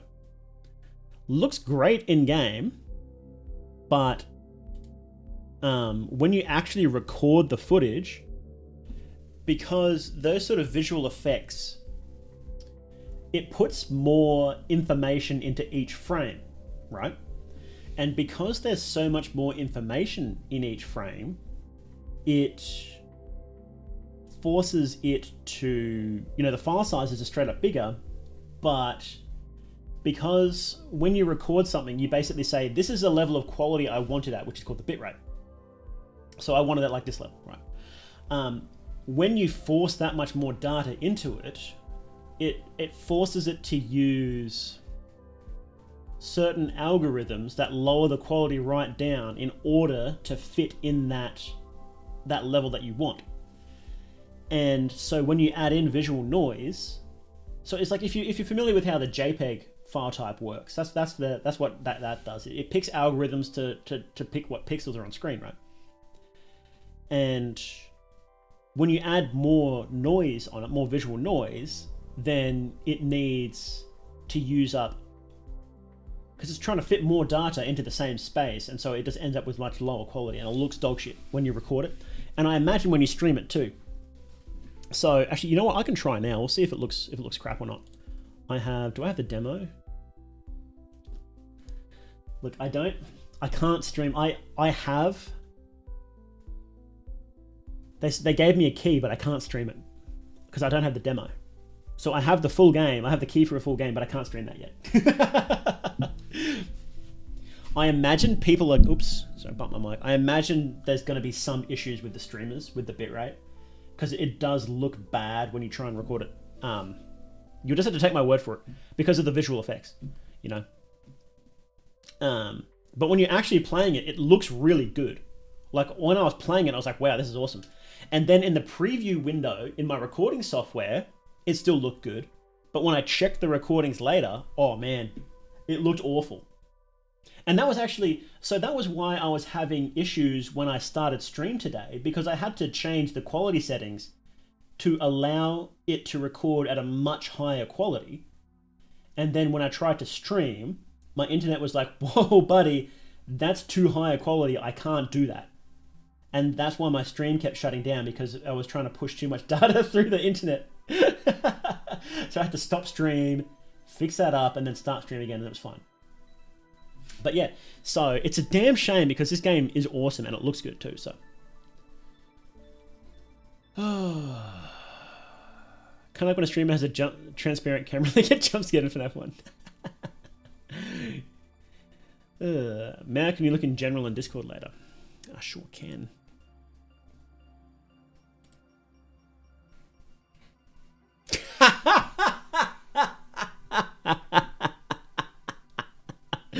That's actually true. That's so true. I don't ever recall the EAS sounding at 10 a.m. or so. To be woken up at 2 a.m. by that sound, we truly terrifying. Oh yeah, yeah. We had fire alarm go off here, smoke detector go off here the other day for no reason, and they're terrifying enough as it is. I fucking hate them. Mao variants. Oh. Yeah, anyway, definitely check out here. Well, I'll post a link, because this game is sick. This game is sick, by the way. I'm playing through it, and yeah, awesome. Go check it out. If you like survival horror, first-person survival horror, it's pretty good. It's tough. It's not as tough as some, but you will get owned. You are going to get owned.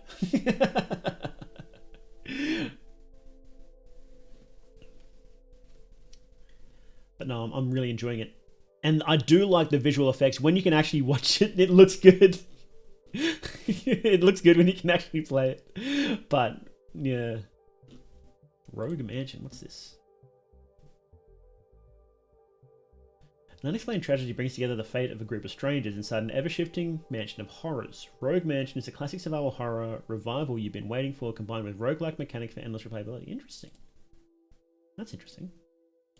Resident Evil roguelike. Well, those monsters look cool, don't they? That's pretty... Wait. Let's listen to the Loop Hero OST. I love Loop Hero. Well, I don't love it. It's okay. That's a cool design, though. A ghost. Pretty generic. Blood floor. Yeah, that's okay. It's okay. Oh, Malvincible War. Ah, that's what you were saying. Also, there's another game. SSR Wives. The Murder of My Winter Crush. Yes. This one looks sick. Great art in this one. I love the art. So cool.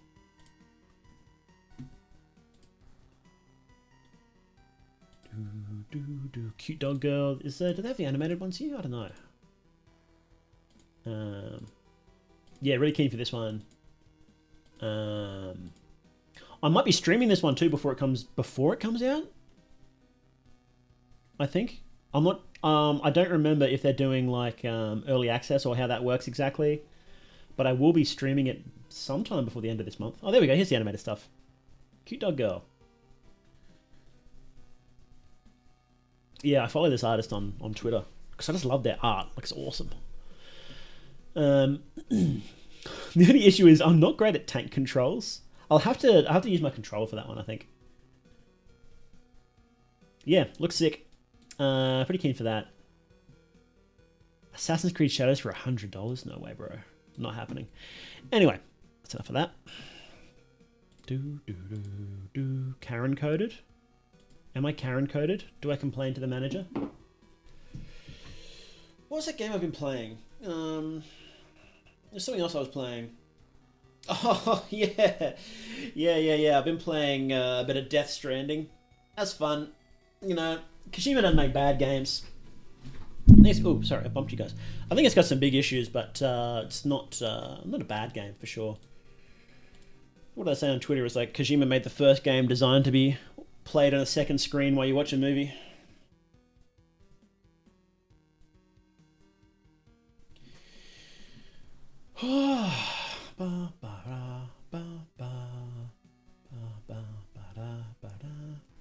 Only issue was the one pink Mao variant isn't a Viltrumite marks since the other one is ready, Moustache Mark's place. I haven't watched any. I watched the first season of what's it called? Invincible. I watched the first season and it was okay.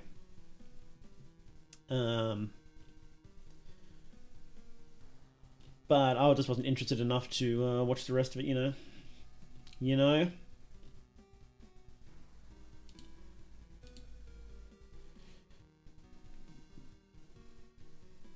The one character with the coat and the gun and the... Oh, yeah. Yes. Yes, she was carrying coat, wasn't she? Yeah, that's funny. I wonder if that's inspired by... Because I think that's sort of like Leon's coat. So I wonder if... But Karen was kind of inspired by the guy from Dead Rising, so I don't know. Miro uses a lot of references, so...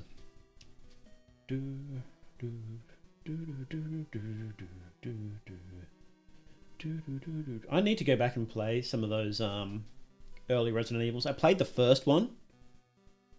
I don't remember if I ever finished it. It's been so long since I played it. I probably didn't, but I couldn't tell you. Hello, capital is Theven. Have you seen the Google Doc going around the Funga Reddit about how we made the gods and not vice versa? No, I haven't. Can you post that link here if you can? It should be able to. I want to read that. We can react to that. Lore reactions. Let's go. That might be fun.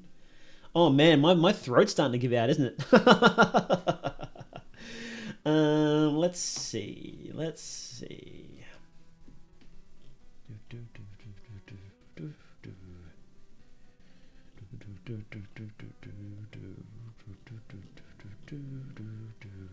All I'm seeing is Minecraft Fear and Hunger memes here, to be honest. Let's pull it up, huh? Oh, can I actually pull it up? Let's see. Yeah, here we go. I do actually have a Reddit account, by the way. I just don't really use it.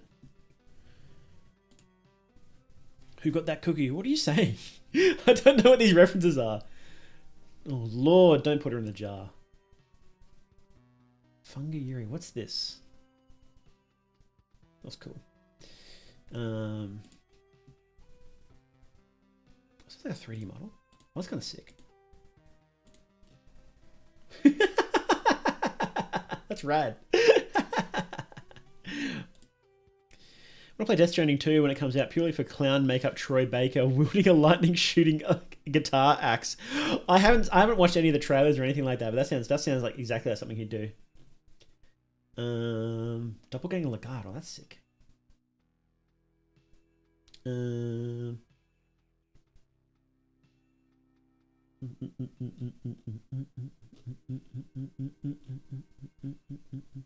Oh, someone's posting about Bonesy. Let's see. Oh, let's react to this. I miss him really liked his videos and jokes about how you shouldn't kill the skeletons. Oh, hang on. I better close this first in case this is something suspicious.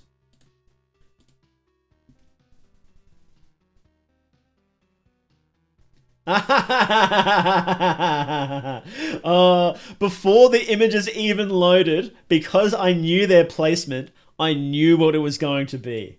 I knew it.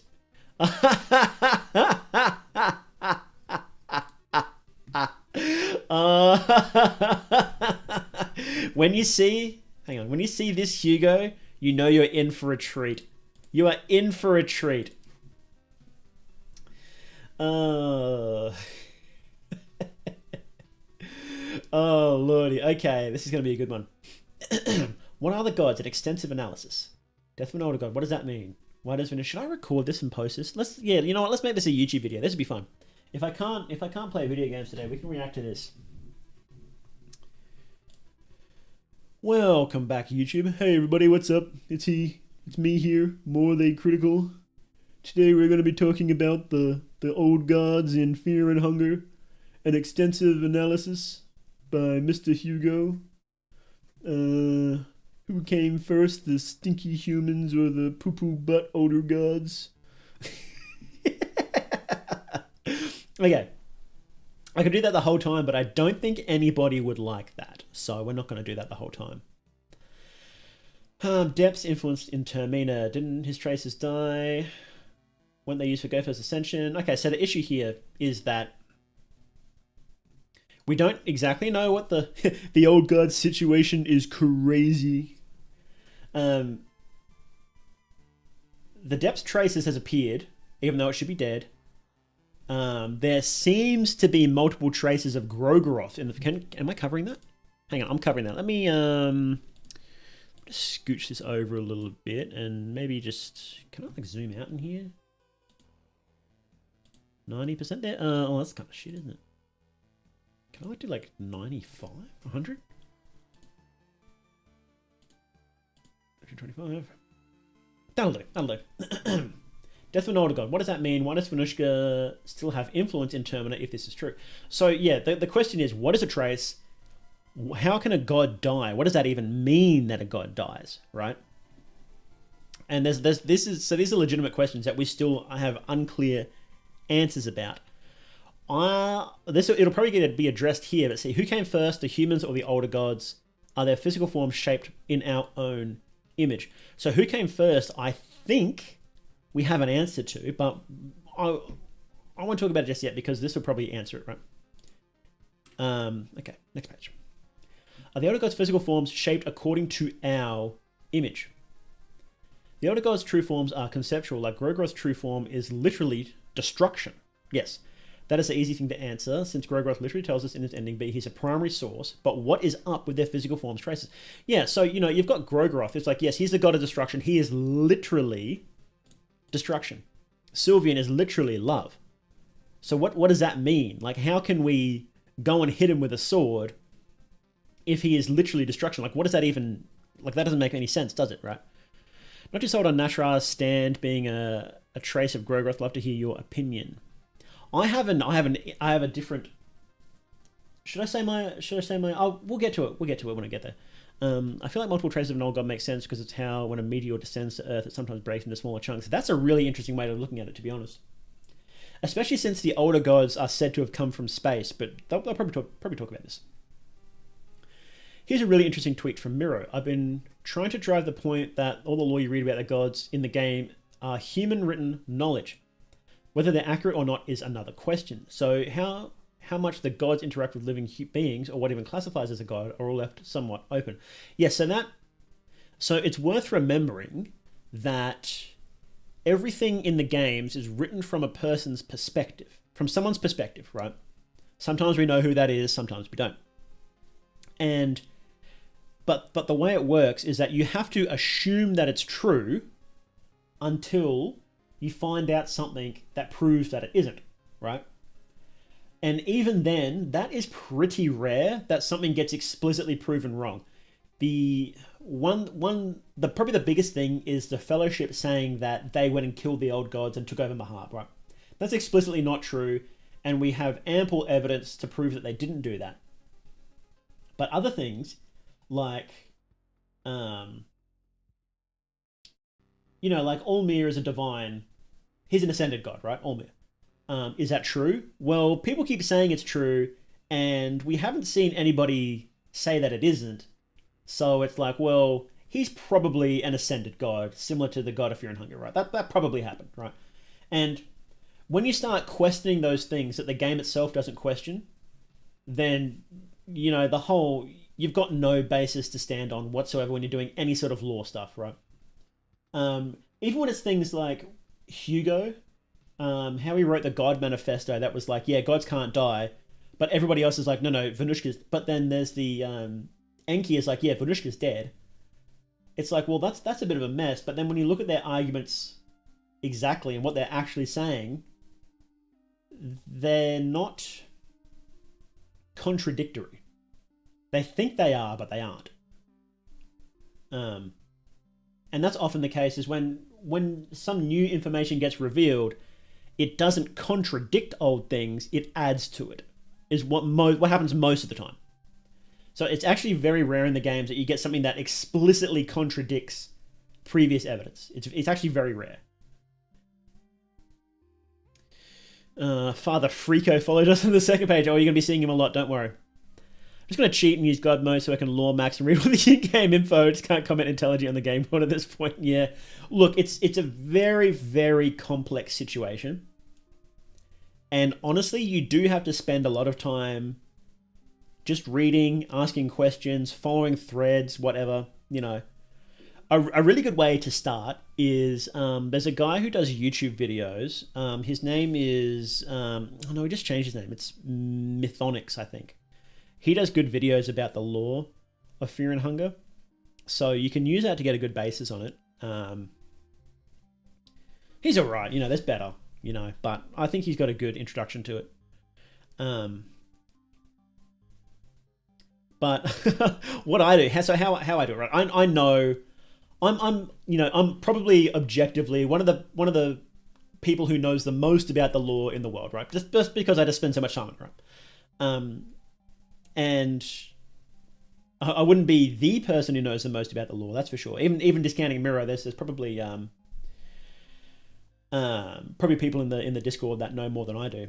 But the way it works for me is that I'll just like look at stuff in game, and I'll just ask a question, right? And I try to ask questions that nobody's asked before, or I haven't seen anybody ask before, right? So like with Bethel, right? I was having a conversation with Wormgirl, and Wormgirl says, yeah, he kind of looks like he was pregnant. Like his missing belly looks like he was pregnant. And I was like, oh, that's interesting. And that made me think about Bethel. And I was like, okay, so why does he look like that? Why does he look weird? Is one question. Let me pull him up. Let me just pull him up real quick. Fear and Hunger Bethel. Or Bethel. I like calling him Bethel because it goes back to his Christian roots. Yep. We're gonna pull that bad boy up. You can load it. You can do it. Okay. So is this gonna? Yes. So Bethel, right? Can we actually zoom in on this?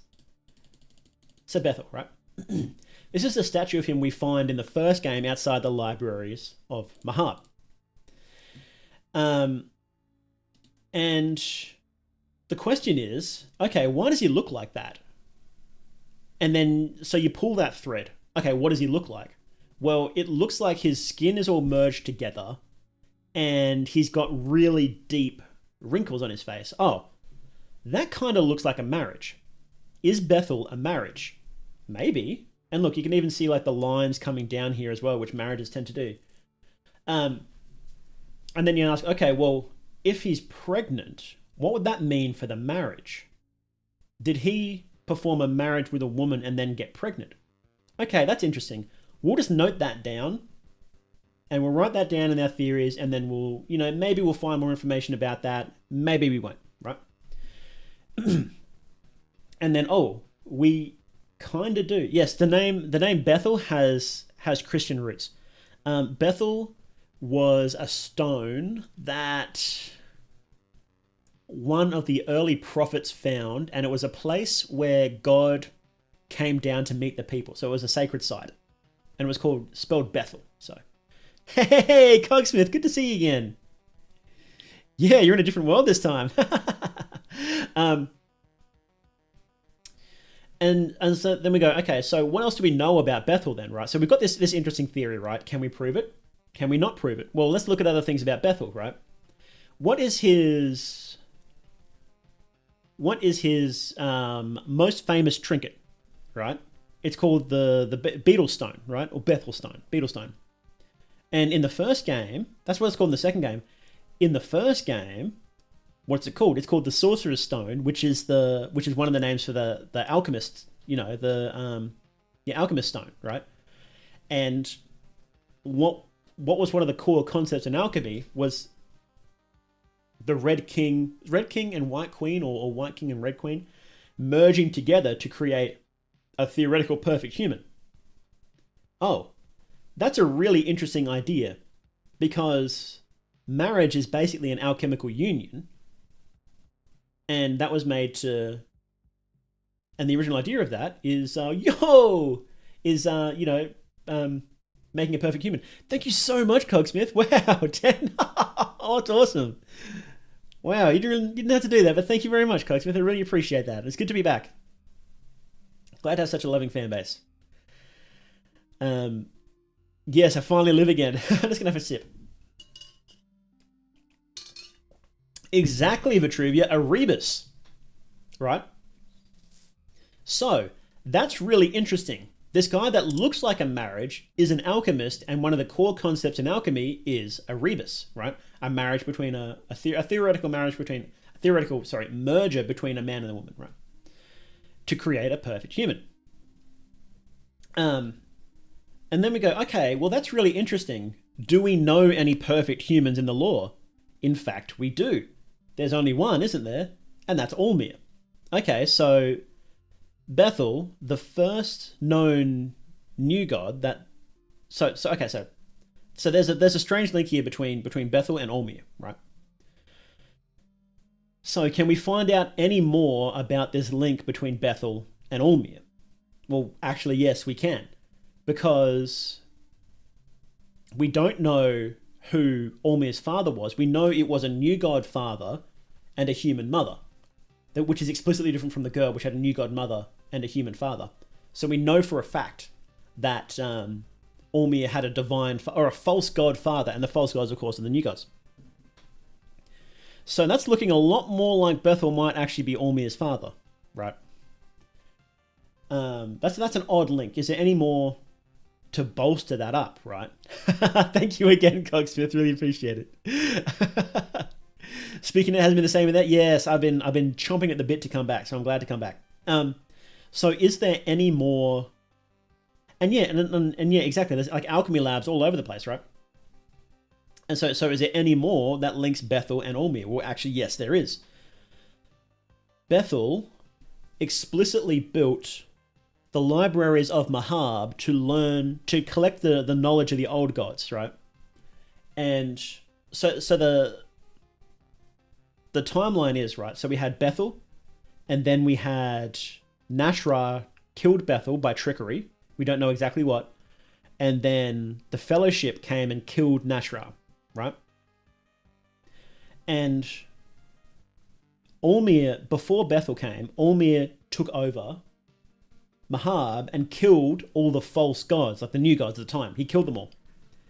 And then somehow Bethel comes along, this guy who is apparently related to Olmir, and we don't know exactly when he started. We don't know exactly when his library was built, but we know that Olmir rebuilt Mahab because that was part of his project. So then you've got this new god who is explicitly interested in the old gods, just happens to be the very first new god after Olmir takes over. And he's apparently related to him somehow, right? So you can see how these theories sort of come about, right? And so the next step, of course, is that, well, Bethel was a new god before Olmir came over. He gave birth to Olmir, created this perfect human to take over, and set up a plot to kill the rest of the new gods and take over and reform their religion into an old god-centric religion, right? Oh, that's a crazy theory, but you can see how he got there, right? Oh, that's a pretty insane theory, isn't it? But it makes sense, doesn't it? And I also know how Bethel died. You can prove that too with crazy theories like this. But I'll save that. I'll save that one for later.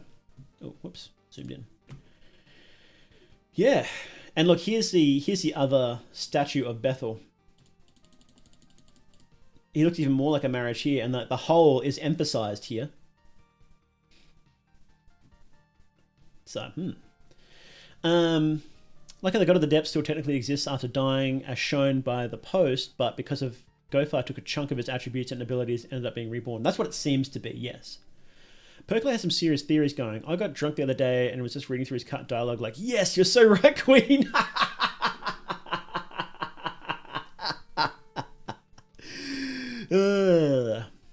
Something weaker, and for those who are really lost in the dark and forgotten by the world as well. Yeah, so the traces of the depths are really interesting. Yeah. Like how Venushka was technically killed, but still exists in a different form. Venushka's really interesting and actually ties back into Bethel, but I'm going to do that in a video soon. So after this one I'm working on, so after this next video I'm working on about the Yellow King, I'm going to be doing a video about this theory. This is the heart of the video. The video is about quite a few things, actually. It's a bit of a collection, a bit of a miscellaneous one, sort of like the Pocket Cat video. But it goes into Ormir's birth, his father, his likely father. This is all theories, of course. Venushka, and the war in Mahab. So, that's why the Ormir religion seems to be competing with the old. No, it's the same thing. Ormir worship is old god worship, but in pre-Hevel, or as one girl says, pre-Hevel, it's different. It's not Ormir worship, it's sulfur worship. It's different again. Oh, I've got a hell of a theory for that one, I tell you that much. Oh man, it's 4D chess. I kinda want to say it now, but it's a long one. And I want to save it for the video. It's a banger. I think it's a real banger. Why? But you've hit it right on the head there. You've hit it right on the head, Smug Ryoko. Why the apparent inheritor of the Ormir religion seems to be at odds with old god worship. In fact, that's something I didn't even think about adding into the video. So I'm gonna write that down. Thank you for that. I could spell worship.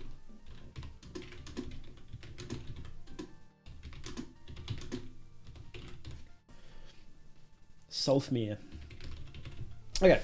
Hey, Aluk, how you doing? Good to see you again. Always thought that hole was head-shaped or something referencing Nashra for killing Bethel. Oh, that'd be funny. Think that drug thing's gonna get read out loud? Hey, Blue, how you doing? Pre-Hevel. Do you think old gods can be killed in the first place? Their concept second form. It says humans thinking Venushka was killed. It's complicated. Anyway, that was a big divergence from where we were going. Yes, everything is written from someone's perspective, and you can usually assume it's correct as far as humans know, unless it's explicitly stated otherwise elsewhere. And usually it's not the case. Honestly, if you have any questions, just pop into the official Discord and ask in their lore chat. They're pretty friendly in there. Okay.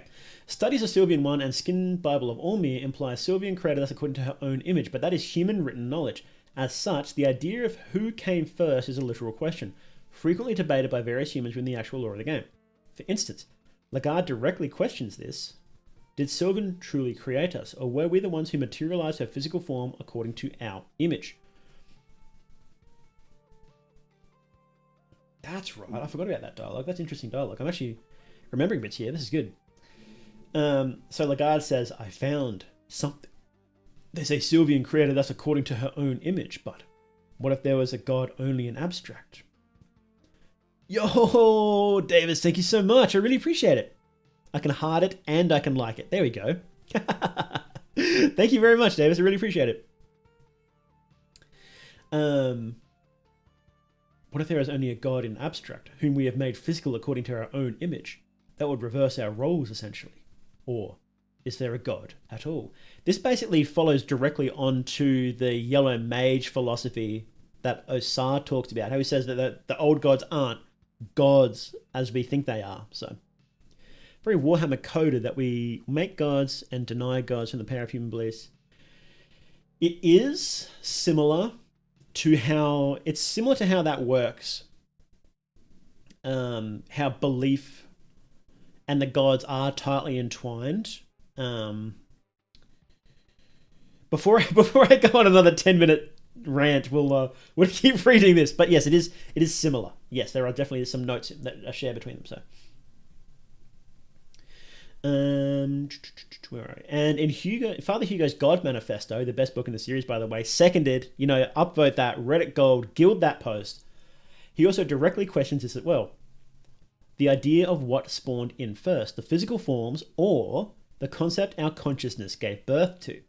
So again, specifically, that's Grogoroth is the god of destruction. He is destruction.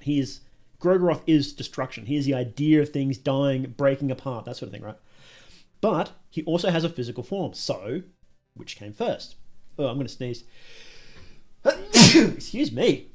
Ugh. Hang on, I need to blow my nose. Just give me 1 sec.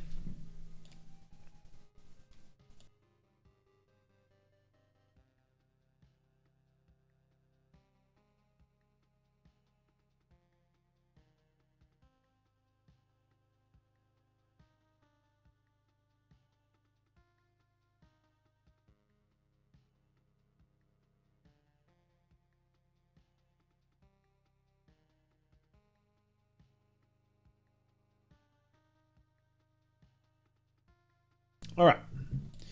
Golly. Ugh. So here's one of the very important questions to ask and answer in the simple Google Doc. Was it truly our human view of the concepts that shape the older gods' physical appearance, aka their traces/cells? Shells. Good question. And that's all these theories come down to.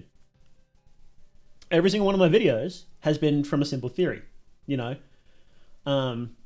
What's the deal? Often my bigger videos often come from bigger questions. Like my logic video came from the question, what's the deal with logic? What's the deal with sulfur? That sort of stuff.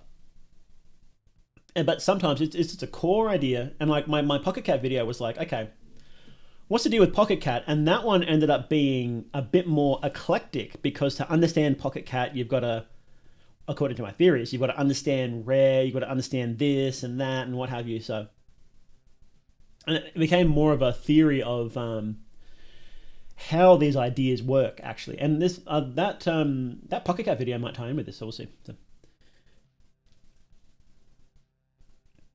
when I'm trying to picture this, is basically how we view concepts like Mother Nature. Stop putting Pocket Cat jump scares on the screen. Binge watching your Fear and Hunger 2 playthrough, loving it so far. Just got to episode 6. Oh, awesome! I'm glad. Well, hopefully we'll have some more streams. Well, I thought the update was going to come out when I made my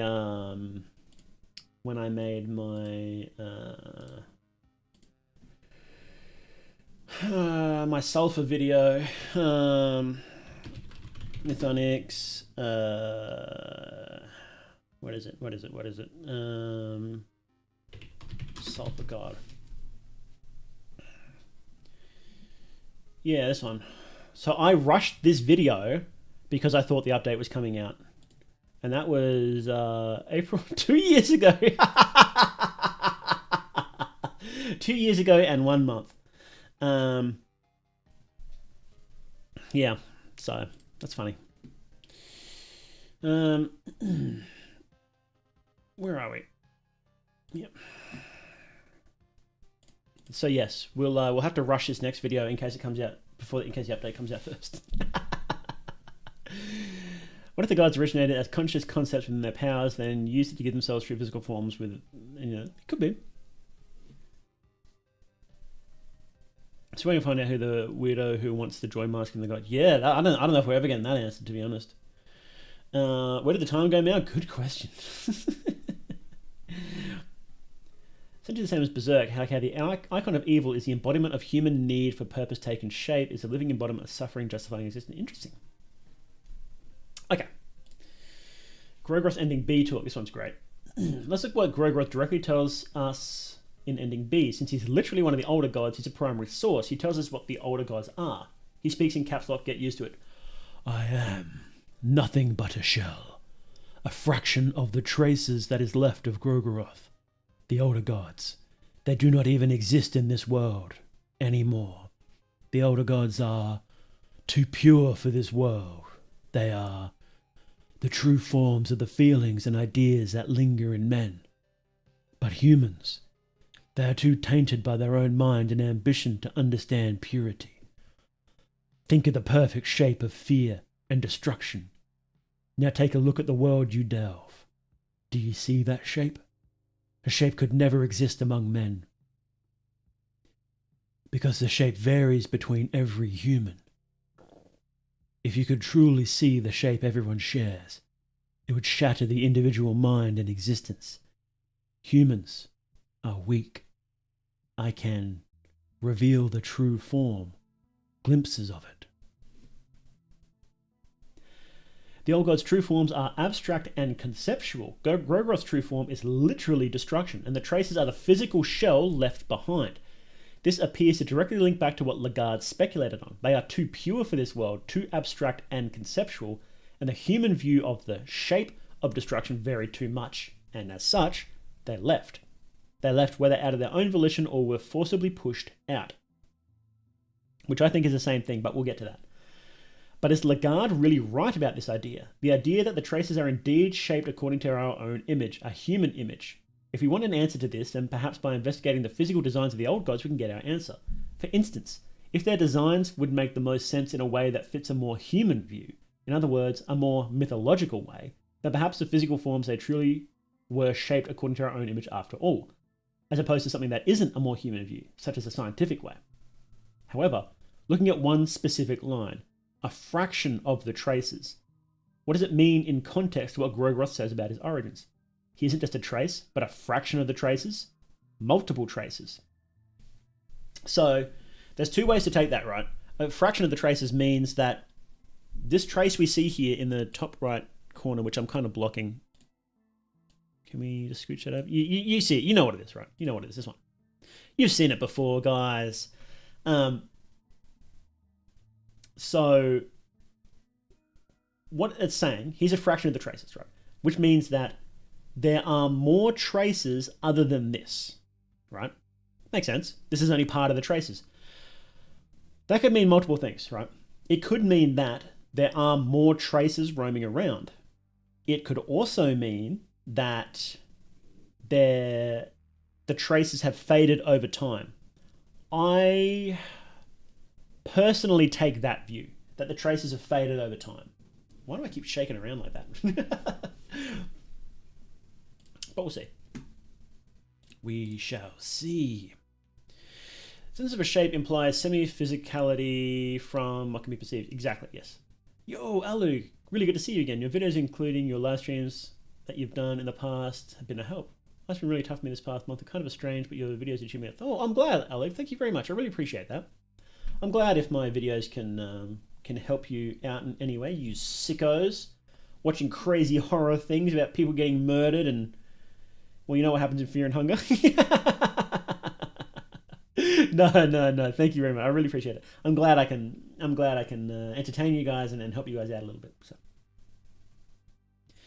would traces be similar to the multiple selections of Christ, i.e., Catholic versus Jewish? No. So there isn't really an equivalent, as far as I'm aware, in other religions. So this seems to be a concept that's fairly unique in the game. So a trace. So right, you've got a god, right? You've got a god. It lives in the green hue, and it's an idea. It's a perfect concept, right? It's a perfect concept of destruction. When he's in reality, he comes down to reality, and he's got the physical form, and that is the god as well. So that is similar to Christ. Christ being God, the Catholic God, a Christian God rather. And Jesus and God are the same thing. But Jesus has a physical form. You might even say he is the physical form. Not quite, but you know what I mean. So the physical form is integral to Jesus, basically, is what I'm saying. If God left, right? So you've got God and you've got Jesus. If God left and Jesus stayed, obviously that's obviously not how it works, but theoretically, right? And Jesus stayed, then Jesus would be the trace, right? So he still has a link to divinity, but he's still roaming around there. He isn't the full divinity. He isn't the true God, right? It's kind of difficult to explain, and it doesn't quite match on to Christianity, but you know that's sort of how you might explain it, right?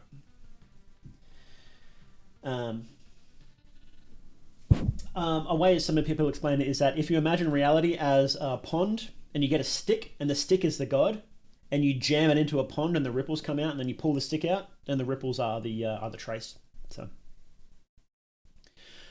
Evocates are concepts, living stories, much stronger and older ones with very strong bases like nature creation, things everyone believe in.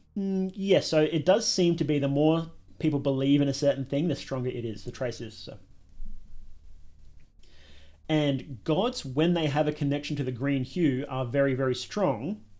But then when they leave, their trace relies on belief. But that gives you a hint about what the green hue is, doesn't it? Seems similar to the concept of emanations in Platonism. Yes, it is very similar to Platonism. Very similar. Yes. Okay. This is a theory about a fact that Miro confirmed in an official thesis he made about the first game. You can find it on page 31. The clues are not present in the game, as well, such as how the new gods directly confirm that an older god trace, not specified, and how both traces are two larger horns, two smaller spiky horns. What is this?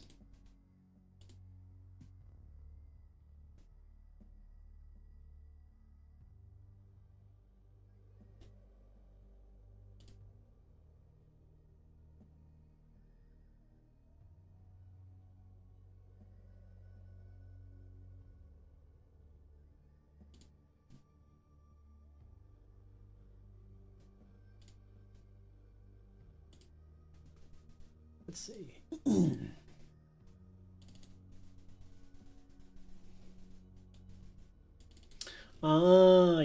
Yes. So Miro made Fear and Hunger as part of a university thing.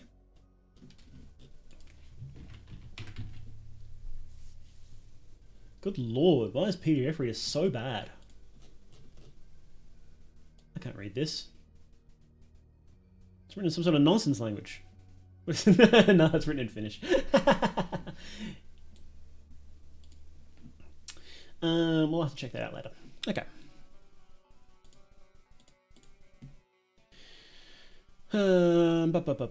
Let's see. Recalling back to what Grogroth said, I am nothing but a shell, a fraction of the traces that is left of Grothroth. Keyword here, fraction. He isn't a trace, but a fraction of the traces, which could be implying there are multiple traces of Grothroth. And we see that to be 100% true. After all, that's good and all, but why are there multiple traces in the first place? Grothroth's just destruction. What's the deal with that? Why are the designs quite different? So, can we actually... You can kind of see it on the right there. Let me just make it a bit bigger so you can see. So we have multiple appearances of Grothroth. So you can see 4 or 3 in the game here, right? So the one in the book there looks really similar to how we actually fight him. I think it's a little different, but it's basically the same thing, right? And then you've got the one that Nashra makes spawn. And then you've also got this one on the top right there. That might be the same thing, might just be a stylized drawing error, right?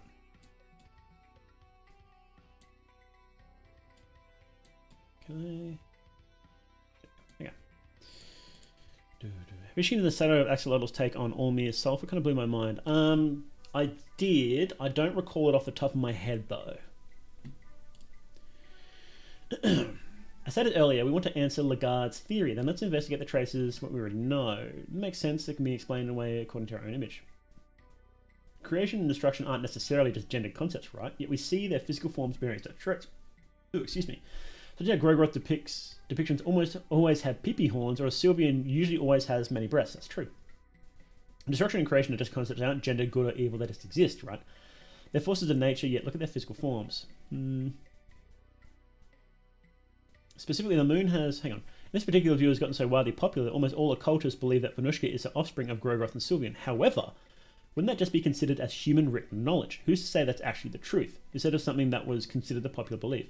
Scientifically, the moon is just some rock in space orbiting Earth, yet his traces show him with those Ophanim rings, and the many eyes representing his ever-watching nature at night, something that is hiding in plain sight, even though the actual moon doesn't really do that, right? When was this written?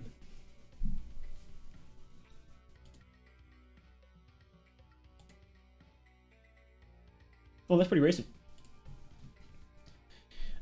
Look, so there's this thing, right, where loreheads want to be the one that is known for pioneering a theory, but I'm pretty sure I was the one who pioneered... I try not to do it, but sometimes I can't help myself. I'm pretty sure I was the one who pioneered the theory that rare was the ever-watching one.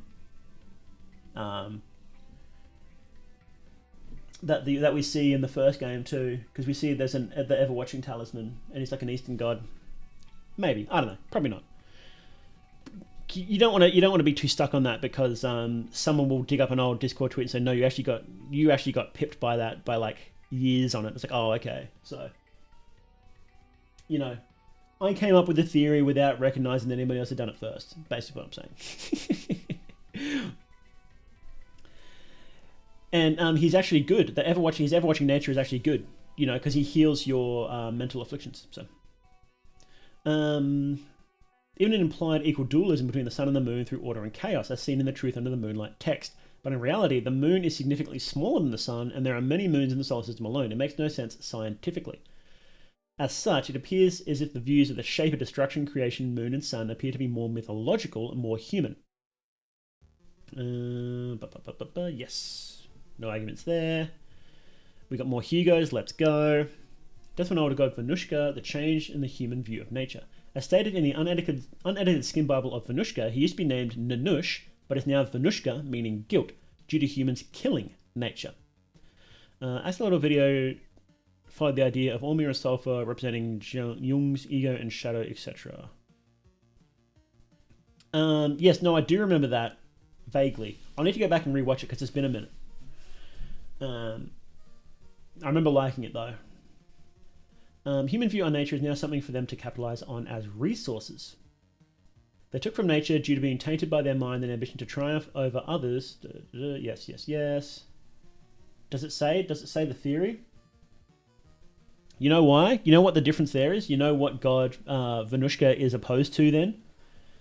This is 100% right? The human view on nature is now something for them to capitalize on resources, right? So you go from Venushka being this god who represents nature, and humans have a place in nature, right?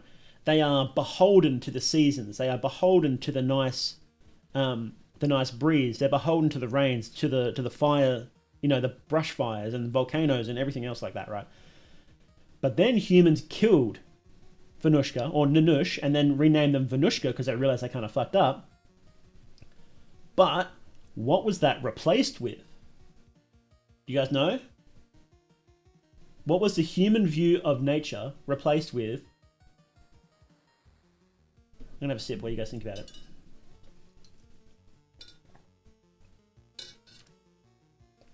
Oh, my throat's getting sore. I don't think we'll play games after this.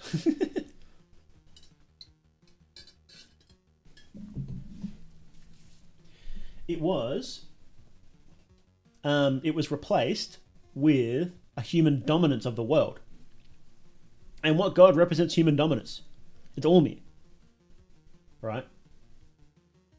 So Olmir was the one. That's why I'm starting to think that Venushka and Olmir had a lot more to do with each other than people think they did. So, would you say the old gods are like the perfect forms of Plato, while traces are imperfect manifestations of this form in the material world? Yes, exactly. That's a very good way of looking at it. If you know Plato, then that's it's incredibly similar. And to the fact where I wouldn't be surprised if Miro was inspired by Plato specifically for it.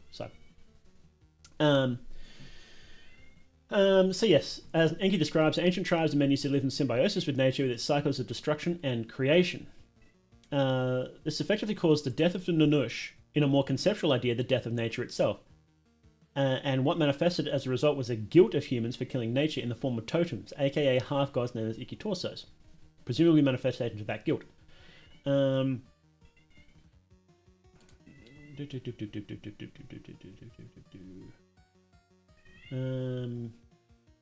in a way it appears as if the human view of the shape of nature directly affected the concept of man, but this can be directly linked back to the previous ideas proposed of how the physical forms, traces, shells appeared.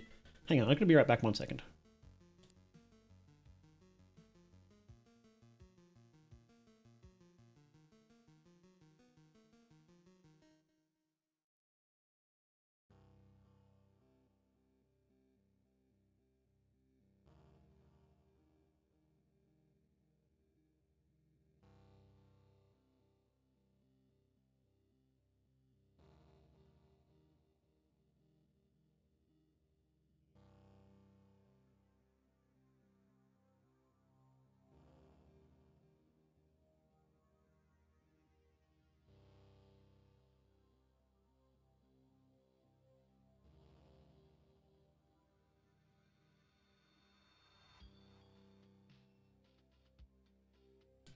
All right. Where were we? And it appears that the human view on the shape of nature can directly affect the concept of nature. This can be directly linked back to the previous ideas proposed of how the physical forms traces shell appear to be shaped according to the human view of that shape. But there is a difference. Instead of being viewed with ideas that aren't directly harmful to the concept, hang on.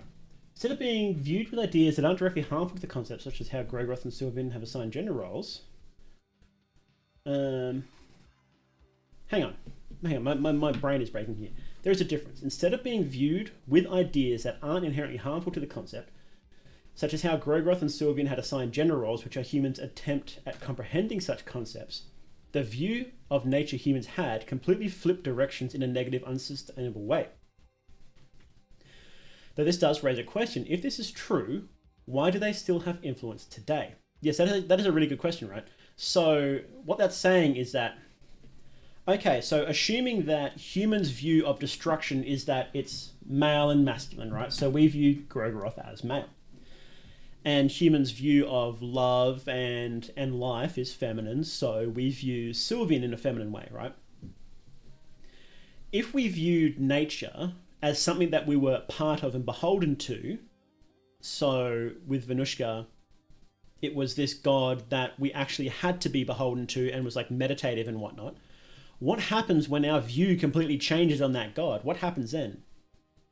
Well, I think what happens is that god becomes a prime target for ascension. That's what happened with the depths, right?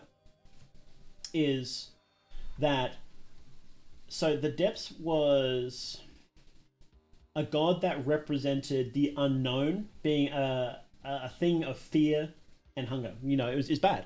You know, the unknown was bad. And what the girl did was reshape that darkness into something good that can fuel humanity going forward, right? So the unknown was no longer something. Well, it was something to be feared and to be scared of, but instead of it being a destructive force and a transforming force, it was fuel for exploration and innovation, right? So we looked at the things we didn't know, and instead of being scared of them, we were like, hey, I want to know that, right? So that's why the god of fear and hunger is also a representation of the scientific revolution. The Enlightenment, rather. Because we were taking the darkness and shining light on it. And that's what she represents, is humans changing their mindset to do that. So what happens to a god of nature when humans decide that it's something that, instead of being beholden to it, they want to dominate? Just think about that. It's kind of funny that this came out, because this is all really similar to ideas that I'm going to be covering in my next lore video.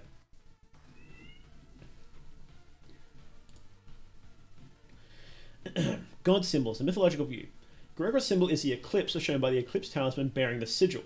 In real life, the eclipse has been seen the bad omen, sign of imminent destruction. Even animals start to react with some anxiety during one. It does seem quite fitting for a god of destruction, but does that really make much sense? Tell me they face the fear and build the future. Yeah, exactly. Eclipse doesn't actually cause destruction or warn us about oncoming danger. It's literally just the moon covering the sun, right? As for Sylvian's god sigil, it's a vulva. Yes, it is. And it's an eye as well, remember? Don't forget that. It's an eye. Which can be linked with fertility, a gendered thing as well. Creation isn't simply to do with her fertility, yet it's a god sigil. I said before, destruction and creation isn't simply a gendered thing, but many other things as well. Now here's a really interesting one. Depth's god sigil is literally just a reverse Raido rune, a Futhark rune. A human-made rune, which in a mythological context makes great sense for representing depths. It relates to indecision relating to travel, the feeling of being lost. But does it make any sense for the actual god of the depths to choose a human-made symbol? So if this symbol represents the feeling of being lost,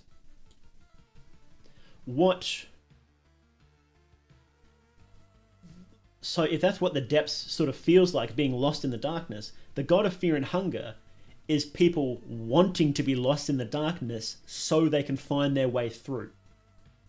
That's what that means, right? I never thought to equate God of Fear and Hunger with human enlightenment. That makes a lot of sense. Yeah, that's an old theory that goes around. because it's around that same time period. Does some of these sigils make sense for other intelligent creatures like listmen who had become new gods and worshipped older gods? Would they have the same view as a human perspective? Most likely not, especially with the depth's god sigil.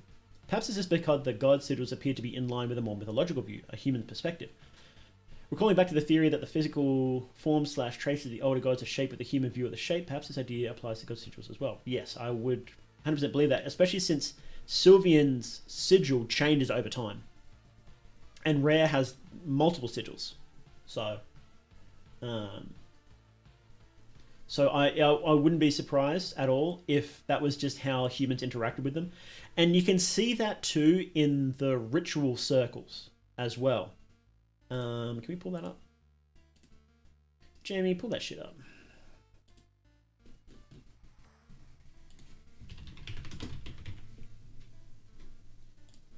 So if we look at the ritual circles, do we have a big picture of them? Yeah.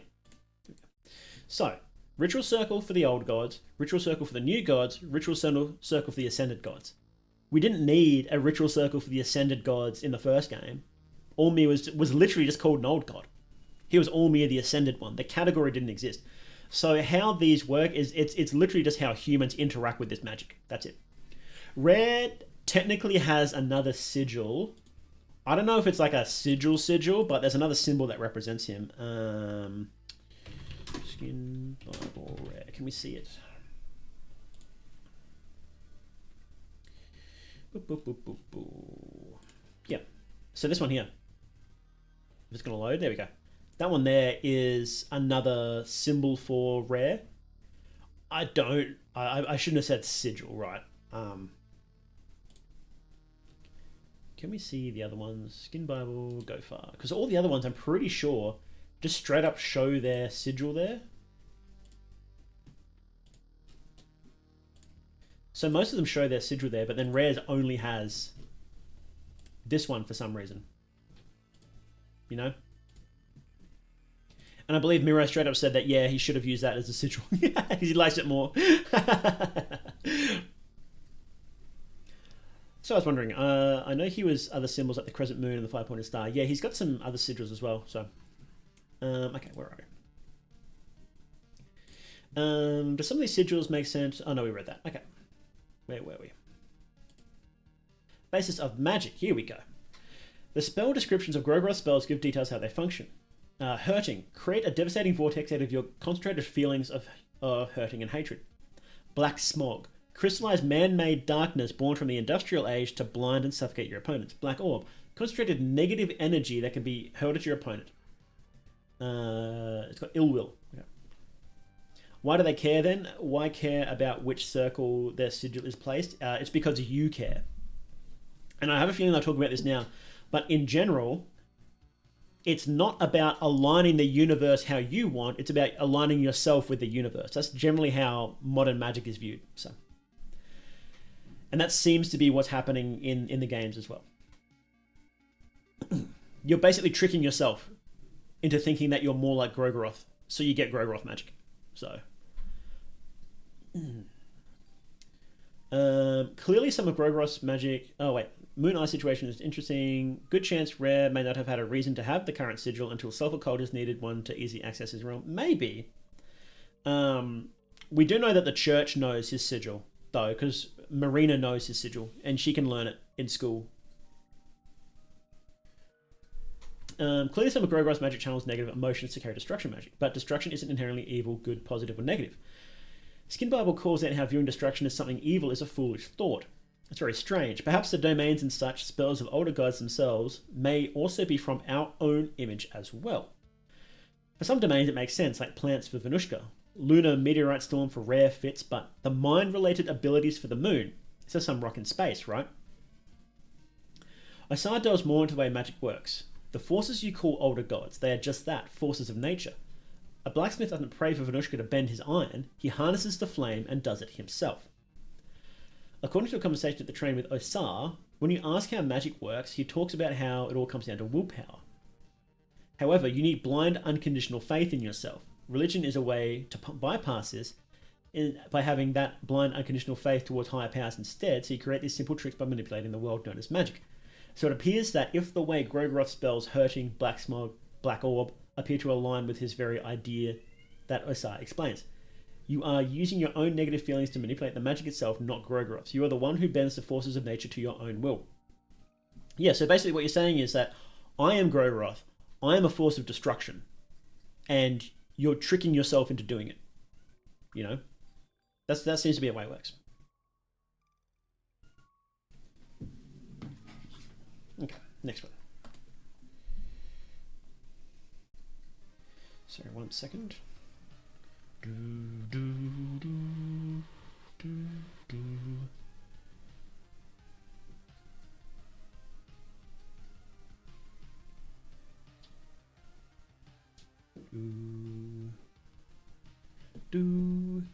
girl merged with the god of the depths, or simply become his avatar or vessel in the world when she ascended. That's a very complex idea. She changed the way humans... So, in Fear and Hunger, metaphor and historical events are the same thing, right? So nature dying, man taking over the world, and Venushka dying are the same thing. They're a metaphorical event and a literal event. The girl represents mankind's change towards that mindset. So that was happening already, and she just cemented that. She was the physical manifestation of that idea coming to fruition. And she reached up to the idea that was the depths, said, no, that's mine. And I'm going to change that to a more human orientation. It seems that everything that she didn't want, so the depths affinity for insects, for example, she didn't want that. So the traces of the depths can have that. But all the good, juicy parts she did want, she kept and changed and reoriented for the humans. So, yes, it's kind of not like his avatar, but... And not really his vessel, but she changed the idea of the god of the depths. So, it's a few hundred years, according to Percolate, but who knows how long they've been operating in Rare's domain. Lizardmen also have weird self-like situation going. Yeah, we know so very little about the Lizardmen and the cult of sulfur. It's really hard to get a good timeline for them. Torment 1 has his signature move Chains of Torment, but according to the icon, it is classified under Grogroth magic. And in Termina, it is not only is it next to the Grogroth skill tree, but you need to first unlock Black Orb before you learn it. So it appears as if he used Grogroth magic as a basis for his own custom spell. It does make sense though, as a spell description of other Grogroth spells such as blah blah blah use negative emotions and concepts to channel. Also relates back to what Osar says. He may have blind conditional faith in himself to create his own spell out of his own negative feelings of torment associated with the chains, bending Grogroth magic in particular to his own will in his own unique way. Yeah,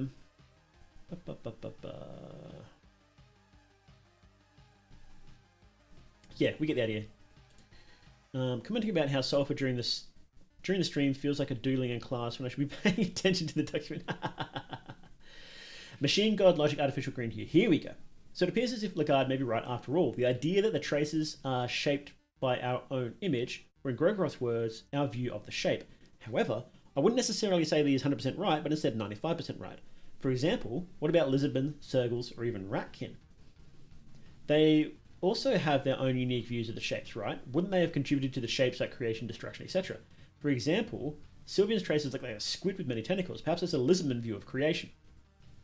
Regardless, that might be why we have the different... that might be why we have the different... Venushka, right? Can we see that? So we've got the unedited Venushka and we have the later Venushka. That may have been the lizardman view of Venushka. And then we have, the living one. But you know what the really, really, really interesting thing is here? This might be Venushka as it's dead, right?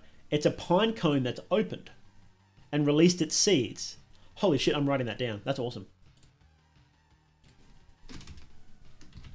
Dead Venushka is an open pine cone that has released its seeds. That's 100% showing up in the next video, by the way.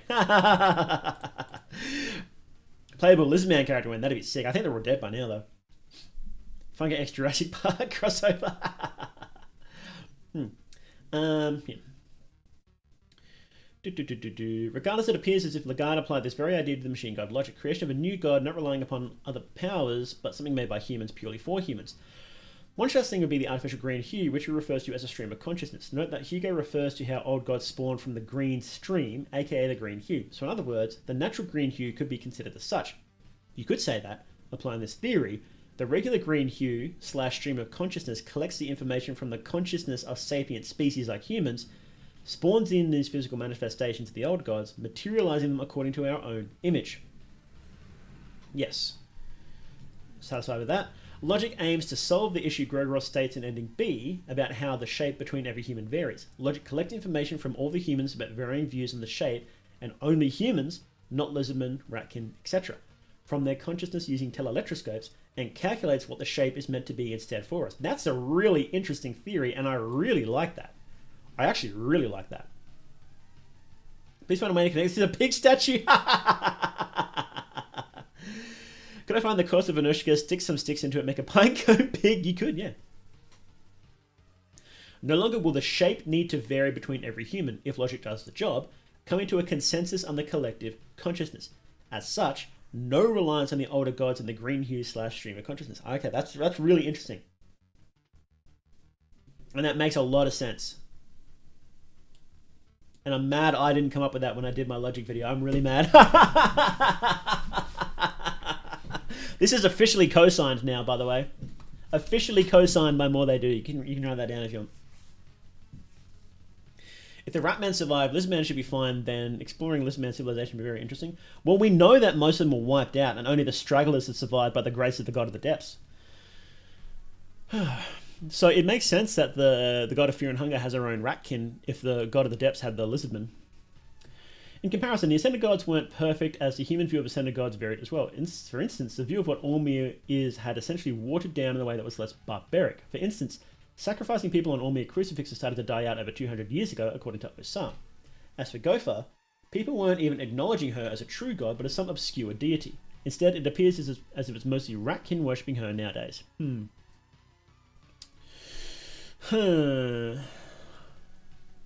So, the issue with Ormir is that... Oops, sorry, I bumped you guys. The issue with Ormir is that we don't know for certain if people were worshipping Ormir or if they were worshipping Sulfur. Because Ormir is dead. We know Ormir is dead, that's a fact, right? Did he as a god stick around, or have we been worshipping Sulfur? So, I think that's really hard to say. And with the girl, then Ormir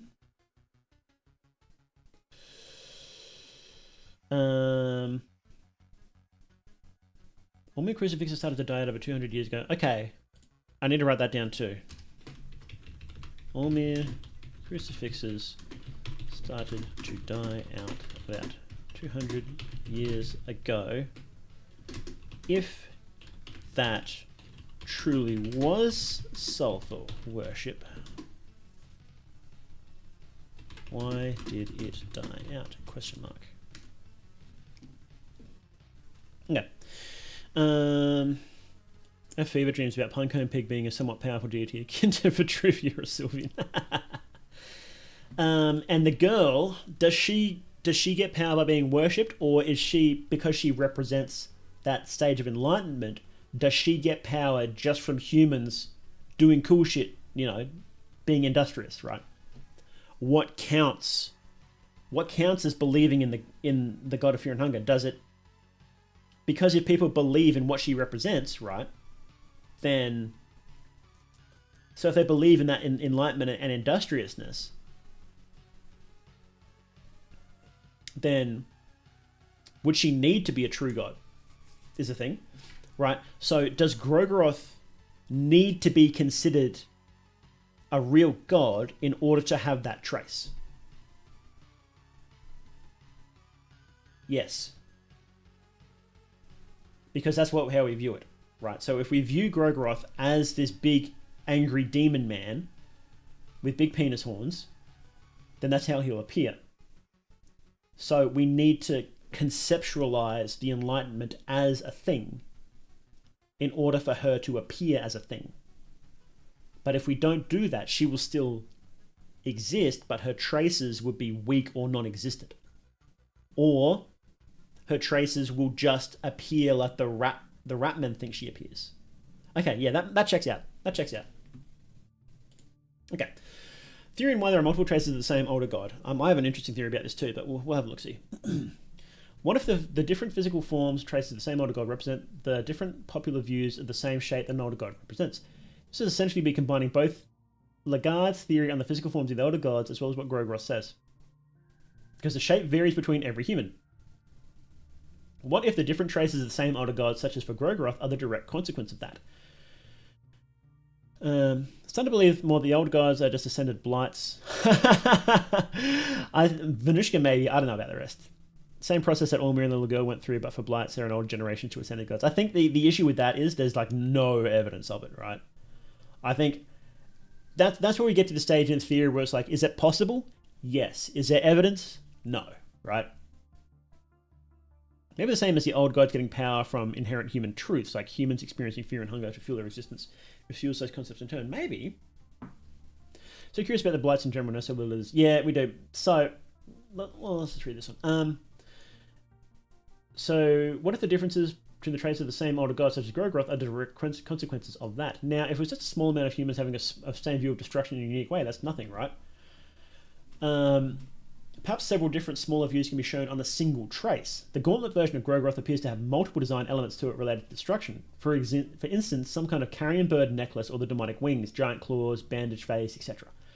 But as stated earlier, a significant amount of people believe in the idea of destruction as evil, or something inherently masculine/gendered, or maybe even seen destruction as just a force of nature. Perhaps it's the idea that the different views of the same shape of an older god become distinct enough and big enough from each other and form multiple physical traces of the same older god. Perhaps one trace could represent evil, and another trace being more masculine, etc. This can help explain why the older gods left in the first place. Getting diluted into multiple physical forms doesn't sound fun. Instead of being your true form, this sounds a lot more disastrous to an older god. Yes, that does make sense, actually. Okay, so one thing I did want to... we'll go through this, and I'll say my theory about this trace. Maybe it mentions it here. Honestly, in terms of interpretation that's based solely on appearance, it's a mixed bag of concepts. So this is the Gauntlet version. Can we see that? I might just move myself out of the way a bit. Why am I so wobbly? What is going on? Where's my chat box? Here it is. Let's move you guys out of the way a little bit. Oh, we'll shrink you down a bit. There we go. Let's see. Where were we? Design elements. Had a carrion bird necklace, hands being claws, demonic wings, bandaged face, also many eyes. The design comes off as quite a demonic in a way, very inhuman. Considering Nashra was able to get to the darkness version bent to his own will, perhaps one shot by the Gauntlet version, it appears as though they are vastly different in strength. Perhaps this could indicate the idea that this trace is a more popular view of the shape of destruction. Furthermore, the Gauntlet version can literally speak to us, while the Darkness version is but a mindless beast. He even uses a move called Whispers of Grogroth. Version of Grogroth also uses fire magic, how Nashra gets burnt to a crisp. Ice Squirt Molten. Cast a burning gaze. Fire's not really a gender thing, it's a force of nature. Really interesting how it doesn't use moves like hurting or black orb. Okay. Darkness version of Grogroth, the peepee horns are far more detailed and pronounced compared to the Gauntlet version. Has nails on its hands instead of claws, like a giant beard, ugly beast looking face. It's more of a mindless beast. No, this is interesting. I have an alternate theory on this, but we'll just read it. Ugly beastly face, looks like more like a mindless beast. Destruction isn't simply a masculine beastly thing, but Grogroth. And Grogroth's domain holding blood magic isn't far inherently masculine beastly either, but it is something that people relate with destruction, hence their view of the same shape.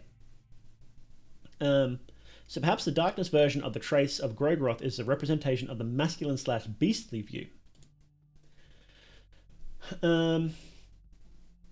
Destruction isn't really a gendered concept.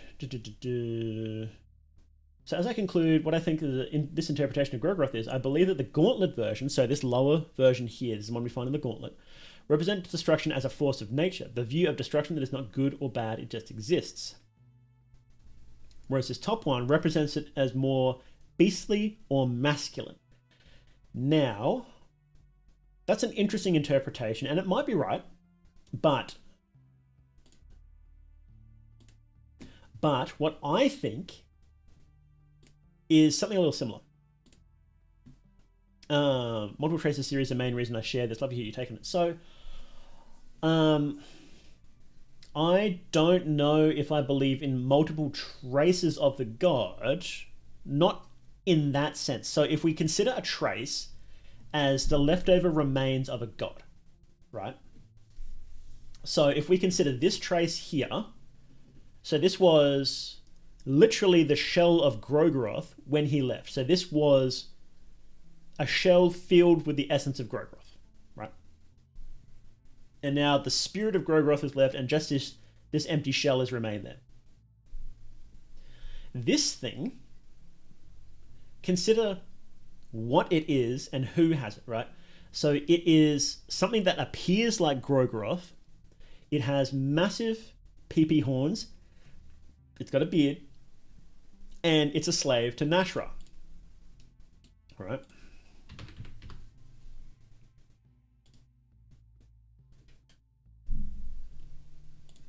All right. If we can pull this up. Jamie, pull Nashra up. Is there a better picture of that? Where is he? Lost him. So you've got this thing with a beard, right? What does Nashra want? He wants to defeat the god of destruction and become the god of destruction, basically, is what he wants to do, and he thinks he can do it. So I have a theory about living stories, right? And I don't know if it mentions it in here, probably not. But my theory is that once enough people believe in a thing, it can become a story. And the reason I call it living stories is because the prime example of that is Pocket Cat, who comes from a book and is a living entity. There's also the Crowmore, who started from stories. The Skin Granny started from stories and is a living entity. And Ronteals are similar as well. What I think this is a living story that Nashra is telling himself.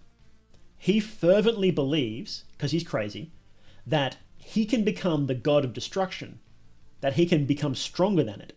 So you've got this idea of himself being a god of destruction, hence the emphasis on the beard and the penis, because Nashra was a rapist. Was he? He threatens you with it a lot, but he can't do it. So it's implied that he is, right?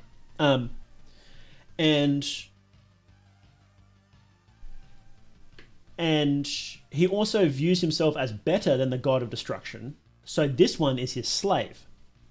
It does what he wants it to do, right? So that's what I think happened, is that he believed so hard and for so long in the idea that he could dominate the god of destruction that he created this entity that is a dominated god of destruction. And it's very strong. It's extremely strong because Nashra is extremely strong. He has very strong will, and he's a new god, right? So he's just straight up just very strong. But it doesn't hold a candle to the actual god of destruction because it's not the concept of destruction, right? It's just Nashra's concept of destruction. So that's my take on what this is. So I don't think that it is a trace of Grogroth as in the empty shell from when the god left. I think it is what Nashra believes Grogroth is. And he believed it so hard, he created it. It's wrong. We know it's wrong because he gets owned, but that's what he believes is going to happen. Now, we can see a smaller effect like this in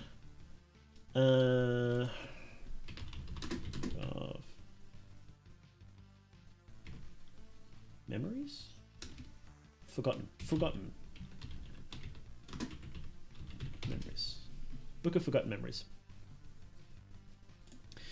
Why is the trace of Grogroth so much more powerful than the trace of Sylvian? Because, well, according to this theory, which I fairly believe, is that, well, Grogroth is about destroying things, and people believe he's way stronger than the power of joining things together. So in this book, we see it happen here in Enki's memories of his Dark Priest ancestors. These guys sacrifice children over and over and over again until a little demon, in quotation marks, appears and gives them power. And what I think they were doing was that they were trying to repeat Grogorothian sacrifices, and then a little fragment of what appears to be a little fragment of Grogoroth appeared and was like, hey, I can teach you magic. And then he teaches you... What does it say? Blood sacrifice or greater blood magic. And because they believed so hard that something would come and teach them, that something did come and teach them. But it took them a very long time because they are just humans, right? It took them generations, whereas Nashra has lived for generations, and he is a new god, so he can just believe harder, right? Belief's a powerful thing, and Nashra does believe in himself and his abilities. I buy it being a delusional manifestation. Clearance Sour Grogoroth. It is Clearance Sour Grogoroth, yeah. We have Grogoroth at home, and it's just Nashra's darkness. That's what I believe. Could it be a mixture of the two? Could it be that... It could be that Nashra managed to fishhook this trace of Grogoroth and then bend it to his will because he believed he could do it. And so the trace was like, oh yeah, you can dominate me because you believe you can. That could be possible. So both could be possible. I would lean towards one or the other, though. Okay. So speculating about possible traces that may exist. A lot of people, mainly children, believe the idea the moon is made out of cheese for centuries. What about a trace of rare that is made of cheese?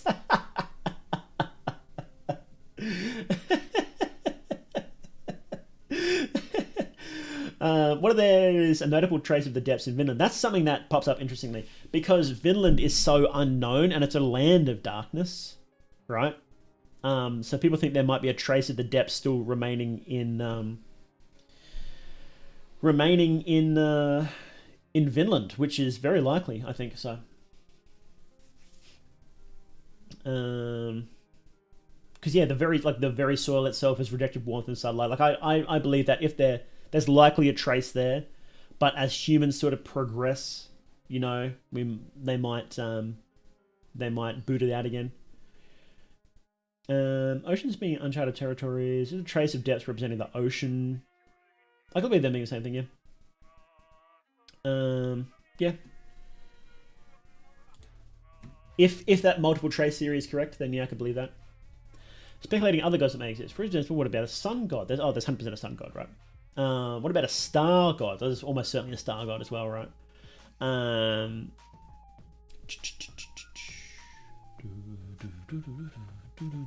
But I'm a bit hesitant to talk about the sun god and some things about the sun god and definitely the star god because we know so little and people tend to lean back onto data mine stuff and it's like, don't know about that. Let's see. Ascended gods. Applying the same theory. Here we go.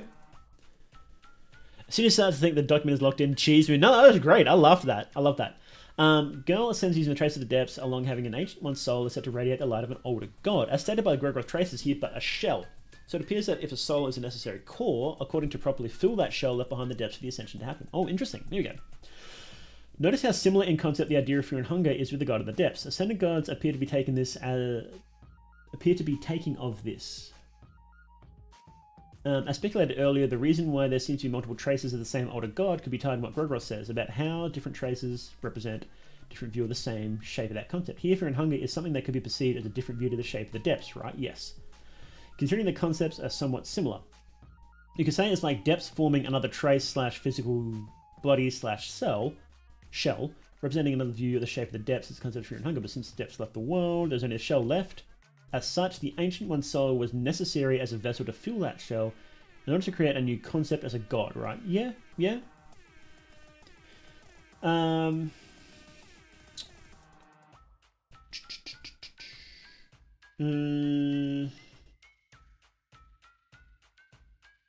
The problem with that is, one, why aren't there more ascended gods then?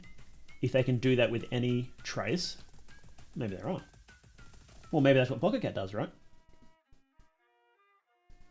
If he fills his shell with someone else's soul and they become a new Pocket Cat. Huh. Psycho, my biggest interest as far as Old God goes. We know so little about them. Least of all Psycho and Turco. Yeah. Very mysterious. I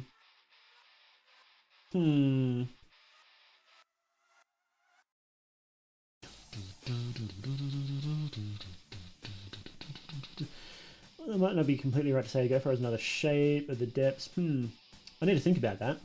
That's really interesting.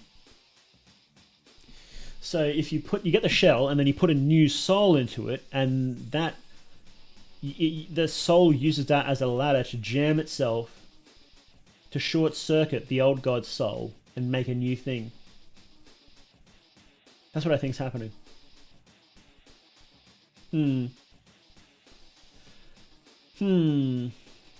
Interesting. Let me think about that. Another thing to mention is that perhaps we can apply some of the theories of the older gods to that of ascended gods. For instance, Western mind's gone soft due to the rituals in town sacrificing Olmir crucifixes to Olmir for his protection was a rite that died down over 200 years ago, which proved people still has that crucifix. Changing the human view of what the shape of Olmir is. Interesting to note that you can gain Olmir affinity through confessions as well. Gopher's design looks quite like a scarecrow, I guess. One thing to note is that there's a strong theory that the raccoons are the worshippers of Gopher, so who knows, maybe we could have a Gopher that ends up looking more like a rat. That would be funny. We assume Orange is inspired by Greek philosophy. The traces and idea of a living story is the same. Humans are simply trying to conceptualize a pure form of idea in the process, manifesting an imperfect manifestation. Oh yeah, absolutely.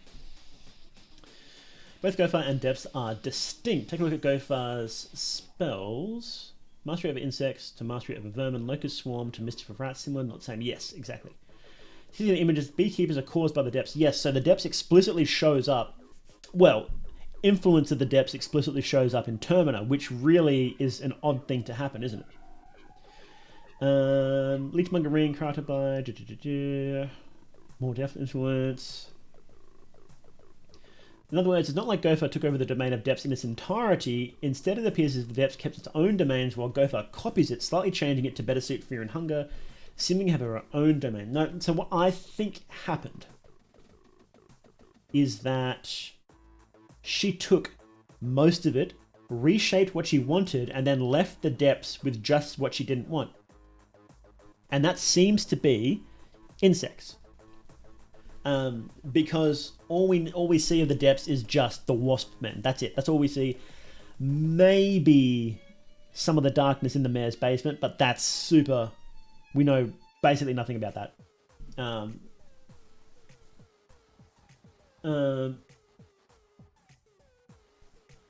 And life draining magic with leeches, which are leeches are insects, right?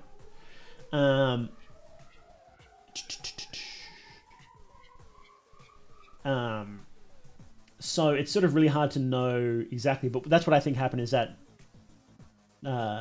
sorry, my mind is blanking. Gopher just dumped all the stuff it didn't want from Gopher, and that's what the traces of the traces of the depths are, just the stuff that Gopher didn't want. Because it's interesting to note that there is no crossover between the two. There isn't any. But Gopher seems to have multiple things from depths that is slightly twisted, whereas the depths only has a couple of things. So seems to be a lot of possession of human vessels about out of places where the veil is thin. There's a pretty solid barrier between the green. Yeah, definitely.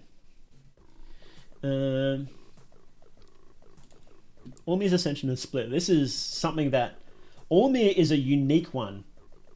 Gopher is a more pure ascension, as far as we can tell, because the girl was pure before she ascended. Olmir wasn't. Girl really said, Ascension, yes. Ew, bugs, you can keep that. Yeah, exactly. Never fought a beekeeper in any of my playthroughs. Where does it say he's explicitly a servant of the depths? So, you can see... Can you see that? So this is the... On the right here, you can see a big wasp nest in one of the apartments. and it has a symbol of the depths carved into it. And I believe on the table as well, if you interact with it, it says that there's like a backwards R or something written on there. So it's made very clear that this is... the depths did this, basically.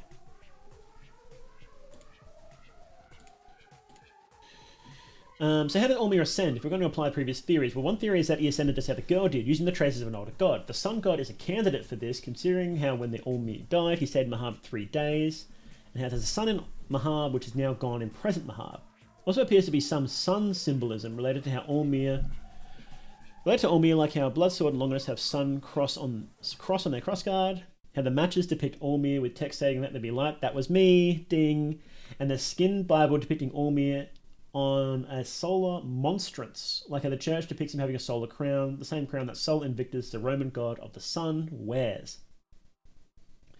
As for the sulphur god, who is, of course, in a way, Olmir as well, the text under the sulphur sun is also used in the day 2 morning messages and the name of the song that plays when you speak to Percolate at the Hollow Tower. In Hugo's notes, he also says this: the sulphur sun appears in text frequently. He appears to distinguish between the sulphur sun and the Mahab sun as different things. As for Olmir's ascension, we can apply Lagarde's theory in a way. Based on what Black Taylor said, the split appears to have occurred after his ascension, where one ascended god became two. In a way, you could say that this is similar to the previous proposed theory that the old gods had multiple traces, with how they seemingly split off as well into distinct separate views of the same shape. Except in the case of Olmir, there was a separation of his conscious and subconscious, which, while both are still Olmir, they can still be considered separate enough to form two entirely new physical form shells.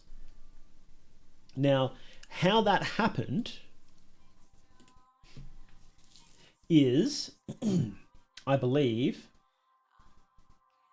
So when you compare, the girl doesn't seem to have her own version of sulfur, and that's weird, right? It's not the traces of depths, because we know that if the sun god... It's probably not the traces of depths. Probably not. Because sulfur is distinct from the sun god, but depths is not distinct from the fodder that the girl used to ascend. If the traces of the depths were the girl's sulfur, they would probably have a different symbol. Probably. It could just be so long for sulfur that his symbol has changed over time. Maybe he was forgotten or what have you, but they're probably different things. But what I think happened instead was that the girl was pure. Because she was kept in the dungeon, she was kept in darkness and fear and hunger her whole life. So when she ascended, she was able to ascend from a pure state, right? And you actually corrupt her as the game goes on when you give her the doll and you give her the knife, do these acts of kindness, right? That changes the god of fear and hunger into something that cares for humans. What happened with Olmir was that he grew up to be an adult man, so he wasn't pure. He lived in the world, and he was, changed by the world he was in.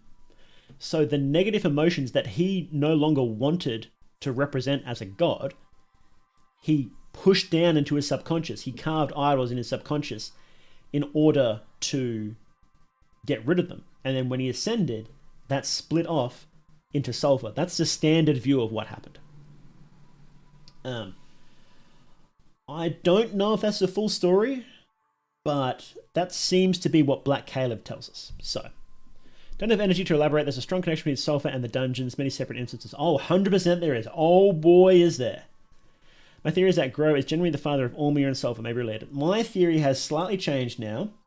I believe that Grogoroth was the father of Venushka, who was then the sun god, and the sun god was the sun god.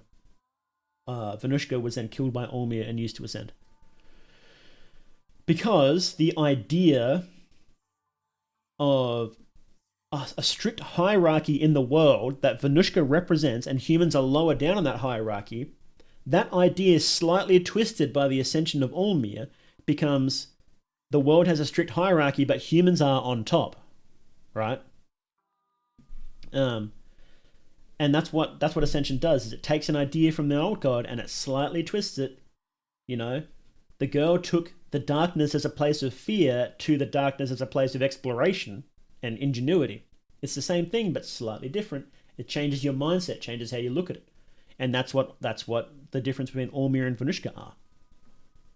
Both of them are about worshipping the old gods, just in slightly different ways. Although I do think that Ormir did a little bit of 4D chess, and I'll talk about that in my video. I won't talk about it now. Gods aren't constrained by linear time and space. Once born, they exist forever. Now, this is an interesting thing that I haven't really grappled with before. Theory about multiple traces is correct. The Ormir corpse in the dungeon is the corpse of one of his traces, and sulfur is another trace. Maybe, but then the issue becomes, why is that trace burning in hell? People, as far as we are aware, that isn't a common belief, that Ormir is burning in hell. Nobody ever once, no common person ever once elucidates that idea. Only the sulfur cult does. So I don't know about that. If that's, I don't know if that fits into this trace theory. I think it's weird. Venushka being the sun god is a crazy theory to spring on us, but I'm going to consider it. In the Grey theory, it said Vitruvia may have given birth to Ormir using Grove's seed. Yeah, it's interesting. Okay. One particular section of the God Manifesto, best book in the series by the way, co-signed, it states, once an older god is born, it has existed forever. A god, like a human soul, is not constrained by linear space and time. In a way, this appears to be surprisingly very true, as the void with the green hue where the older gods originate works very weirdly with time. Yes, that's true, it does. As though time has no meaning there. Even if we arrive right after Legard enters, he says he's been there for centuries, and Ragnvaldr was also there for a long time. Yes, that's exactly it. When you go into the void, time is just completely random for each person. You're there for a couple minutes max, right? But yeah, you go up to them like, yeah, I've been here ages. The so-called past Mahab also works like this as well, where the new gods say that Mahab is a place where time and space do not follow the same rules. Perhaps it's incorrect to call this version of Mahab simply as a past Mahab, but something much more significant. In a way, true Mahab, where the sun still shines, is another plane of existence entirely. I would believe that, yeah. Ragnvaldr seems to agree with it in this party talk. Note how you can own, the only ways you can reach there are the big in the depths, passion to Mahab, or dreaming there. Yeah, I can believe that. I believe that dreams, when you sleep and you go up closer to the green hue, more to the realm of ideas, and you can access Mahab through dreaming. That explicitly says that. That's what Father Donovan, I think, did that. He accessed the Mahab through the world of dreams.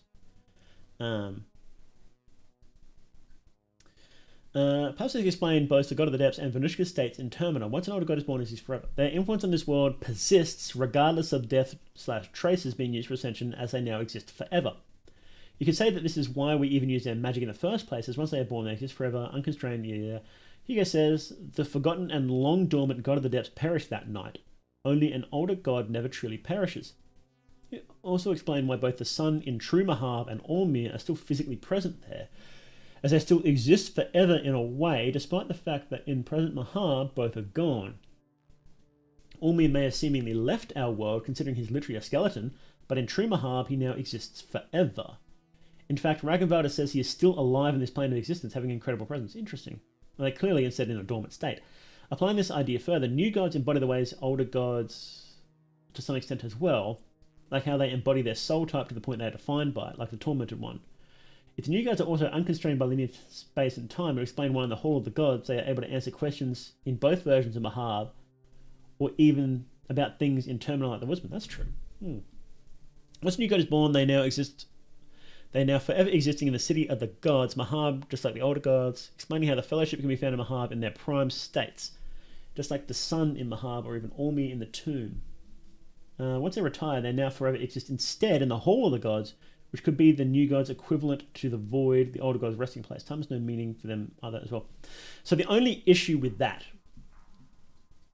is it an issue?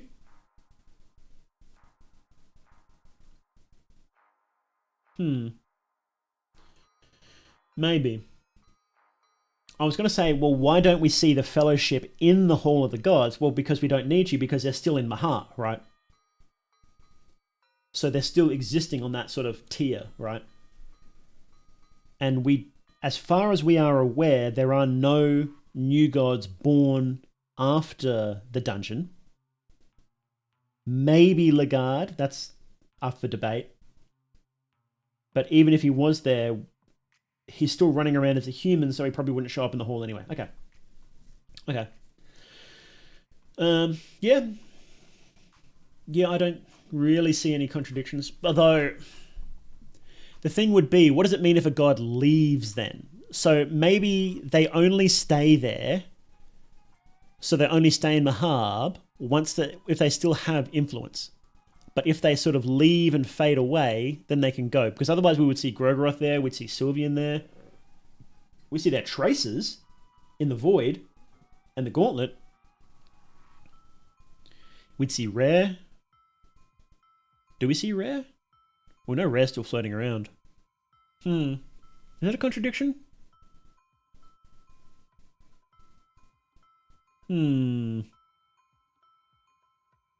Maybe if they're still around in the world somewhere, that means they don't have to be in Mahab, right? Because they're still in the sacred places, right? You know, she's in the Void. He's in the Gauntlet. They're very sacred places. What about Venushka? Well, if Venushka was eaten by Olmir, then Venushka's there anyway, isn't it? Depths is there as well. Okay, yeah. Okay, so then where is the other? Where is... Well, you can't say like where are the other ones because they weren't invented yet. So by Miro. Okay, yeah, all right. I like that. This is very good. I only have minor quibbles with it. In general, yeah, I don't have any major issues with this, to be honest. You know, the only thing is the Nashra thing, which is the multiple traces thing, which I'm not sold on. I could believe it, but I do lean more towards human belief making false traces of a thing. So if a true trace is what the god actually embodied when it was here, the false traces are what the people believe have different beliefs about the god. You know? I would probably say that's closer to what's happening. Otherwise, yeah, no, I really like this. This is actually a really good document. Usually when a document starts like this, it's a shitpost. And in which case, I love it. When you see this Hugo picture, you know you're in for a wild ride. And yeah, this was a wild ride, but in a good way. So kudos to who wrote this, by the way. Does it say? Am I just blind? By the Theory Ship. Majority of ideas and discoveries I have here are credited to the insightful discussions among a group of people in the room. Oh, there we go. So it's anonymous. Okay. Well, this was yeah. I'm really enjoyed that. Yeah. No major notes really, other than that thing, right? Do you guys have any other questions about it? I think I was pretty happy with that. Dream stuff goes. So every old god is a god of something. So what is Olmir and Sulfur the gods of? Olmir is a god of human domination, is what I believe. And Sulfur is the angry version of that. So, Dream stuff goes so deep. It's probably way more interconnected than what we really talk about. It's an entire other realm where humans, gods, and the entities can have the same space. So I literally just think that dreaming is when your soul goes up. Your consciousness goes to like higher up the chain. So if an old god reaches down to our world and makes its trace there, humans can reach back up. You can't see I'm moving my arms, but humans can reach back up, and that's what happens when you dream, is when your consciousness moves up. And that's also the same as enlightenment. Your consciousness, it actually says your consciousness physically moves upwards, so you look like you're looking at yourself from third person. And that's the same as dreaming, that's the same as entering Mahab. You're becoming an enlightened person. That's why you need the cube of enlightenment to get in there, right? Lagarde achieved enlightenment by meditating upon the cube of the depths. Now, what exactly that means is, who knows? But that enlightenment is what one allows to enter the city of the gods. And that's what Venushka stands for. He is a god of enlightenment. And humans were like, no, I don't want to play your game. I want enlightenment on my own terms. So they voted for Olmir. Olmir I won't go into the theory now. But, you know... Where the gods go is probably something we'll never understand. They touched the human realm, left their influence, and left to do anything. Well, so the question is, do those ideas still exist when they leave? Is there just ideas that humans can't understand because they haven't grazed us? They haven't come down and touched our reality? That's the question I have. And that might be, or when the old gods leave, do they just like, what the hell was that? Are they just done? You know? Ormi is dominance, affectionate, sulfur is dominance, derogatory. Yes, kinda. Ormir is still dominance. Ormir will dominate you and you will pay attention to him or it's going to get nasty. Sulfur is like, I'm going to dominate you and by doing that, I'm going to kill you and you don't have any say in it. Ormir is like, listen to me or I'll kill you, but if you do listen to me, I will protect you. Sulfur doesn't do the protecting part, you know. I just think of Ormir and Sulfur being parallels, like when other examples of opposing forces. Really as simple as an angry aversion. Lots of slavery symbol. Yeah, it's interesting. It's still pretty messy, to be honest. So kind of confused as to where the gauntlet is. It's a tough one. I don't know if you can really speak of like where something is in terms of these extra layers of reality.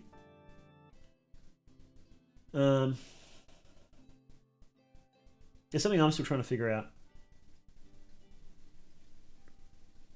I do think that the gauntlet is kind of on the edge of human perception. So, if it was a realm, it would be the things that humans are almost forgetting or are ready to forget or are ready to change their minds about. So that's why it's in the depths, and that's why the girl can go. That's why it's in quotation marks, in the depths, because that's where the girl can go and change what the depths means, because humans are already like, well, I don't care anymore. Do whatever you want with it. Oh, we can do something interesting with this. Okay, cool. That's why Grogoroth is there, because he wants to be away from that. And it's probably closer to the sulfur pits as well, because it stinks like sulfur down there. And sulfur is on the edge of the human mindset as well. Nobody remembers sulfur. Only very, very, very few people do. That's what I think. The cosmology of Fear and Hunger is a very tricky thing. And I think it's way more metaphorical than like... I don't know if you'd be able to draw a map, is what I mean. You know? I've tried before. Do I still have it? I've tried before and I'm not happy with it. I still have it. Oh yeah, here it is. Here was my attempt at a map. Right. So, hang on, let's move this down. So the green, so you can imagine it emanating outwards as like a sun, and the human realm as earth. And the sun god is sort of the king of enlightenment, the king of idea, the gatekeeper, the top gatekeeper between the ultimate gatekeeper between the green hue and reality. Living stories / concepts theory might come to play here. Old gods left their influence, humans believe in them enough to bring them into existence as traces, view the whole gods who fade and get replaced by new god concepts like logic and... Yeah, it could be. I think Miro is going to leave this vague on purpose, is what I feel. I feel like we're never going to get explicit answers for this. So if you view human reality as like a globe, then Mahab is like another layer on top, and then the void is like another layer on top, very close to the green hue. And as you go further out, you end up like, it's more destruction based, because destruction is something that where things are split apart. So naturally it's further away from the green hue. And as you get closer to the green hue, that's where things join and merge together. So Sylvian is closer. Venushka is between Grogoroth and Sylvian because it is the balance between the two. And that's where we live.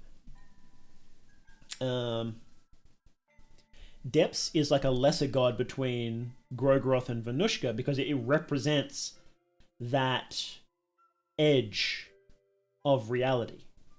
You know, it represents the unknown where things have been destroyed, where there's potential of destruction, you know.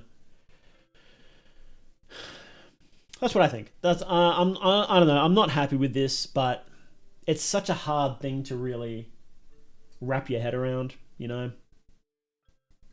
And like, where does Rare's realm fit in with this? Where does Rare fit in with this at all, right? You know. So, does this even work, right? Probably not. I don't know. If multiple traces are correct, then Sulfur will represent the hatred, violent aspect of Olmir, the guy that murdered all the rulers of the time once he resurrected. It would represent his hatred and spite for the world after his resurrection and revenge. When all the hell imagery comes from, it represents his boiling hatred. The problem with that is we're never told that people believe in hell. So we're never told that anybody believes in the sulfur pits or anything like that. Or that there's a god in there, that there's a fragment of Olmir, or Olmir is in the sulfur pits, right? If that's the problem with that theory, is that I don't think that, assuming that theory is true, the multiple traces theory is true, I don't think that applies to sulfur. I don't think that's what's going on there, because it doesn't quite fit, right? Because that would require a significant amount of people to believe that Olmir is burning in hell. And that doesn't seem to be the case. Maybe the sulfur cultists have created like a snowball, right? Where there was a bunch of sulfur cultists originally before they were touched by the sulfur god who believed that Olmir was dead and in the sulfur pits. And then it happened, and then new sulfur cultists go down there when they die and then get sent back by the trace. Maybe, but then again, we're trying to justify things based on no evidence here, so I just don't think that is the case. I think what's interesting about this is that Olmir is anything but peaceful. He was supposed to have cast off his negative traits, and he's done a piss poor job of it, right? Well, negative in relation to what, right? If Olmir wanted to make himself a god of something, right? And he wanted to it's obvious that he wanted to protect people, because a lot of his magic is about protecting people and joining people together. That's the interesting thing too. There's joining people together, feeding people, making sure they have enough. Because remember, you've got phase step, which is to help you travel around. You've got blood portal, which again is help to connect people. You've got what's it called? That one where you can create lesser transmutation, which lets you turn water into wine or create extra bread. So that's feeding people. You've got his protection rituals, where you sacrifice somebody to protect a township. And you've got a sword from your own blood. So when you're attacked, so what it's saying is like when you're attacked and your blood is spilled, you can use that to defend yourself. So, compared to like Grogaroth, he's a very human-oriented, peaceful god, really. And in order to ensure that, he had to go on a slaughter spree and kill all the new gods of his time, because they would upset his rule.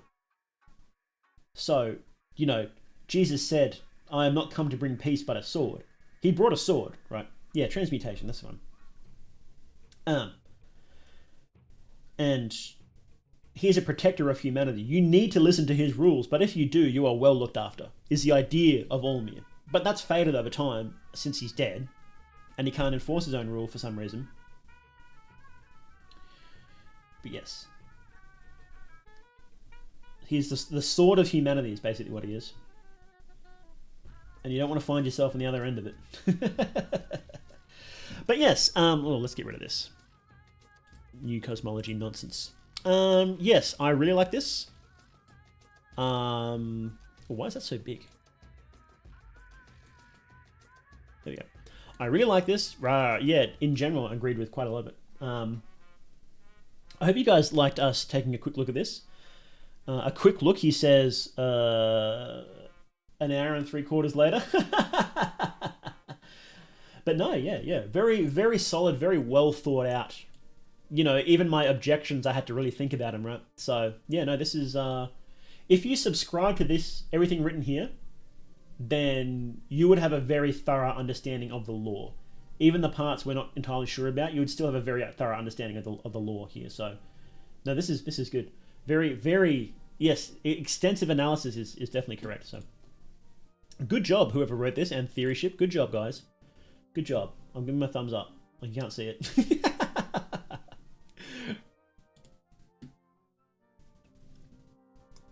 Right. Oh, it was dope. Yeah, I really like that. Okay, so we finished recording. Goodness gracious. Ugh. What else we got? What else we got? Nashra, what a guy, huh? From what I know, he was kind of a shitty person. All this fake little rolling his R's was extremely annoying. From what I know, it was kind of a shitty person.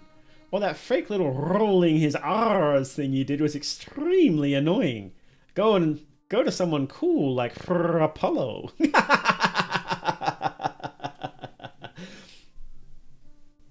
I think it's funny. You'll have people not dunking on this person in particular, but you'll see it on like social media. Someone will say, "This guy was a bad person," and then someone's like, "Oh yeah, I didn't know about the things he did." What things?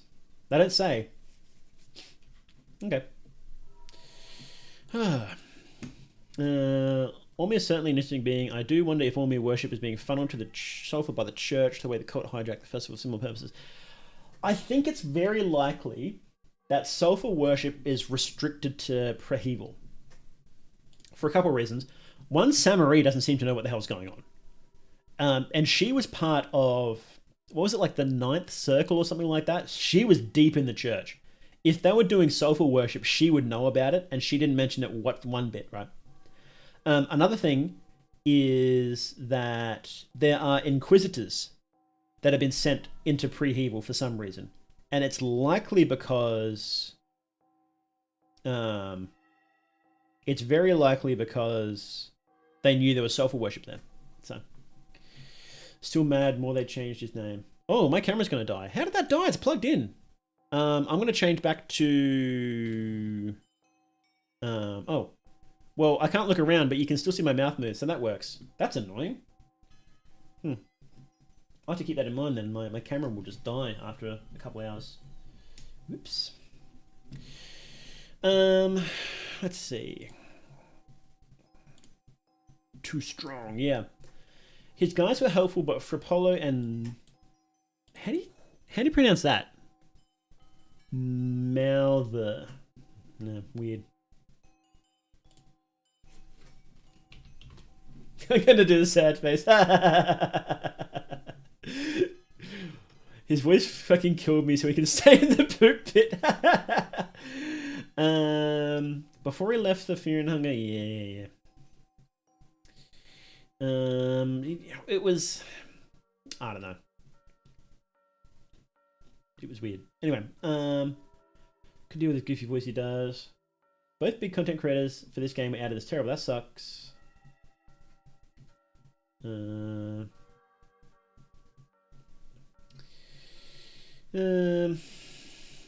lordy, they're airing out the drama here, aren't they? Corny and pretentious, and the fact he went on to be a super chud is funny. Oh, that's right. So, Bones didn't come up with the name All Bones Jones. That's an old name, and there's like this super chud Twitter account called All Bones Jones that was created like well before Bones became a VTuber. So people get them mixed up, but it's like, it's not the same dude. I got no idea what, like, we never talked about politics, so I got no idea what his actual politics are, but no, that just straight up wasn't him, so as far as I'm aware. What else is happening on Fear and Hunger Reddit?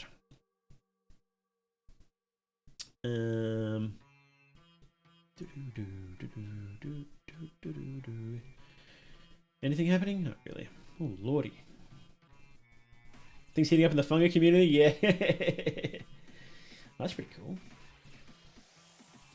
Ah, it's uranium. Oh, I was like, that looks like uranium's work. It was uranium. Uranium has this really cool style. So. A Bella cosplay. That's rad. Looks like a Bella. You want to have big arms if you're going to cosplay a Bella. I don't know. Is that a compliment to say someone has big arms because they cosplay a Bella? I'm not clicking on any not safe for work. That little girl's first post. She would win. Give her a cursed knife. Absolutely. If you can find your post there. That sounds scary. Who the hell is this? He continues to haunt me? Oh, that's good. Power of the Fool. Legit never seen this before, so it takes a certain number of turns for the second phase of logic to appear. The first time I fought logic, I beat it before it appeared, so I had no idea there was a second phase at all. Extremely similar game. This look outside is really good. Really fucking hard. I'm playing it and I've got no idea where to even go.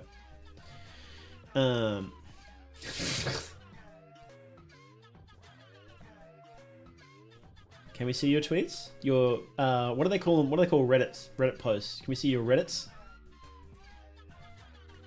Why do they keep putting her in the jar? Greater Blighty. I'm not clicking that. I'm not doing it. Gender swaps. I'm not clicking that. Is this looping now? It is. It is just looping now. Logic high fives use lasting so long. Exactly, yeah. Can we go sort by new? How do we... New, here we go. Got this one, but some Jewish scriptures say Jesus is burning in hell's pits. Maybe there's a fear and hunger equivalent belief that Mirror hasn't explored. Huh. You know, sulfur cultists could be descendants of Venushka worshippers, comma, because they believe in a more natural idea of dominance slash hierarchy, i.e. might makes right. So they believe that Olmir is burning in hell for killing Venushka slash destroying their religion. Interesting. That's an interesting idea. Okay. Vivichan the Witch. Well, we'll see. Look Outside is pretty rad. I recommend it. Very hard, very fun, very difficult. You might like that axolotl video. Goes into connection with Gnostic belief. Yeah, axolotl. Big recommend from me. Axolotl. What's this? No, it's Shadow the Axolotl. That's it. The Axo. There you go. I'm on my alt account. I don't follow anyone on this one. I follow them on my main. Yes, really good. So that one would have been. So that one's. Yeah, they're good. Go watch Axolotl. High recommend from me. And not because I've appeared in some of his videos. and he likes my theory.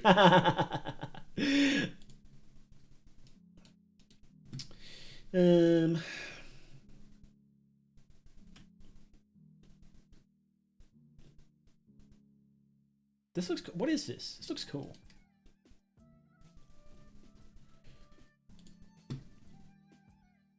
Making a T-Boy Homestuck mod to make the fungus shit. What is this? Oh, well, that's cool. I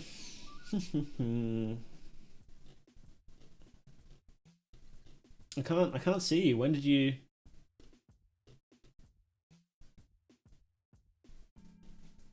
When did you post? This Reddit seems to be pretty popular, actually. Guess what? There's one thing they have in common. Who? I don't know who that is.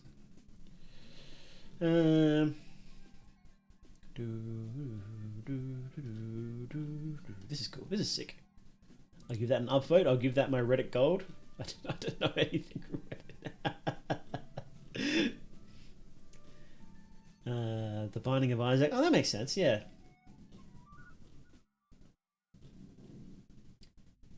The Legislator, Paradoxical Soul. Is that a soul? Hang on. We actually know what the souls are, don't we?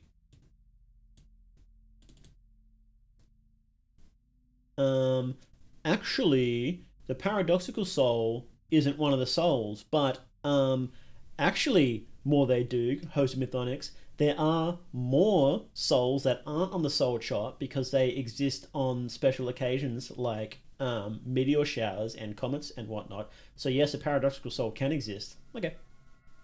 Problem solved.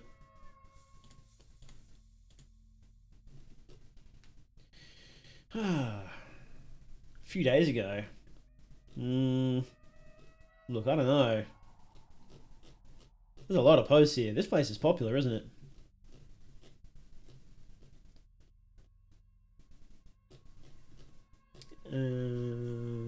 That's cool. Marco full blows. How much maximum attack can Marco have without weapons and without drugs? Only with the tuning of the guards and skills. I don't know what the attack power is. You can get pretty strong. There might be fist weapons added actually. I remember people kept asking Miro for fist weapons for Marco. So we might actually get some fist weapons. Is a terror abundant? No. How to deal with Fanga addiction? I can't eat or sleep. I want to play. If I get distracted, I get withdrawal symptoms. Ugh. That's bad. I've been there.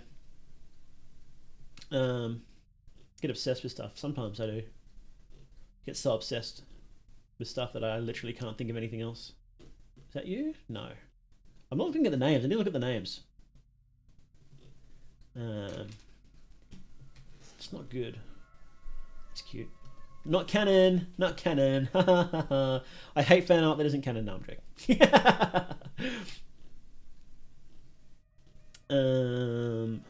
What is going on? Who'd win in the fight? Let's see. I've never watched The Sopranos. Lust and Brother. Yeah, it'd be sick. Marco's already pretty cracked anyway, so he kind of doesn't need it, but it'll be easy to add, like, you know, one more weapon for him, right? We're very active on the subreddits. Fairly decent community for Reddit, lol. Moonscorch is a shitpost sub. Way few hints. Well, I think I'll let you guys have that then. I don't know. I just don't usually use Reddit, so I'm a bit... What is this guy's name? I'm not gonna click that. No.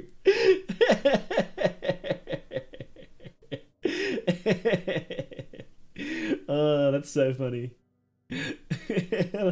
I love it. I love it how you would just find someone with like the dumbest name on. There's one guy that always likes my... He always likes my tweets. What is it? Oh, I can't remember it now. It's a great name though. I pay attention to people who like my tweets, by the way. I have a list. Wait, there's a uranium video? I should do reactions to other lore videos. That'd be sick.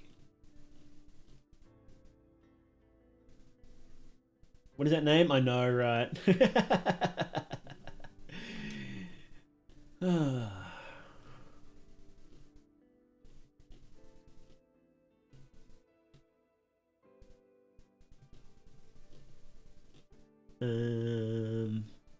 I'm not seeing you for trivia. I'm not. What is it? Was it Vivi Chan the Witch?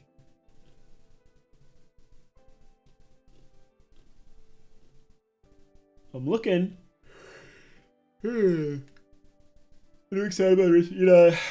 You know, I've seen better fan castings before, but you know, that's alright. This was a good game. Have you guys played Slay the Princess? That was fun. They sent me a key for that ages ago, and I played it on the stream.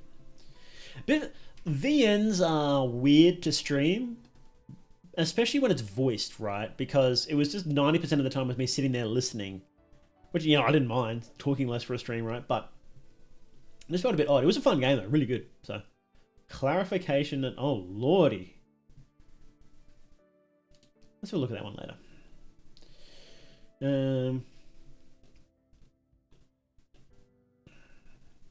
Canceling it. A YouTuber who's left. We can type TTRPG in the search bar. Or can we? Oh, there's a search bar. TTRPG. I did enjoy it. I love some of the characters. Some of the characters, like the writing was awesome. Relevance, new. So, like some of the writing was fan. Like I really enjoyed it. Really enjoyed the writing.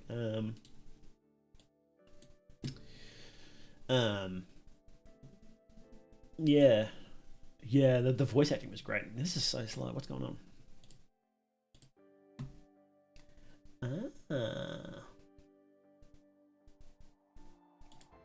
I love the art you do for this. It's awesome. It's so good, man. Oh man, I'm tired. Oh, I'm starting to crash, guys. We might wrap it up soon. Oh man, my throat's killing me.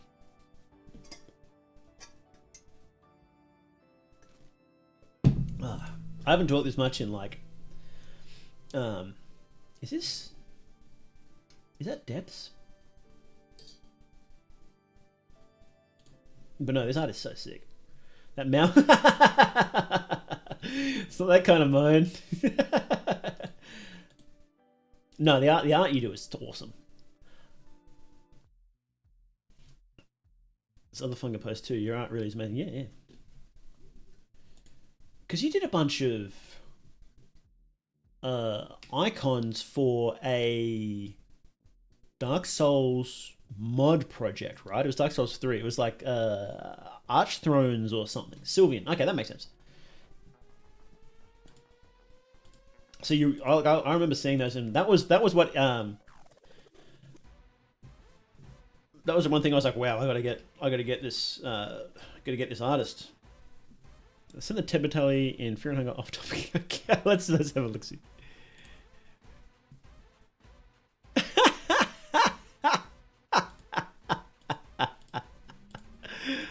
Oh, that's great.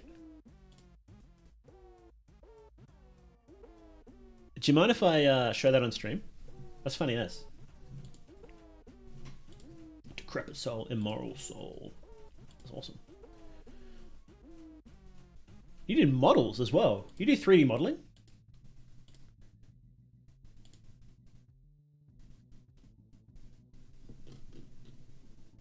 That's cool.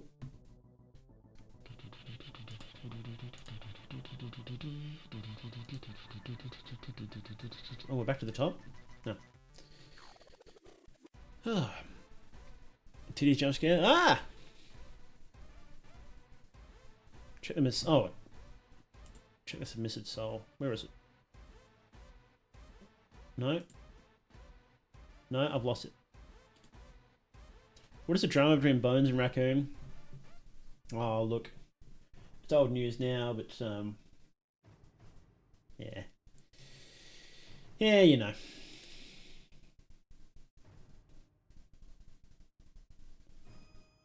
They said it, they answered it in the, on their posts on their channels. I'm pretty sure it's still up, so.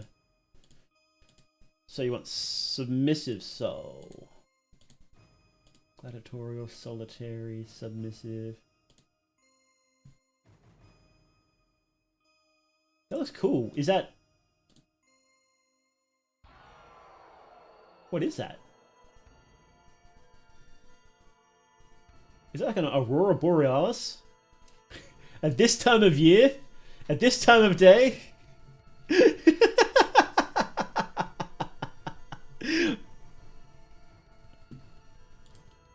Oops.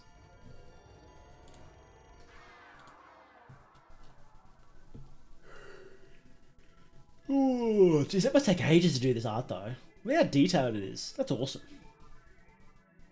So Mrs. Soul has the ability brief. I didn't even look at that.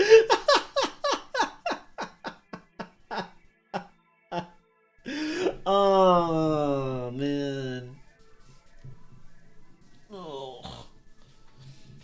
I enjoy doing the New Guys podcast, but it was just getting harder and harder to find the time to do it, unfortunately. So, but no, this is really sick. Okay, we're going to where are we going? Here we go. Oh, I am tired, so we're going to finish up. Thank you all very much for coming back to the stream. Thank you all very much for coming in and spending some time with me after so long. I really appreciate hanging out with you guys. I hope you enjoyed it. So I'm going to try and do one stream every weekend. I'll still need to figure out the exact day it's worked. And coming up, I'm going to be a bit busy on weekends as well, so I might need to shuffle the days around sometimes.